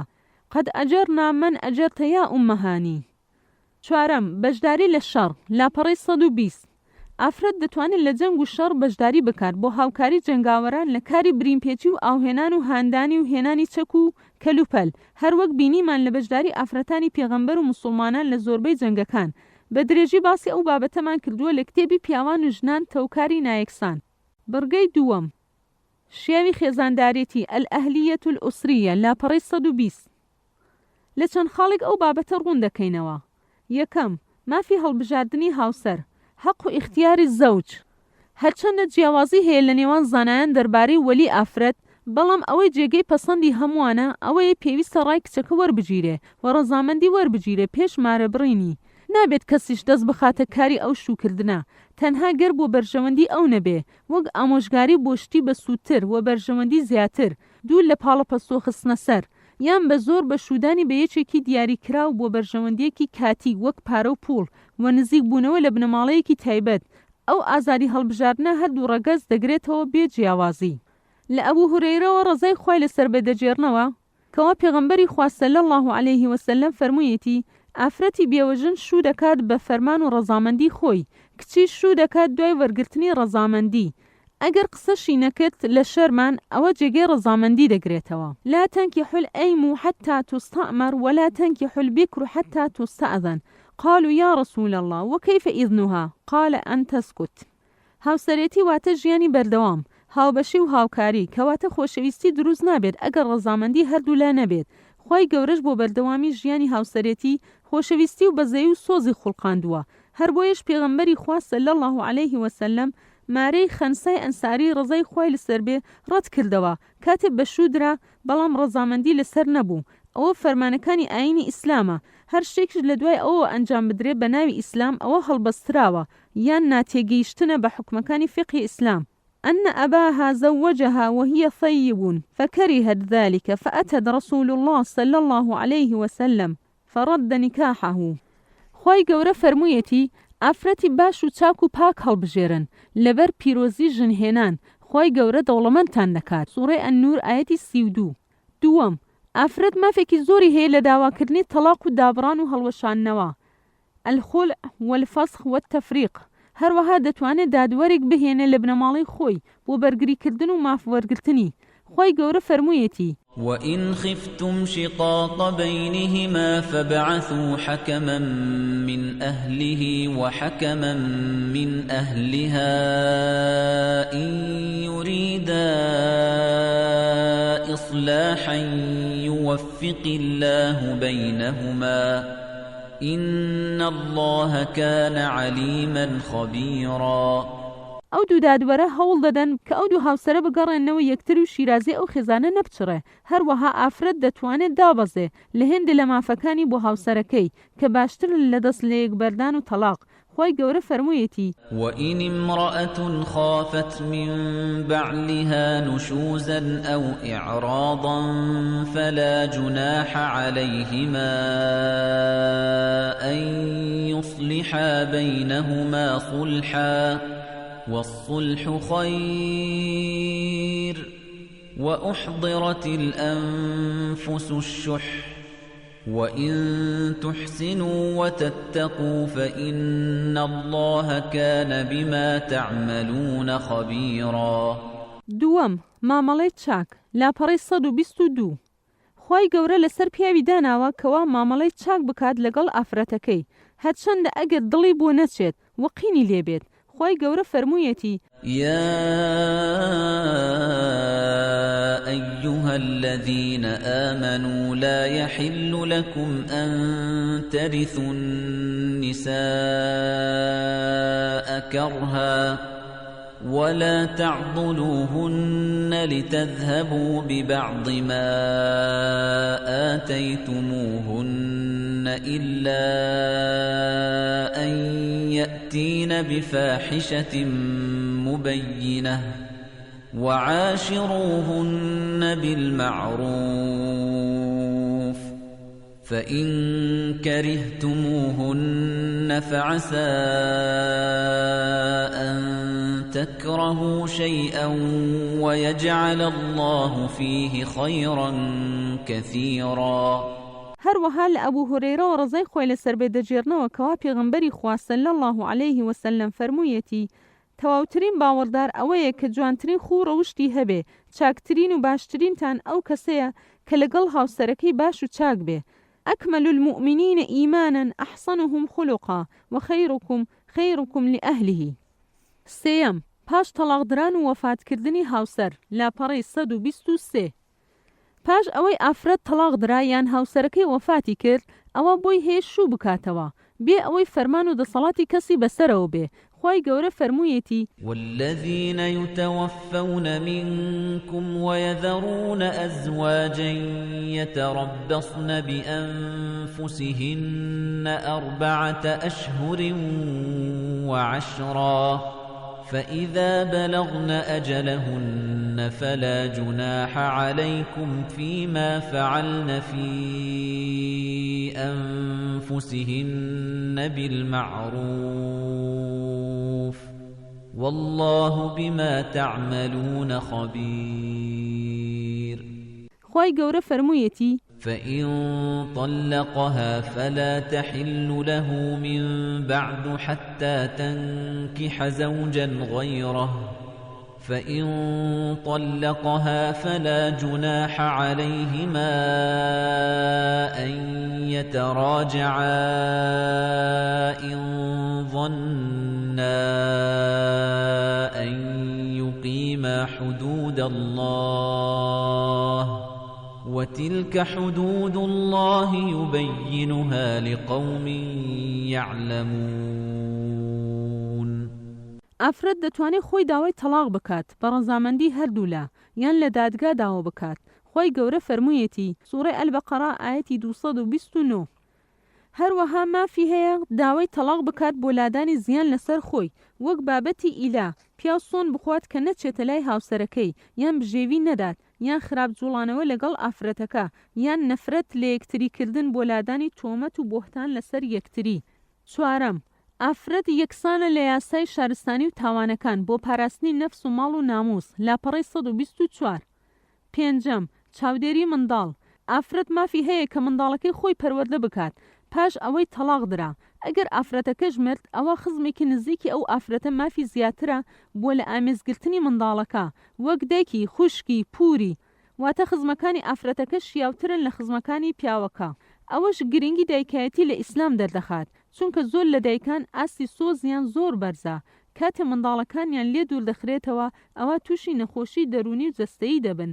هەر بۆیە ئاینی ئیسلام بە چاوی سۆز و بەزەیەوە دەڕوایەنتە ئەو سۆزەی دایکایەتی. هەر بۆیە دایکی لە پێشتر داناوە بە چاودێریکردنی منداڵەکەی دوای مردنی پیاوەکە یان تەلاق و دابڕان. لە هێندێ لە مەزهەبەکان ئەو چاودێریەی دایک بۆ منداڵەکەی تاوەکو 7 بۆ 9 ساڵە، یان تاوەکو تەمەنی پێگەیشتنە، یان تاوەکو تەمەنی ژنهێنانە بۆ کوڕ و بێنۆژیە بۆ کچان. ئەگەر منداڵێک هۆش و بیری تەواو نەبوو ئەوە هەروەک منداڵێکی بچووک مامەڵەی لەگەڵدا دەکرێت، بۆیە لای دایکی دەمێنێ بۆ ماوەیەکی درێژتر بەهۆی نەبوونی توانای جیاکردنەوەی کار و شتەکان. لەو بابەتانەی باسمان کردن دەردەکەوێت کەوا ئافرەت لە ئیسلامدا کەسایەتیەک وە کیانەک وە بوونێکی سربەخۆی هەیە، ئیرادەی ئازادە. ئیسلام نایەوێت بیلکێنێ بە کەسانی ترەوە، نازنا و ئیرادەی پێیوەست بێ بە پیاوەوە. بەو شێوەیە کەرامەت و بوونی پارێزراو دەبێت لە ناو کۆمەڵگەیەکی ئیسلامی کە هەردەم ئاواتی بەرزی و خۆشی و بەختەوەری ئەوە، هەردەمە قەڵغانێکی پتە و بۆ بەرگریکردن لە مافەکانی. باسی سێیەم، مافی فێربوون و هێندە مافی تر. بەندی یەکەم، مافی خوێندن و فێربوون، حەق و تەعلیم، لاپەڕەی 129.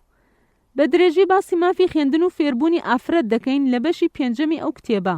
بەندی دووەم، مافی بیرڕادەربڕین، حەق و ئیبداء الڕای، لاپەڕەی 129. ئیسلام چۆن یەکسانی کردووە لە مرۆڤایەتی و کەسایەتی و ئیرادە، ئاوەش یەکسانی کردووە لە مافی ڕادەربڕین وە پەسەندکردنی ڕایەجوانەکان و لەبارەکان. بەڕگەی یەکەم، مافی بیرڕادەربڕین لە کارە تایبەتیەکان. ئیبداء الڕای فی الشؤون الخاصة. باشترین نمونە لەسەر ئەو جۆرە مافە ڕووداوی خوێلەی کچی سەعلەبە ڕەزای خوای لەسەر بێ هەروە خۆی دەیگێڕێتەوە و دەڵێ ئەو ئاەتە لەسەر من و هاوسەرەکەم ئەوسی کوڕی سامێت ڕەزای خوای لەسەر بێ دابەزی. خوای گەورە فەرموویەتی: قد سمع الله قول التي تجادلك في زوجها وتشتكي إلى الله والله يسمع تحاوركما إن الله سميع بصير. ئەو ئافرەتە دەڵێ ڕۆژێک مێردەکەم هاتە لام، منیش داوای شتێکم لێ کرد، ئەویش تووڕە بوو، وتی تۆ وەک پشتی دایکمی. منیش ڕاستەوخۆ هاتمە لای پێغەمبەری خوا صلی الله عليه وسلم، باسەکەم بۆ جێڕایەوە. ئەویش وتی: ئەی خەولە، هاوسەرەکەت کوڕی مامی خۆتە و پیر بووە، تەقوای خوا بکە و باسی مەکە، زۆری نەخایان. قورئان دابەزی لەسەر ئەو بابەتی من کێشەم تێدا هەبوو. پێغەمبەری خوا صلی الله عليه وسلم فەرمووی: ئەی خەولە، خۆی گەورە دەربارەی تۆ هاوسەرەکەت ئاەتی ناردە خوارەوە، پاشان ئاەتەکانی خوێندەوە: یا خەولە قد أنزل الله فيك وفي صاحبك قرآنا. عایشە ڕزای خوای لەسەر بێت دەڵێ سوپاس بۆ ئەو خوای جوێی لە هەموو گفتوگویەکە. کاتێک خەولە هاتە لای پێغەمبەری خوا صلی الله عليه وسلم لە تەنیشت ماڵی خۆمان، من جۆم لە گفتوگویەکان نەبوو، بەڵام خوای گەورە ئاگدار بوو بۆ کێشەیە لە بەرزی 7 ئاسمانان ئاەتی دابەزان تاوەکو مافی ئەو ئافرەتە بدات کە هاوسەرەکەی دەیویست مافی هاوسەرێتی پێشێل بکات. لێرەوە چەند خاڵێکمان بۆ دەردەکەوێت. 1. بۆمان دەردەکەوێت کەوا ئافرەت لای پەروەردگار چەند بەڕێزە. 2. چونکە ئافرەت ئاستی سۆزی بەرزە و دەرونی ناسکە بەرگەی کێشەکانی خێزانی و دەرونی ناگرێت، بۆیە خۆی بە بەزەیی ڕاستەوخۆ لە هەمان کات مافی دابین کرد. 3. ئافرەت مافی ئەوەی هەیە ڕای خۆی بدات و بەرگری لە خۆی بکات ئەگەر لە توانای بوو، ئەگەر نا کێشەکەی بەرز بکاتەوە بۆ سەروی خۆی بۆ دۆزینەوەی ڕێگە چارەیەک. 4. زۆر کێشەی کۆمەڵایەتی ڕووی لە پێغەمبەر و هاوڵەکانی کردووە. خوای گەورە ئاوا ڕاستەوخۆ قورئانی دانەبەزاندووە، بەڵکو دوا کەوتووە بۆ ماوەیەک لەبەر ئەو حکمەتانی خۆی دەیزانێ، بەڵام لەو کێشەیە ڕاستەوخۆ وەڵام دابەزی، مافی ئافرەتەکە دابین کرا. چ ڕێزێک و بەرزی و ئازادیەک هەیە بۆ ئافرەتان لەوە گەورەتر بێ کە پەروەردگار خۆی چارەسەری کێشەی بکات و مافی دابین بکات. بڕگەی دووەم، مافی بیر و ڕادەربڕین لە کاروباری گشتی، لاپەڕەی 130. 1. ئیبداء الڕای فی الشؤون العامة. ئاینی ئیسلام مافی ئافرەتی داوە کەوا ڕای خۆی دەربڕێ کاتی هاتنە پێشەوەی ڕووداوێکی گشتی کۆمەڵایەتی، پەروەردەیی، ڕامیاری فەرهەنگی بێت. ئەگەر ڕایەکیشی پەسەند بوو ئەوە ئەو ڕایە وەردەگیرێ و لەسەر هەموو مسلمانان پێویستە پێوەی پابەند بن کاتێ بووە بڕیاری گشتی. بۆ ئەو جۆرە مافانەش نمونەمان زۆرە لە مێژووی ئیسلامیدا، تەنها بۆ نمونە چەند دانەیەکان باز دەکەین. لە دوای واژووکردنی پەیمانی حودەیبیە لەلایەن پێغەمبەری خوا صلی الله عليه وسلم بە هاوڵەکانی فەرموو کەوا دەست بکەن بە سەرتاشین و سەربڕینی ئاژەڵەکان. ئەو فەرمانە لەسەر دڵی هێندێکان قورس بوو چونکە خۆیان ئامادە کردبوو بچنە ناو مەککە و عەمرە بکەن، نەوەک بگەڕێنەوە بۆ مەدینە بێ ئەوەی عەمرە بکەن. ئەوە بوو پێغەمبەری خوا صلی الله عليه وسلم 3 جار ئەو فەرمایشتەی دووبارە کردەوە و هیچ کەس ئەو دوو کارەی ئەنجام نەدا. ئەویش چوە لای ئوم سەلەمەی خێزانی ڕەزای خوای لەسەر بێ، ئەو ڕووداوەی بۆ جێڕایەوە. ئوم سەلەمە وتی ئەی پێغەمبەری خوا صلی الله عليه وسلم، بڕۆ بۆ ناو هاوڵان و قسە لەگەڵ کەسیان مەکە، بانگی سەرتاشەکەت بکە و دەست بکە بە سەرتاشین و سەربڕینی وشترەکان. کاتی ئەوان تویان بینی بەم شێوەیە خۆیان چاو لە تۆ دەکەن و پێویست بە پێکوتن ناکات. اینجا هاوڵەکان دەستیان کرد بە سەرتاشینی یەکتری و سەربڕینی وشترەکان. هێندێکان لە داخی ئەوەی کە ڕاستەوخۆ فەرمانی پێغەمبەری خۆیان صلی الله عليه وسلم جێبەجێ نەکرد خەریک بوون یەکتریان دەکوشت. بەو ڕایە پەسەند و جوانەی ئەو ئافرەتە لەو کاتەناسکەدا بۆ هۆی دامرکاندنەوەی ئاژاوەیەکی گەورە و توشبوونی هاوڵانی پێغەمبەری خوا صلی الله عليه وسلم بە سەرپێچیکردنی فەرمانەکانی گوناهباربوونیان. هەر وەک لە زۆر شوێنی تر باسی ئەوەمان کردووە، ئافرەتانی زۆر جار لە کاروباری ڕامیاری و بگرە سەربازیش بیرروبۆچوونی جوانیان بە مێشکدا دێت کە دەبێتە هۆی دامرکاندنەوەی ئاژاوەیەک یان سەرکەوتنی بەرنمەیەک یان دەربازبوون لە تەنگژەیەک، وەک ئەوانەی بینیمان لە خوشکی موسا پێغەمبەر عەلەیه السەلام، ئاسیای خێزانی فێرعون و پاشای سەبا مەلیکەی سەبا. بەندی 3 مافەکانی تری ئافرەت بعض حقوقی ئوخرا لاپەڕی 132. بڕگەی یەکەم تەمەنی منداڵی و پێگەیشتن و شوکردن لاپەڕی 132. یەکەم پارێزگاری لە ژیانی ئافرەت الحفاظ على حياة الأنثى لاپەڕی 132. لە زۆر سەردەمانی نەفامی نەتەوەی عەرەب و نەتەوەکانی تر منداڵی مێینە زیندە بەچاڵ دەکرا یان پشتگوێ دەخرا تاوەکو گیانی لەدەست دەدا. ئەوەش لەبەر نەبوونی بژێوی بوو، یان لە ترسی ئەوە بوو بکەوێتە دەست هۆزە هێرشبەرەکان، یان لەبەر ئەوە بوو ئافرەتان بەشداری جەنگیان نەدەکرد تاوەکو تاڵانی پێدا بکەن وەک پیاوان، بۆیە زۆر بە پێویستیان نەدەزانی. خی گەورە فەرمانی کرد بەو هەژارانە ئەگەر ئێوە لە بارێکی ئابووری ئاسایی دابوون و منداڵێکی مێینەتان بوو ئەوە زیندە بەچاڵی نەکەن لە ترسی برسێتی، چونکە خی گەورە بژێوی ئەو کچە و ئێوەش دەدات. هەروەها ئەگەر ئێوە لە باری برسێتی دابوون و منداڵێکی مێینەتان بوو ئەوە زیندە بەچاڵی مەکەن، چونکە خی گەورە بژێوی ئێوە و ئەویش دەدات. کوشتنی نەفسێک لە هەر ڕەگەزێک بێت لای خی گەورە زۆر قورسە، چونکە پێچەوانەی بنچینەی حکمەتی خوایە لە خوڵقاندن و نیشتەجێکردنی ئادەمی زادان لەسەر زەوی. خی گەورە دەفەرمێ بە چ تاوانێک ئەو منداڵانە دەکوژن کاتێک لە ڕۆژی پاداشت و سزا پرسیارتان لێ دەکرێت چ وەڵامێک دەدەنەوە، تاوانیان چییە؟ ئایا ڕزق و ڕۆزی بەدەست ئێوەیە؟ سوورەی ئەتەکویر ئایە 89. خی گەورە دەفەرمێ ولا تقتلوا أولادكم خشية إملاق نحن نرزقهم وإياكم إن قتلهم كان خطأ كبيرا.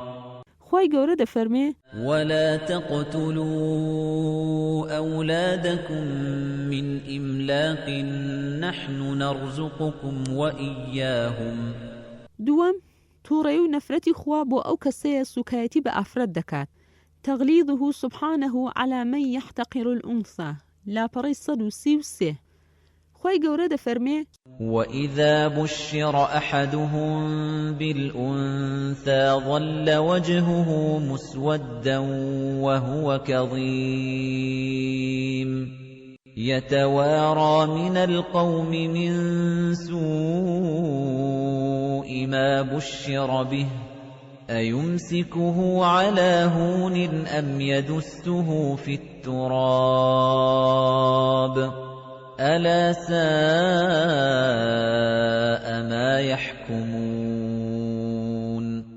نەفامەکانی پێش ئیسلام لە نەتەوە جیاجیاکان کاتێ منداڵێکی مێینەیان دەبوو زۆر دڵگران دەبوون، دەموچاویان ڕەشەڵ دەگەڕا کاتی ئەو هەواڵەیان دەبیست. ئەو نەفامانە دوو ڕێگان دەگرتە بەر، یەکەمیان زیندە بە چاڵکردن، دووەم هێشتنەوەی لە ماڵ بەڵام بەچایەکی زۆر سووک تەماشا دەکرا و پشت گوێ دەخرا. ئیسلام ئەو تێڕوانینە هەڵانەی هەبوون دەربارەی ئافراد ڕاستی کردەوە بۆ شیکردنەوە کەوا نێرینە و مێینە بە خشراوێکی خواییە. هەر سوکایەتێک بەرامبەری بکرێت ئەوە سوکایەتیە بە ڕەگەزی پیا و خۆی و سوکایەتیە بە مرۆڤایەتی، چونکە ئافرەت یان دایکێتی یان خوشکێتی یان پورێتی یان هاوسەرێتی. سێیەم چاکەکردن بەرامبەری الإحسان إليهن لاپەڕی 133. لە عایشەوە ڕەزای خۆی لەسەر بێت دەجێڕنەوە کەوا پێغەمبەری خوا صلی الله عليه وسلم فەرموویەتی ئەو کەسەی مێینەی هەبوو لەگەڵیان باش بوو ئەوە دەبنە بەربەست بۆی لە ئاگری دۆزەخ. من ابتلى من البنات بشيء فأحسن إليهن كن له سترا من النار. لأبو سعيد خدري ورزاي خوان لسر بيت دجيرنەوە کەوا پێغەمبەری خوا صلی الله عليه وسلم فەرموویەتی ئەوەی سێ یان دوو کچی هەبێ یان خوشکی لەگەڵیان باش بوو تەقوای خوای کرد لەو بارەیەوە ئەوە بەهەشتی پێدەبەخشرێ. لە ئیبن عەباسەوە ڕەزای خوان لەسەر بێت دەجێڕنەوە کەوا پێغەمبەری خوا صلی الله عليه وسلم فەرموویەتی ئەوەی کچێکی هەیە زیندە بە چاڵی نەکرد بە یەک چاو تەماشای کرد لەگەڵ کوڕەکانەوە جیاوازی نەکرد ئەوە خوای گەورە پاداشتی بە بەهەشت دەداتەوە. چوارەم مافی مێینەی هەتی و حقوق اليتامى من النساء لاپەڕی 134 خوای گەورە دەفەرمێ ويستفتونك في النساء قل الله يفتيكم فيهن وما يتلى عليكم في الكتاب في يتامى النساء اللاتي لا تؤتونهن ما كتب لهن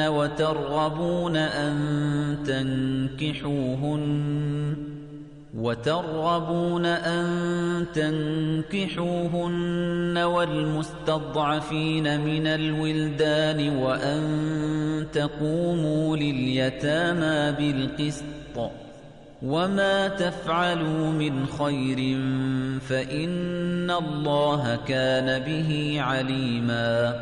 لەسەردەمانی نەفامی ئەگەر پیاوێک هەتیوێکی مێینەی لابوو ئەوە پارچە قماشێکی بەسەردا دەدا ئەوە بۆ کەس نەبوو داخوازی بکات ئەگەر جوان و بەرچاو وایە ئەوە بۆ خۆی داخوازی دەکرد ئەو کات هەموو ماڵی داگیر دەکرد ئەگەر جوان نەبووە ئەوە دەیهێشتەوە تاوەکو دەمرد ئەوەش بۆ ئەوە بوو تاوەکو ماڵەکەی بخوات اینجا خوای بەزەی ئەو دابوو نەریتە نەفامیەی بەلاوەنا فەرمووی ئەوانش مافی میراتیان هەیە مافی ئەویان هەیە چاکیان لەگەڵدا بکرێت و ڕێگان نەگیرێت بۆ شوکردن هەر وەک لە زۆر ئاەتەکانی سوورەتی ئەنیسا ئاەتی 11 12 و 176 دا هاتووە. پێنجەم هەوڵدان بۆ دیاریکردنی هاوسەرێکی چاک بۆی لاپەڕی 135. شەشەم پێدانی مارەی. حەوتەم پێدانی بژێوی ئەو خاڵانە باسکران لە باسی شیاوی ئافرەت لە بوارە جیاجیاکان دادوەریکردن لە نێوانیان ئەگەر پیاوەکە زیاتر لە یەک خێزانی هەبوو خوای گەورە چەند ژنی حەڵال کردووە بۆ مسڵمانان هەر وەک لە زۆربەی ئاینەکان و کۆمەڵگەکانی هەبووە ئەو بابەتە بە درێژی باس کراوە لە کتێبی پیاوان و ژنان تەوکاری نایەکسان لە دانەر بە مەرجی هەوڵدان بۆ یەکسانی دادوەریکردن لە نێوانیان لە خواردن و پۆشاک و شوێن و مامەڵەکردن هەرچەندە ئەگەر ئەو ئافرەتانە لە باری ئابووریەوە جیاوازیان هەبوو بەڵام هێندێشتی تر هەیە کە لەژێر کۆنتڕۆڵ دەسەڵاتی مرۆڤدا نییە ئەویش دڵبۆچوون و خۆشەویستی دڵیە لەگەڵ ئەوەشدا نابێ مافی ئەوان تر پێشێل بکات. لە ئەبوو هورەیرەوە ڕەزای خۆی لەسەر بێت دەجێڕنەوە کەوا پێغەمبەری خوا صلی الله عليه وسلم فەرموویەتی هەر یەکێک دوو خێزانی هەبێ زۆر بەلای یەکیاندا لار بووەوە ئەوە ڕۆژی دوایی دەبینن لار بۆتەوە بۆ لایەک. لە ڕواەتێکی تردا دەفەرمێ لایەکی کەوتووە لەبەر زۆری لاربوونەوە بۆی لەسەر مسلمانان پێویستە بەلای یەکێک لە خێزانەکانی زۆر لار نەبێتەوە و ئەوی تریان پشتگوێ بخات چونکە وەک ئافرەتێکی هەڵواسراو دەبێت نە هاوسەری هەیە بچێتە لای نە تەلاق دراوە تاوەکو شوو بکاتەوە. خوای گەورە دەفەرمێ ولن تستطيعوا أن تعدلوا بين النساء ولو حرصتم فلا تميلوا كل الميل فتذروها كالمعلقة وإن تصلحوا وتتقوا فإن الله كان غفورا رحيما. هەشتم مامەڵەکردن بە چاکی المعاشرة بالمعروف چاکی مامەڵەکردن پێویستێکی ئیسلامیە بە تایبەتی لەگەڵ خێزان چونکە هۆکاری نزیکبوونەوەی دڵەکانە تەواوکاری باوەڕە زیادبوونی تەقوا و ئارامیە. لە ئەبوو هورەیرەوە ڕزای خوای لەسەر بێ دەجێڕنەوە کەوا پێغەمبەری خوا صلی الله عليه وسلم فەرموویەتی أكمل المؤمنين إيمانا أحسنهم خلقا وخياركم خياركم لنسائه. خوای گەورە فەرمانی ئەوشمان پێدەکات کەوا کاتێ پیاو کەوتە قین لە هاوسەرەکەی ئەوە بۆی نییە مامەڵەی خراپی لەگەڵدا بکات چونکە خۆی نازانێت لەوانەیە بەهۆی ئەو ئافرەتەوە خێرێکی گەورەی بۆ بێت لەلایەن خوای گەورەوە هەروەک خوای گەورە دەفەرمێ يا أيها الذين آمنوا لا يحل لكم أن ترثوا النساء كرها ولا تعضلوهن لتذهبوا ببعض ما آتيتموهن إلا أن يأتين بفاحشة مبينة وعاشروهن بالمعروف فإن كرهتموهن فعسى أن تكرهوا شيئا ويجعل الله فيه خيرا كثيرا نوێم مافی دانانی دادوەر لاپەڕەی 136 ئافرەت کاتێک دووبەرەکی هەبوو لەگەڵ هاوسەرەکەی دەتوانێت دادوەرێک لە خزمەکانی خۆی بهێنێ بۆ بەرگری لێکردنی خوای گەورە بۆ چارەسەری کێشە و ناکۆکی و دووبەرەکی نێوان هەردوو هاوسەرەکە چەند قۆناغێکی داناوە ئامۆژگاریکردن دوورکەوتنەوە لە کاتی خەوتن لێدانێکی سووکی سەرزەنشکارانە خوای گەورە دەفەرمێ وإن خفتم شقاق بينهما فابعثوا حكما من أهله وحكما من أهلها إن يريدا إصلاحا يوفق الله بينهما إن الله كان عليما خبيرا ئەوە ژواتەی ئەوە دەدات ئافرەتە مافیان هەیە بەرگری بکەن لە خۆیان کاتی بوونی کێشەکان نەوەک تەنها فەرمانی پیاو بەسێردا بدرێت هەرچەندە ئەگەر ناڕەواش بێت دەیەم لە کاتی ڕوودانی تەلاق حالەت و حدوثی تەلاق لە سەردەمانی نەفامی تەلاقدان بێژمار بوو پیاو ئافرەتی تەلاق دەدا دوایی لە ماوەی عیددە دەیجێڕایەوە دوایی دووبارە تەلاقی دەداوە بە ئارزووی خۆی ئەو کردارە ژمارەیەکی زۆر جار دووبارە دەبەوە کە تیایدا ئافرەت هەردەم لە ژیانێکی لاسەنگی دەرونی دەژیا نەیدەزانی دوا ڕۆژی ژیانی خۆی و کۆرپەکانی بەچی دەکات هەر بۆیەش خوای بەبەزەیی ژمارەی تەلاقدانی دیاری کرد و چارچێوەیەکی بۆ دانا تاوەکو پیاوانی نەزان و بێبەزەیی بە ئارزووی خۆیان گاڵتە و سوکایەتی بە کەسایەتی و کەرامەتی ئافرەتان نەکەن هەروەک دەفەرمێ الطلاق مرتان فإمساك بمعروف أو تسريح بإحسان ولا يحل لكم أن تأخذوا مما آتيتموهن شيئا إلا أن يخافا ألا يقيما حدود الله فإن خفتم ألا يقيما حدود الله فلا جناح عليهما فيما افتدت به تلك حدود الله فلا تعتدوها ومن يتعد حدود الله فأولئك هم الظالمون هەروەها بۆی دیاریکردن کەوا کاتی نزیکبوونەوەی عیددەی یان دەیگەڕێنەوە ژێر سێبەری خۆی یان بەردەوام دەبێت تاوەکو دەگاتە بەینونە بێ ئازاردان یان وەرگرتنی فیدیە یان ڕاگیرکردنی خوای گەورە دەفەرمێ وإذا طلقتم النساء فبلغن أجلهن فأمسكوهن بمعروف أو سرحوهن بمعروف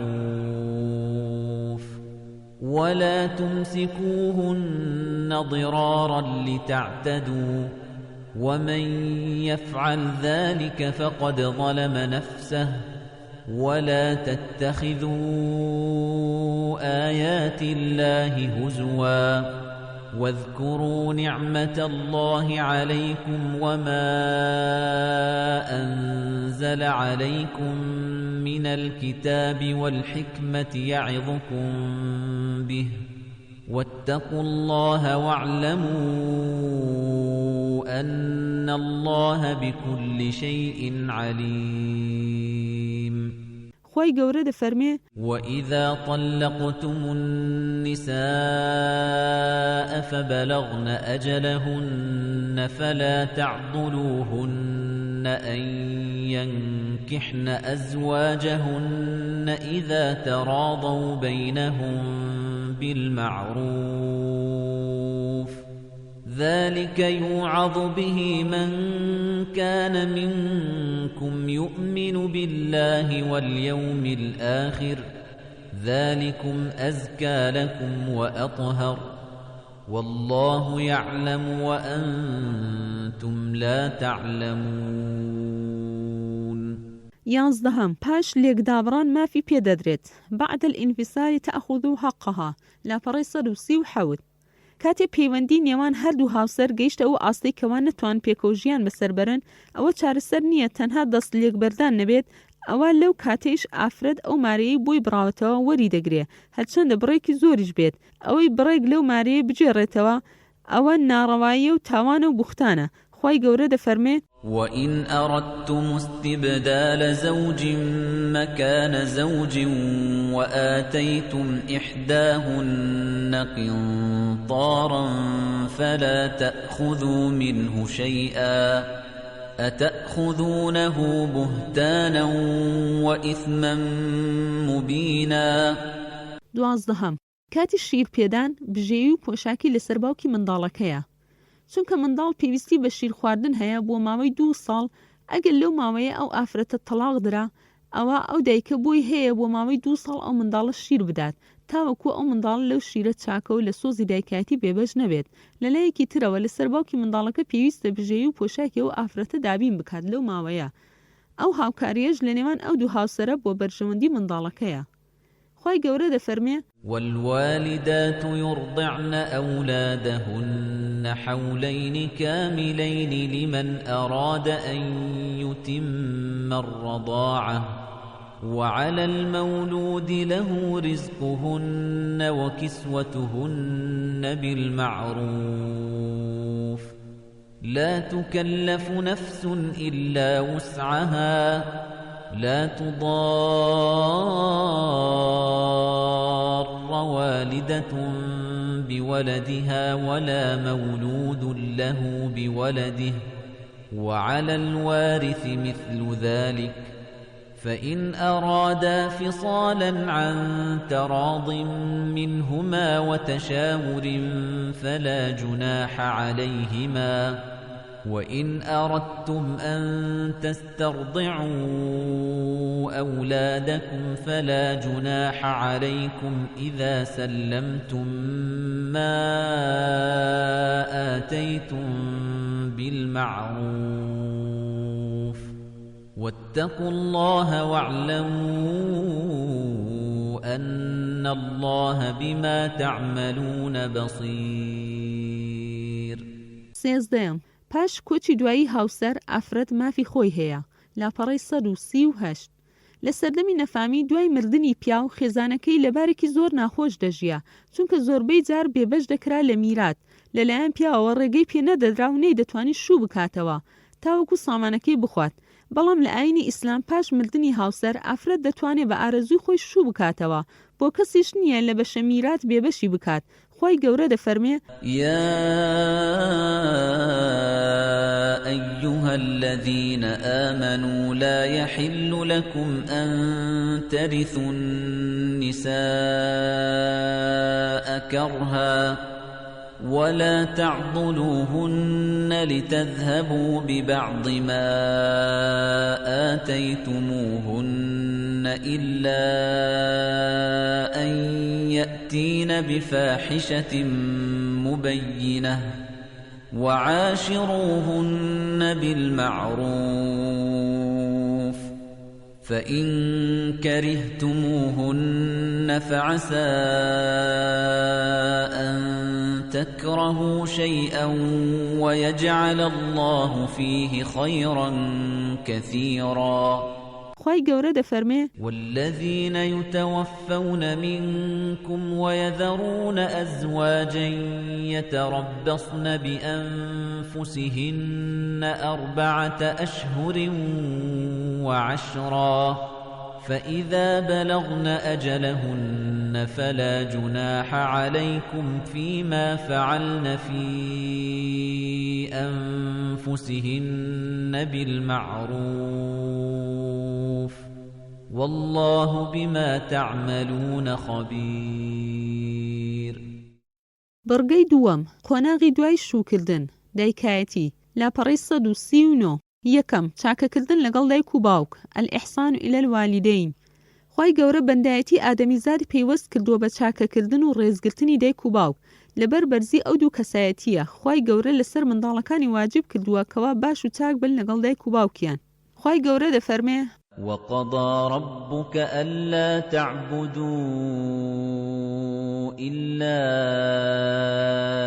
إياه وبالوالدين إحسانا إما يبلغن عندك الكبر أحدهما أو كلاهما فلا تقل لهما أف ولا تنهرهما وقل لهما قولا كريما. لمهران كري حكيم رضي خوان للسربيت كوا باپيري بپیغمبري خوای صلى الله عليه وسلم گوتووە لەگەڵ کێ باش بم؟ ئەویش فەرمووی لەگەڵ دایکت. تاوەکو 3 جار دووبارەی کردەوە. جاری 4م فەرمووی لەگەڵ باوکت. دوایی خزمەکانی نزیک. ئەباکە ثم الأقرب فالأقرب. دووەم بەشی دایک و باوک بدرێت ئەگەر وەسێت کرا. خی گەورە دەفەرمێ كتب عليكم إذا حضر أحدكم الموت إن ترك خيرا الوصية للوالدين والأقربين بالمعروف حقا على المتقين. سێیەم سوپاسگوزاری دایک و باوک. خی گەورە دەفەرمێ ووصينا الإنسان بوالديه حملته أمه وهنا على وهن وفصاله في عامين أن اشكر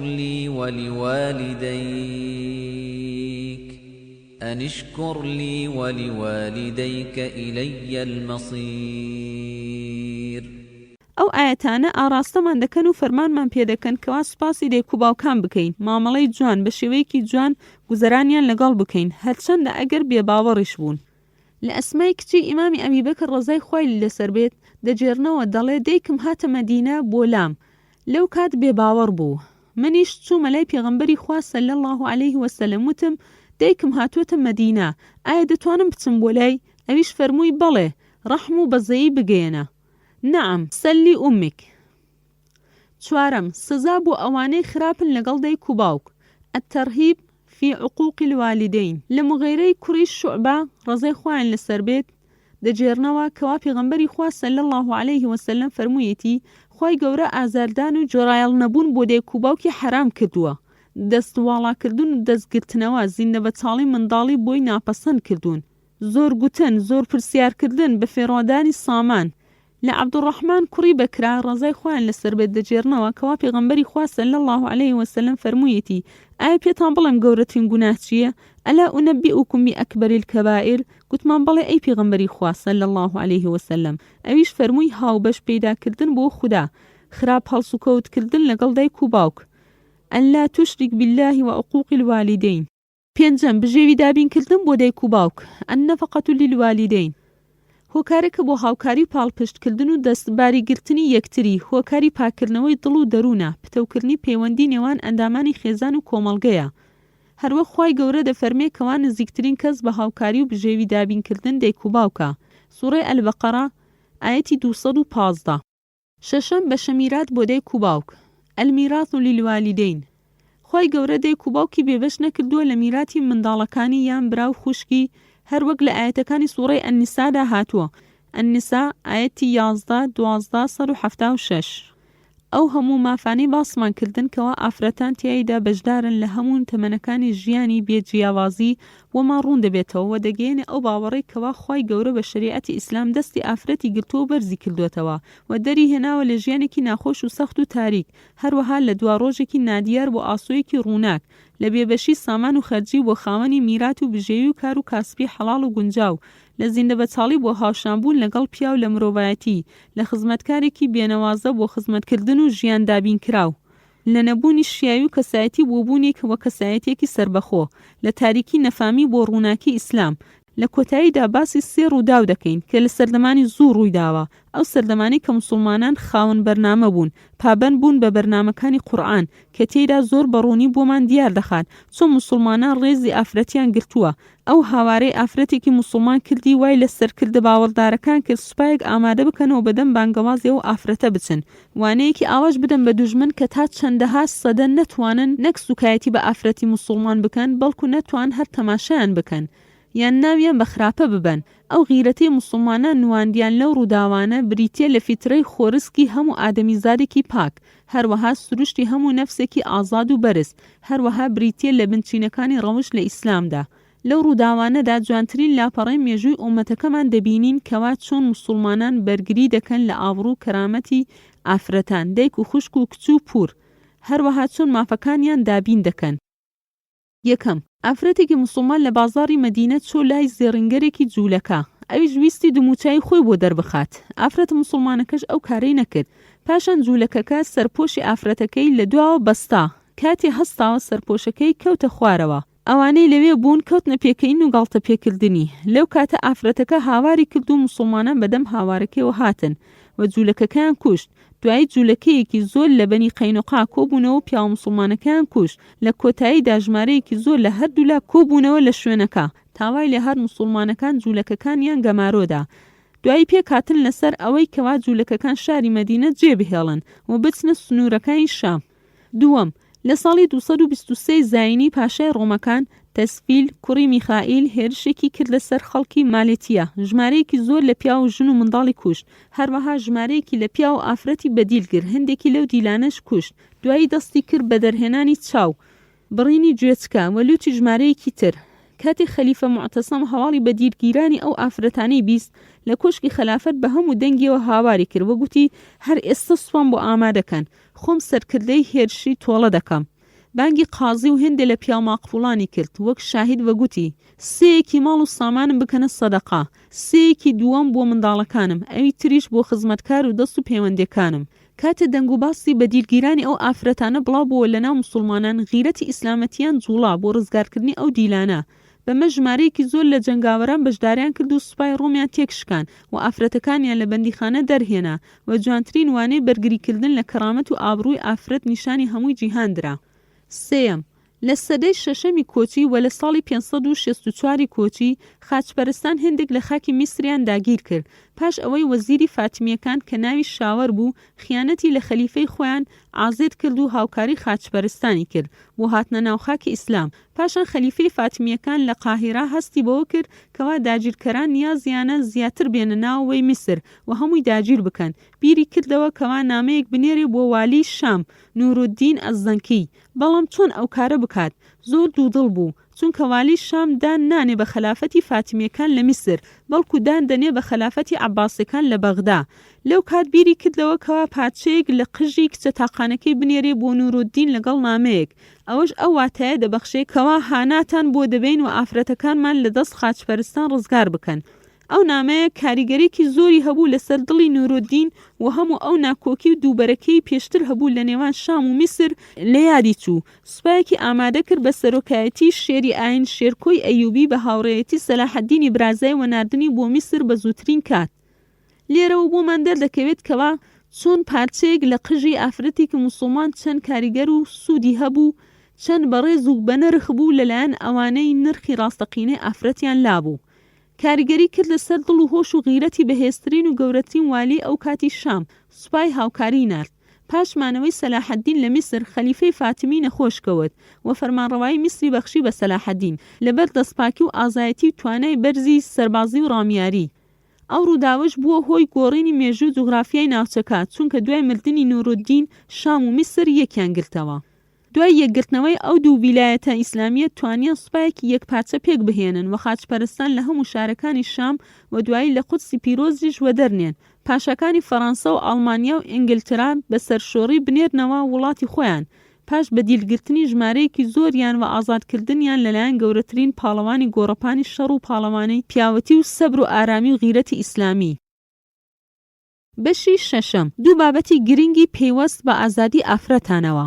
باسی یەکەم خۆداپۆشینی ئافرەت حیجاب المەرئەت لاپەڕەی 147 بابەتی یەکەم زۆر بە درێژی باسمان کردووە لە کتێبی پیاوان و ژنان تەواوکاری نایەکسان بۆیە تەنها باسی بابەتی دووەم دەکەین کە خوێندنی ئافرەتە. خوای گەورە و بە بەزەیی بەخشەندەیی خۆی بە مرۆڤایەتی بەخشی بە ناردنی پێغەمبەرێکی ڕاستگۆ ناردنە خوارەوەی کتێبێکی بێهاوتا پڕ لە زانستی سەردەم لەلایەن هەردوو کتێبی مەسیحیەکان و یەهودیەکان ئاماژەی بۆ کراوە بە ڕاست و دروستی ناوبراوە و لەوانیش باڵاترە لە هەموو بوارێکدا. هەر ئەو کتێبەیە خەڵکان لەسەر لێشێواوی نەزانیت دواکەوتووی بەندایەتی بۆ بەندەکانی تر نەخێندەواری دەردەهێنێ بۆ ڕووناکی زانست و زانیاری دادوەری ڕاستی بەرزی. هەر ئەو کتێبەیە بەرنامەی مرۆڤایەتیە چونکە دەستوری ژیانە زانستی سەردەمە سەربەرزی دنیا و دواڕۆژە بۆ نێر و مێینە. لە گرنگترین هۆکارەکانی فێربوون و خوێندن پێنووسە ئەلقەلەم هەر لەبەر بەرزی و ڕێزی ئەو هۆکارەیە هەرچەندە کە زۆر بچووکیشە خوای گەورە سۆندی بەو خواردووە هەر وەک فەرموویەتی نون والقلم وما يسطرون. لە ئاەتە سەرەتاکانی هاتنە خوارەوەی قورئان باسی خوێندنە. اقرأ باسم ربك الذي خلق. خوای گەورە باسی پێنووس دەکات لەبەر گرنگی فێرکردن و بانگەوازکردنی خەڵک بۆ تێگەیشتن و پێگەیشتن. هەروەها فەرمانشی داوە بە خوێندن و فێربوون بۆ هەردوو ڕەگەز بێ جیاوازی بۆیە لە سەرباوکان پێویستە منداڵەکانیان فێری خوێندن بکەن نێرینە و مێینە تاوەکو شارەزای کاروباری دنیا و ئاین بن ژیانی ڕۆژانەیان بە شێوەیەکی ڕێک بەڕێوە بچێت لە گشت بوارێکەوە. هەروەها خوای گەورە لە ئاەتی تر ئاماژە بەوە دەکات کەوا ئەوەی خوێندەوارە و شت دەزانێ هەرگیز وەکو ئەوە نییە کەوا خوێندەوار نییە و نازانێ چونکە ئەوەی لە کارێک شارەزا بوو ئەوە زیاتر پێوەی پابەند دەبێت و بەرگری لێ دەکات و لە پێناویدا هەموو شتەکانی خۆی بەخت دەکات. بەڵام گەر زانیاری نەبوو نازانێ بۆچی کار دەکاوە بەرگری لە چی دەکات. خوای گەورە فەرموویەتی قل هل يستوي الذين يعلمون والذين لا يعلمون إنما يتذكر أولو الألباب. ئەوانەی خاوەن زانست و زانیارین خوای گەورە بەرزتریان دەکات لەوانەی کەوا خاوەن زانیاری نین. خوای گەورە فەرموویەتی وإذا قيل انشزوا فانشزوا يرفع الله الذين آمنوا منكم والذين أوتوا العلم درجات والله بما تعملون خبير.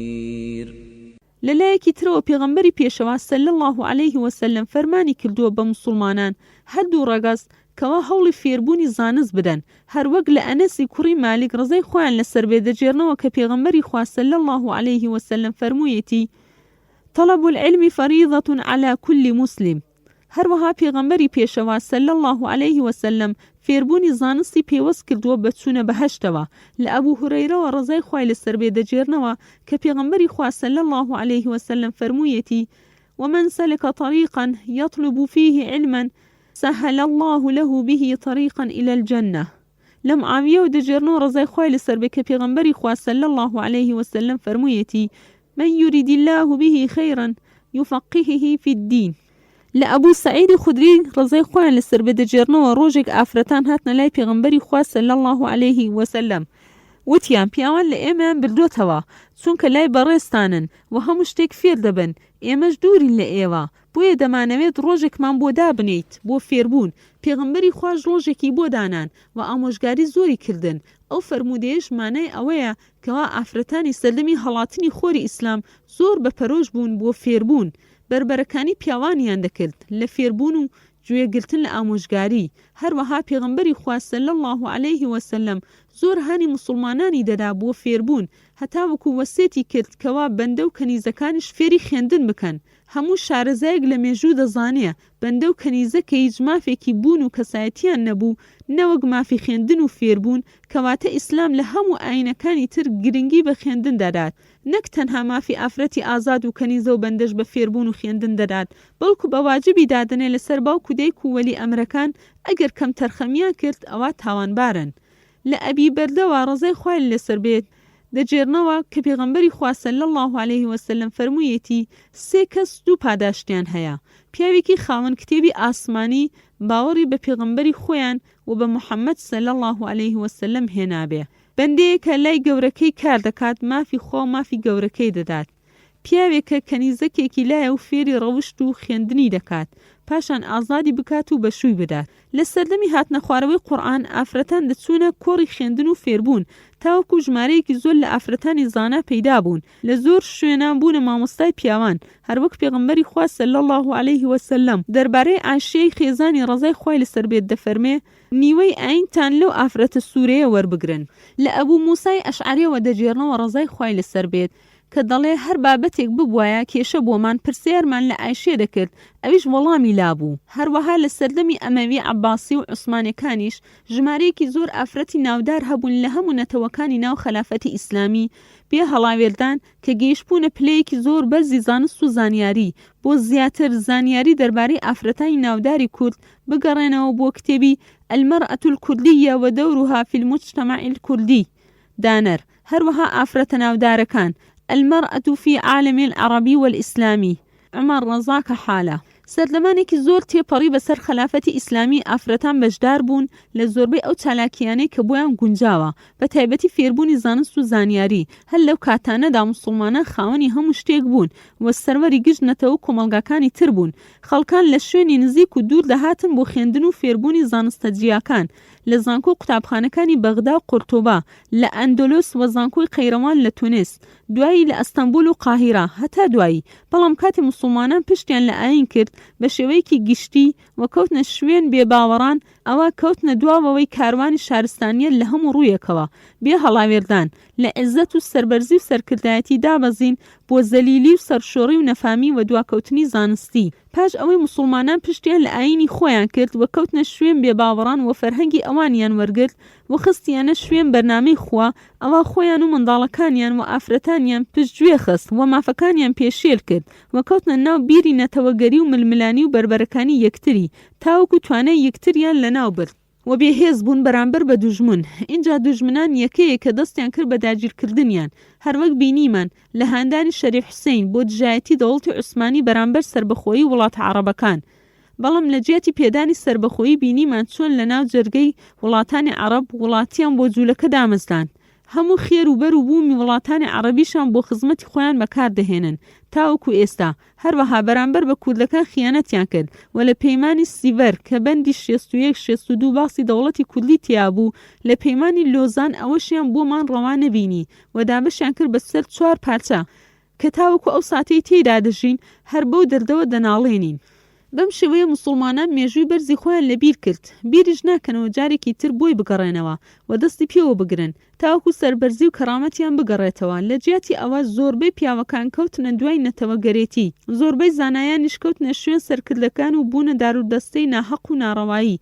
کاریان بوو بۆ هەڵدانەوەی لاپەڕەکانی کتێبە فیقهیەکان بۆ گەڕان بە شوێن هێندە فتوای فیقهی تاوەکو ڕەزامەندی گەورەکانیان بەدەست بێنن، بڕیارە ناڕەواکانیان بۆ بکەنە بڕیارێکی شەرعی و پاساوی ئاینیان بۆ بێننەوە لە جیاتی دانانی بەرنامە درێژخایەن بۆ جێڕانەوەی کۆمەلگا بۆ باوەشی ئیسلام و قورئان و سەربەرزی.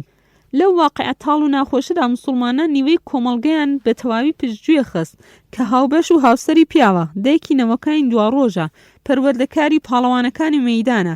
بەم شێوە دوژمنان ئەو هەڵەیان قۆستەوە لەو دەروازەوە هاتنە ناو کۆمەلگەکەمان، چونکە ئافرەت بێبەش کرابوو لە خوێندن، لە ڕاو پرسپێکردن کاتی بە شودانی، بێبەشکردن لە میرات، گەورە بە گچکە، ژن بە ژنی.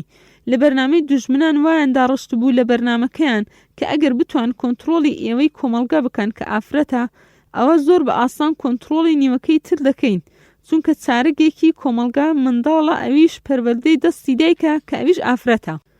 دوژمنان بۆ بابەتی خوێندنی ئافرەت و پۆشاکی ئافرەت بە شێوەیەکی زۆر بەرنامەدار و لەسەرخۆ هاتنە ناو کۆمەلگای ئیسلامی. زۆربەی ئەوانەی خۆیان بە خاوەنی ئەو بەرنامە دادنێن لە دەرچوانی زانکۆکانی ئوروپی بوون، یان ئەوانە بوون کە گۆش کرابوون بە فەرهەنگی بیانی.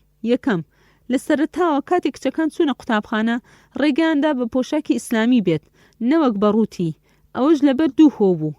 یەکەمیان لەو سەردەمانە باوکی کچەکان بە هیچ شێوەیەک ڕێگەیان نەدەدا کچەکانیان لەو فەرمانە خۆیە دەربچن. دووەمیان لە سەرتاوە بەڕێوەبەرانی ئەو قوتابخانانە زۆر نەرم بوون تاوەکو خەڵکان کۆ بکەنەوە. دوایی بە هاوکاری دەسەڵاتداران بەرنامەی تریان سەپان بەسەر قوتابخانەکان. ئەو نەرمی و شلێ بۆ ئەوە بوو تاوەکو بەرنامەکان ئاشکرا نەبێ، واتە لابردنی گومان لە ئامانجەکانیان، هەروەها تاوەکو بەرنامەکان بە هێواشی بڕوات، بەڵام کاریگەرێکی زۆر ئەکیدی هەبێت.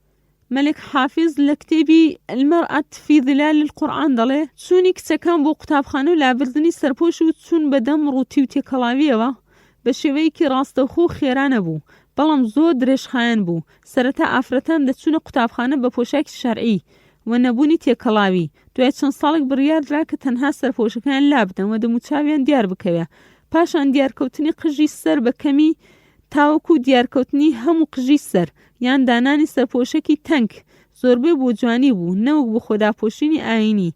لە کۆتاییدا کچان دەچوونە قوتابخانە هەموو سەر و مل و سینگیان لە دەرەوە بوو. هەروەها دەربارەی پۆشاک بە هەمان شێوەیە یەکەم جار تەنها قاچیان دەرکەوت، دوای هەموو لاقی دەرکەوێت تاوەکو چۆکی، تاوەکو گەیشتە سەروی چۆک یان گۆڕینی بۆ پۆشاکی پیاوان، تاوەکو وای لە هاد ئافرەتان لە هەموو بوارەکان چاولێکەری پیاوان بکەن.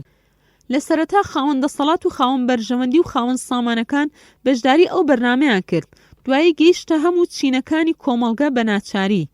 دووەم، پاش ئەوەی قۆناغی یەکەم سەرکەوت لە بەرنامەی بێگانەکان، ژمارەیەکی زۆر ئافرەت و کچیان ڕاو کرد تاوەکووان لە هاتژاتی هەموو دابوونەریتی دایک و داپیریان بکەن. قۆناغی دووەم بریتی بوو لە گۆڕینی پەیڕۆ و پرۆگرامی قوتابخانەکان کە زۆر بە ئاسانی ئەوەشیان بۆ چووە سەر، چونکە ئەگەر سەرکەون لە قۆناغی یەکەم کە زۆر گرنگتر بوو لە قۆناغی دووەم، چونکە پۆشاک لە قورئان زۆر ئاەتی لەسەر هاتووە. لە سەرەتای دامەزراندنی ئەو قوتابخانانە پرۆگرامیان بریتی بوو لە خوێندنی هێندە بابەت کە پێوەست بوو بە ئافرەتان. زانستی سروشتی، مێژوو، جوگرافیا بە هیچ شێوەیەک بەلای ئیسلامدا نەدەچوون، تاوەکو دەستی خۆیان بینی. اینجا هێرشەکانیان دەستی پێکرد، سەرەتا بەهێزبردنە سەر زانایانی ئیسلامی ناودار، فەقیهی مەزهەبەکان، تاوەکو گەیشتنە هێرشکردنە سەر پێغەمبەر صلی الله علیه وسلم و خێزانەکانی جێنشینەکانی بە شێوەیەکی ڕاستەوخۆ. ئەو سەرکەوتنانە زۆربەی بەهۆی پاڵپشتی فەرمانڕەوەکان بوو یان بەهۆی ترس و تۆقاندن. وتە یەکێک لە سەرکردەی ئافرەتانی میسر، ئەمینە کچی ئەسعید، چۆن ملکەج بکەین بۆ ئەو چوار فەقیهە کە لە سەدەی تاریکی لەدایک بوون. ئێمەش پەیمانی ئیشتراکی عەبدولناسرمان هەیە. قاسم ئەمین دەڵێ گەیشتە کەسایەتی تەواوی مرۆڤ هەرگیز لە سەرەکانی ڕابردوودا نییە، بەڵکو پێویستە بگەڕین بە دوای کەسایەتیە تەواو لە داهاتوویەکی دوور. محەممەد قوتوب دەڵێ قوتابخانەکان ژمارەیەکی زۆر لە مامۆستایانیان پێگەیان کە بۆ ماوەیەکی درێژ لە خزمەتی بێگاندابوون بە دوورخستنەوەی قوتابەکان لە ئاین و ڕۆشتی ڕەسەن. لەو سەردەمانە هەریەک لەو کۆلێژانە ژمارەیەک لە قوتابیان دەرچوان بۆ خزمەتی خۆیان، وەک کۆلێژی ئاداب بۆ دانانی بیر و بۆچوونی نامۆ، کۆلێژی یاسا بۆ دانانی ژمارەیەک لە بڕیار و یاسا کە دژایەتی تەواوی هەبێ بە ئیسلام و یاساکانی، کۆلێژی ڕامیاری بۆ دەرچوونی پیاوی ڕامیاری گوشراو بە بەرنامەی خۆیان، تاوەکو کاتی گەیشتنە پلەی سەرۆک لە ژێر کاریگەری ئەوان بێت. هەروەها دەرچوونی ژمارەیەک لە ئافرەتانی دوور لە هەموو دابوونەرێتێکی کۆمەڵایەتی و ئاینی بەهۆی گۆشکردنیان بە بیردۆزەکانی فرۆید و داروین و سارتەر، چونکە ئەو بیردۆزانە دەیانەوێت مرۆڤایەتی بگەڕێتەوە بۆ ئەو سەردەمانەی وەک ئاژەڵ دەژیان کە ناویان ناوە مافی دایکاتی، الحەق الئومی. هەروەک کارل مارکس دەڵێ لەبارچوونی حەقی دایکاتی شکستی مێژوویی جیهانی بوو بۆ ڕەگەزی ئافرەت. لەو کاتەی سالاری ماڵ و پێشەوایەتی لە ئافرەت وەرگیراوە، ئەو پلەپایە بەرزەی لە دەستا بوو بە بەندەی پیا و ئارەزۆکانی، بەندی کرد و کردی هۆکارێک بۆ هێنانە بەرهەمی منداڵ. بۆ زانینی مانای مافی دایکایەتی دەگەڕێنەوە کتێبی دکتۆر زەهیر ئەلحەتەب دەربارەی مافی دایکایەتی، دەڵێ پێشتر خواردنی هۆزە سەرەتاییەکان بەند بوو لەسەر ڕاوکردن، هەڵگرتنەوەی بەروبوومی درەختەکان. بۆ دوو هۆکارش نیان دەتوانی خۆراکی منداڵەکان بە گشتی پەیدا بکەن. دەستیان کرد بە کوشتنی کچەکان، بەمە ژمارەی ئافرەتەکان زۆر کەم بوونەوە لە ناو هۆزەکان، تاوەکو وای لە هات یەک ئافرەت لە ناو هۆزێک بۆ هەموو پیاوەکان بێت، واتە فرەپیایی بووە و یەک ئافرەت. ژمارەی منداڵەکانی ناو هۆزەکانش پێوەست بوو بەتوانێت ئافرەتەکە لەسەر منداڵ بوون. هەروەها ناسینەوەی باوکی منداڵەکە تەنها ئافرەتەکە دەیزانی ئەو منداڵە چێ باوکێتی، چونکە تەنها خۆی دەیزانی لەگەڵ چەند کەس جوود بووە لە کاتی پاکبوونەوە یان بێنۆژی، سکی پڕ بووە لەو کات یان نا، واتە ئافرەتەکە بووە بە خاوەن بڕیار لە ناو هۆزەکەی بەهۆی زانینی باوکی ئەو منداڵانەی کە لەو لەدایک دەبن. بۆ هۆیەوە دەسەڵاتی زۆری هەبوو لە هۆزەکەیان. ئەو کردارە ناونرا مافی دایکاتی. کازیوە ساڵح دەڵێ کاتی زێڕینی ئافرەت ئەو کاتە بووکەوە ئافرەت وەک خوا دەپەرسترا، وەک سەردەمی ئەلئالیهەت و عەشتار، وەک خوای چاندن و گەشا، حاتور وئینریس ئالیهەة البەذل والنەما. ئەو خاتوونە وەک گەورەکەی کارل ماکس دەیەوێت بگەڕێنەوە بۆ سەردەمی مافی دایکایەتی و پەرستنی ئافرەت لە جیاتی خۆی خوڵقێنەری ئافرەت و پیاو. لێرەوە دەمەوێت وەستانی بکەین لەسەر ئەو خاڵی باسمان کرد دەربارەی مافی دایکایەتی. لە ڕوانگەی پزیشکیەوە هەر ئافرەتێک ناتوانێت لە 1 ساڵ لە 1 منداڵ زیاتری ببێ هەرچەندە ئەگەر جووتبوون بکات لەگەڵ 1000 پیاودا. چونکە کاتێ پیتین ڕووی دەدا و کۆرپەلە دروست بوو ئەوە کردداری هێلکە دروستبوون دەوەستێ کەواتە تەنها سپێرم 1 پیاو پیتین دەکات ئەوانی تر بێسوودن و تەنها بۆ تێرکردنی ئارەزۆکانە کەواتە لەو هۆزەی هەر ساڵێ لە 1 منداڵی زیاتر نابێ لەوانەیە کەمتریش چونکە ئەو کات ئافرەت خۆی شیری بە کۆرپەلەکەی دەرا شیر پێدانیش هۆیەکە بۆ ڕێگەگرتن لە منداڵبوون ئەوە بەم شێوەیە منداڵبوون ماوەیەکی زۆر زیاتر دوور دەکەوێتەوە واتە لەوانەیە 2 ساڵ جارێک ئەو ئافرەتە 1 منداڵی دەبوو لە ماوەی 1 سەدە لەو هۆزە تەنها 50 کەس زیادی دەکرد لەوانەیە لەو سەدەیە زیاتر لە 50 کەسی پیر و گەنج بەهۆی مردن یان نەخۆشی یان شەڕ و کوشتار لەناو دەچوون لەو ئەنجامە بۆمان دەردەکەوێت کەوا ئەو هۆزە دوای چەند ساڵێکی کەم لەناو دەچێت بەهۆی کەمی لەدایک بوون ئەو بێجگە لە ئەگەری مردنی منداڵەکە بەهۆی نەخۆشی کەمی خواردن کەمی خزمەتی منداڵ لەلایەن دایکی چونکە ئەو دایکە هەر دەتوانێت خەریک بێت بە تێرکردنی ئارەزووی سەدەها پیاوی هۆزەکەی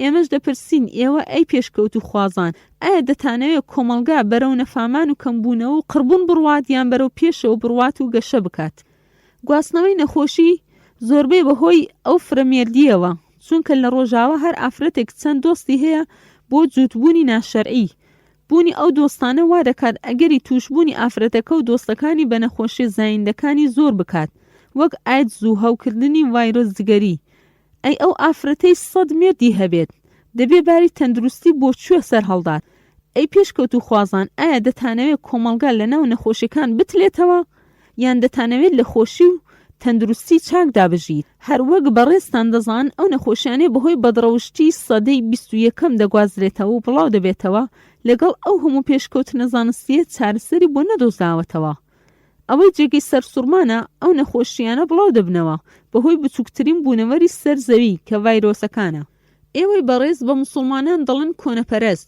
چونکە ئاینەکەیان تەمەنی 1430 ساڵە ئەو ئاینەی خاوەنی بەرنامە و کتێبێکی پیرۆزی نەگۆڵدراوە هاوشانە لەگەڵ زانست هەموو زانا و زانستەکانی جیهان سەری بۆ شۆڕ دەکەن لەگەڵ هەر دۆزینەوەیەکی زانستی نوێ چونکە پاش ئەو دۆزینەوانە دەبینی قورئان لە پێش ئەوانە باسی ئەو بابەتەی کردووە ئەی بەڕێزان چی بۆ کەسانە دەڵێن کە خۆیان بە ڕۆشنبیر و خاوەنبیر و باوەڕی پێشکەوتوو دادەنێن لە هەمان کاتدا باسی بابەتی مافی دایکایەتی دەکەن کە هەزارەها ساڵ لە پێش ئیسلامەوە ڕووی داوە لە ناو یەکێک لە هۆزەکان ئایا ئەو کۆنەپەرستیە یا ئاینی ئیسلام ئایا دەتانەوێت کۆمەڵگە بگەڕێتەوە سەر ئەو بابەتە و خەڵکان پیادەی بکەن لە ژیانیاندا تەنها بەهۆی بوونی بەڵگەیەکی لاوازی مێژوویی لە ناو تەنها چەند هۆزێک ڕووی داوە لەوانەیە تەنها لە یەک ناوچەش بێت ئەو بەڵگەیەکی هێناوتانە دەربارەی فرەمێردی هیچ بەڵگەیەکی زانستیان نییە چونکە لە هیچ کتێبێکی باوەڕ پێکراو نەهاتۆ وەک تۆڕات ئینجیل قورئان لەوانەیە شتێکی خەیاڵایی بێت یان لەوانەیە لە دانانی فەیلسوفە مولحدەکانی یونانی بێت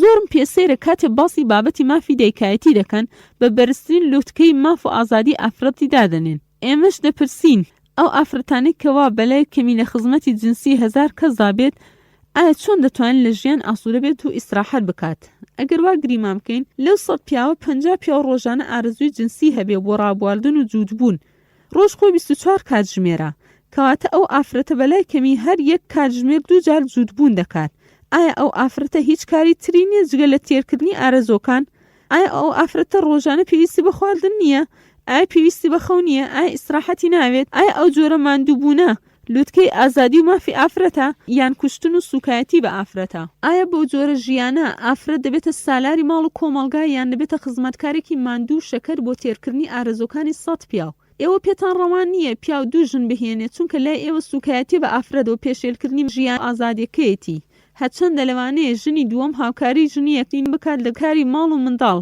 و بگرە لە ئەرکی تێرکردنی ئارەزووی جنسی لەلایەکی تر پێتان ڕەوایەکەوە ئافرەتێک بە تەنها شەو و ڕۆژ لە خزمەتی 100 کەسی ئارەزوو جیاوازدا بێت ئەوە بەلای من بەرزترین پلەی بەندایەتی ئافرەتانە کە زۆر دواکەوتوترە لەو بەندایەتی کە بیستومانە لە هەموو سەردەمەکانی تری جاهلی کۆن و نوێ هەروەک بەڕێستان استیدارن لە زانستی دەروونناسی کەوا هەموو کەسێک پیاویان ئافرەت خۆشەویستی مڵکایەتی هەیە، حبوت تەمەلوک واتە هەموو پیاوێک کاتێ دڵی ئافرەتێک دەگرێت حەز دەکات ئەو ئافرەتە بێتە مڵکی ئەو، تەنها بۆ ئەو بێت و مافی کەسی تری بەسەرەوە نەبێت.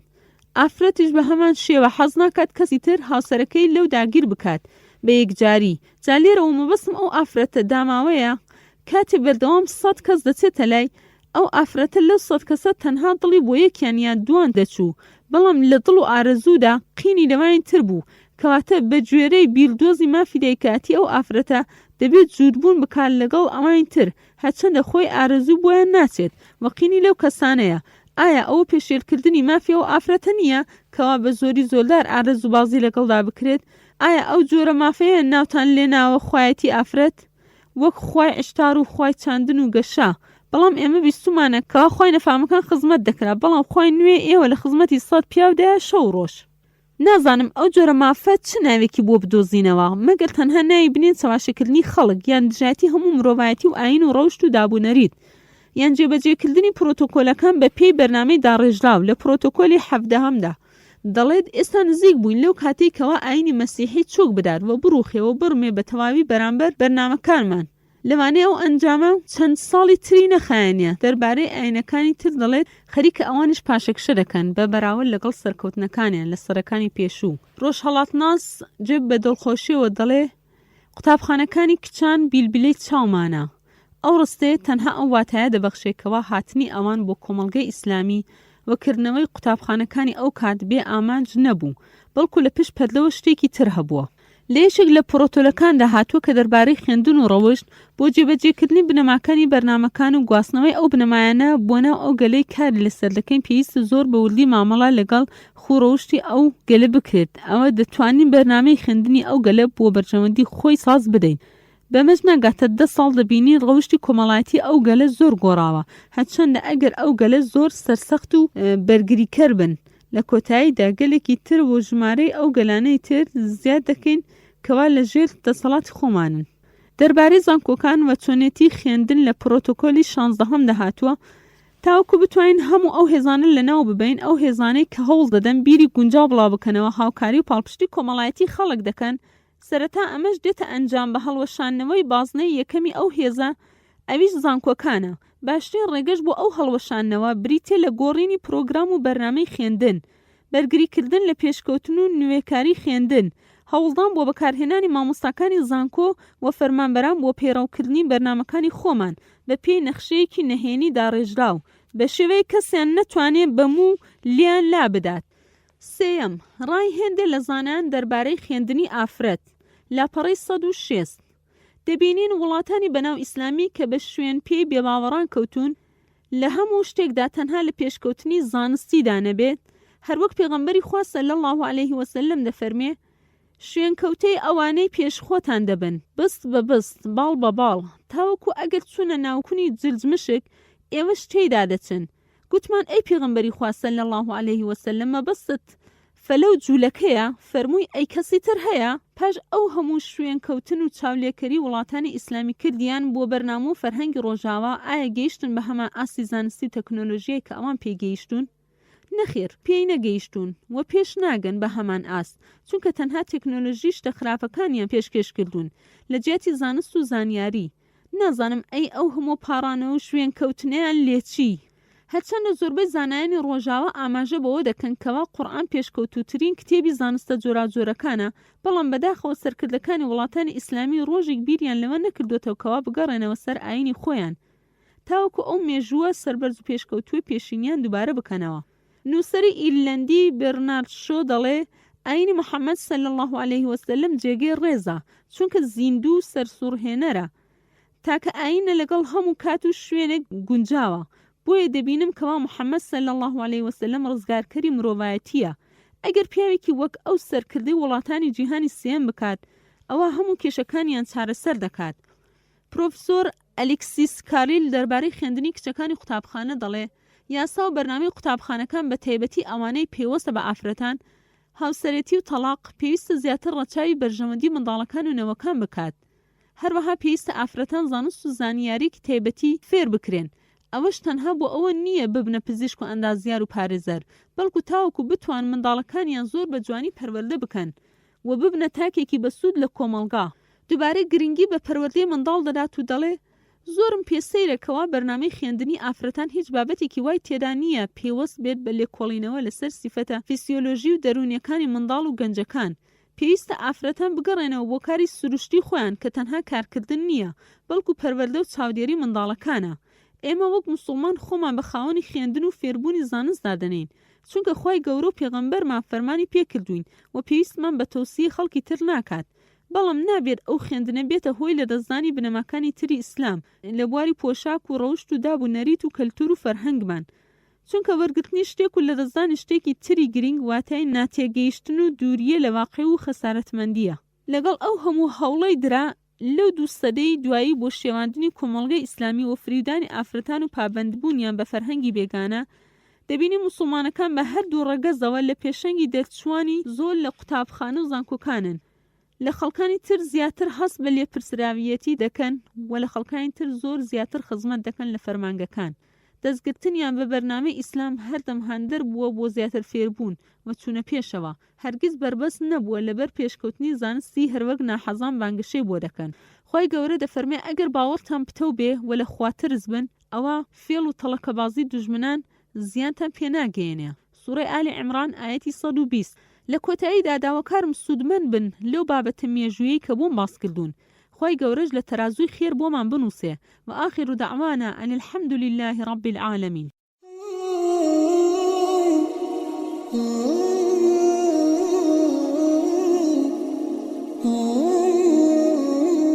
کتێبخانەی ڕۆشنایی دەنجی، یەکەمین کتێبخانەی دەنجی ئاینی بە زمانی شیرینی کوردی. کتێبخانەی دەنجی ئاینی بە زمانی شیرینی کوردی. کتێبخانەی ڕۆشنایی دەنجی، تیشکێک بۆ مێژوو، سەرنجێک بۆ ئەمڕۆ، ژیریەک بۆ داهاتوو.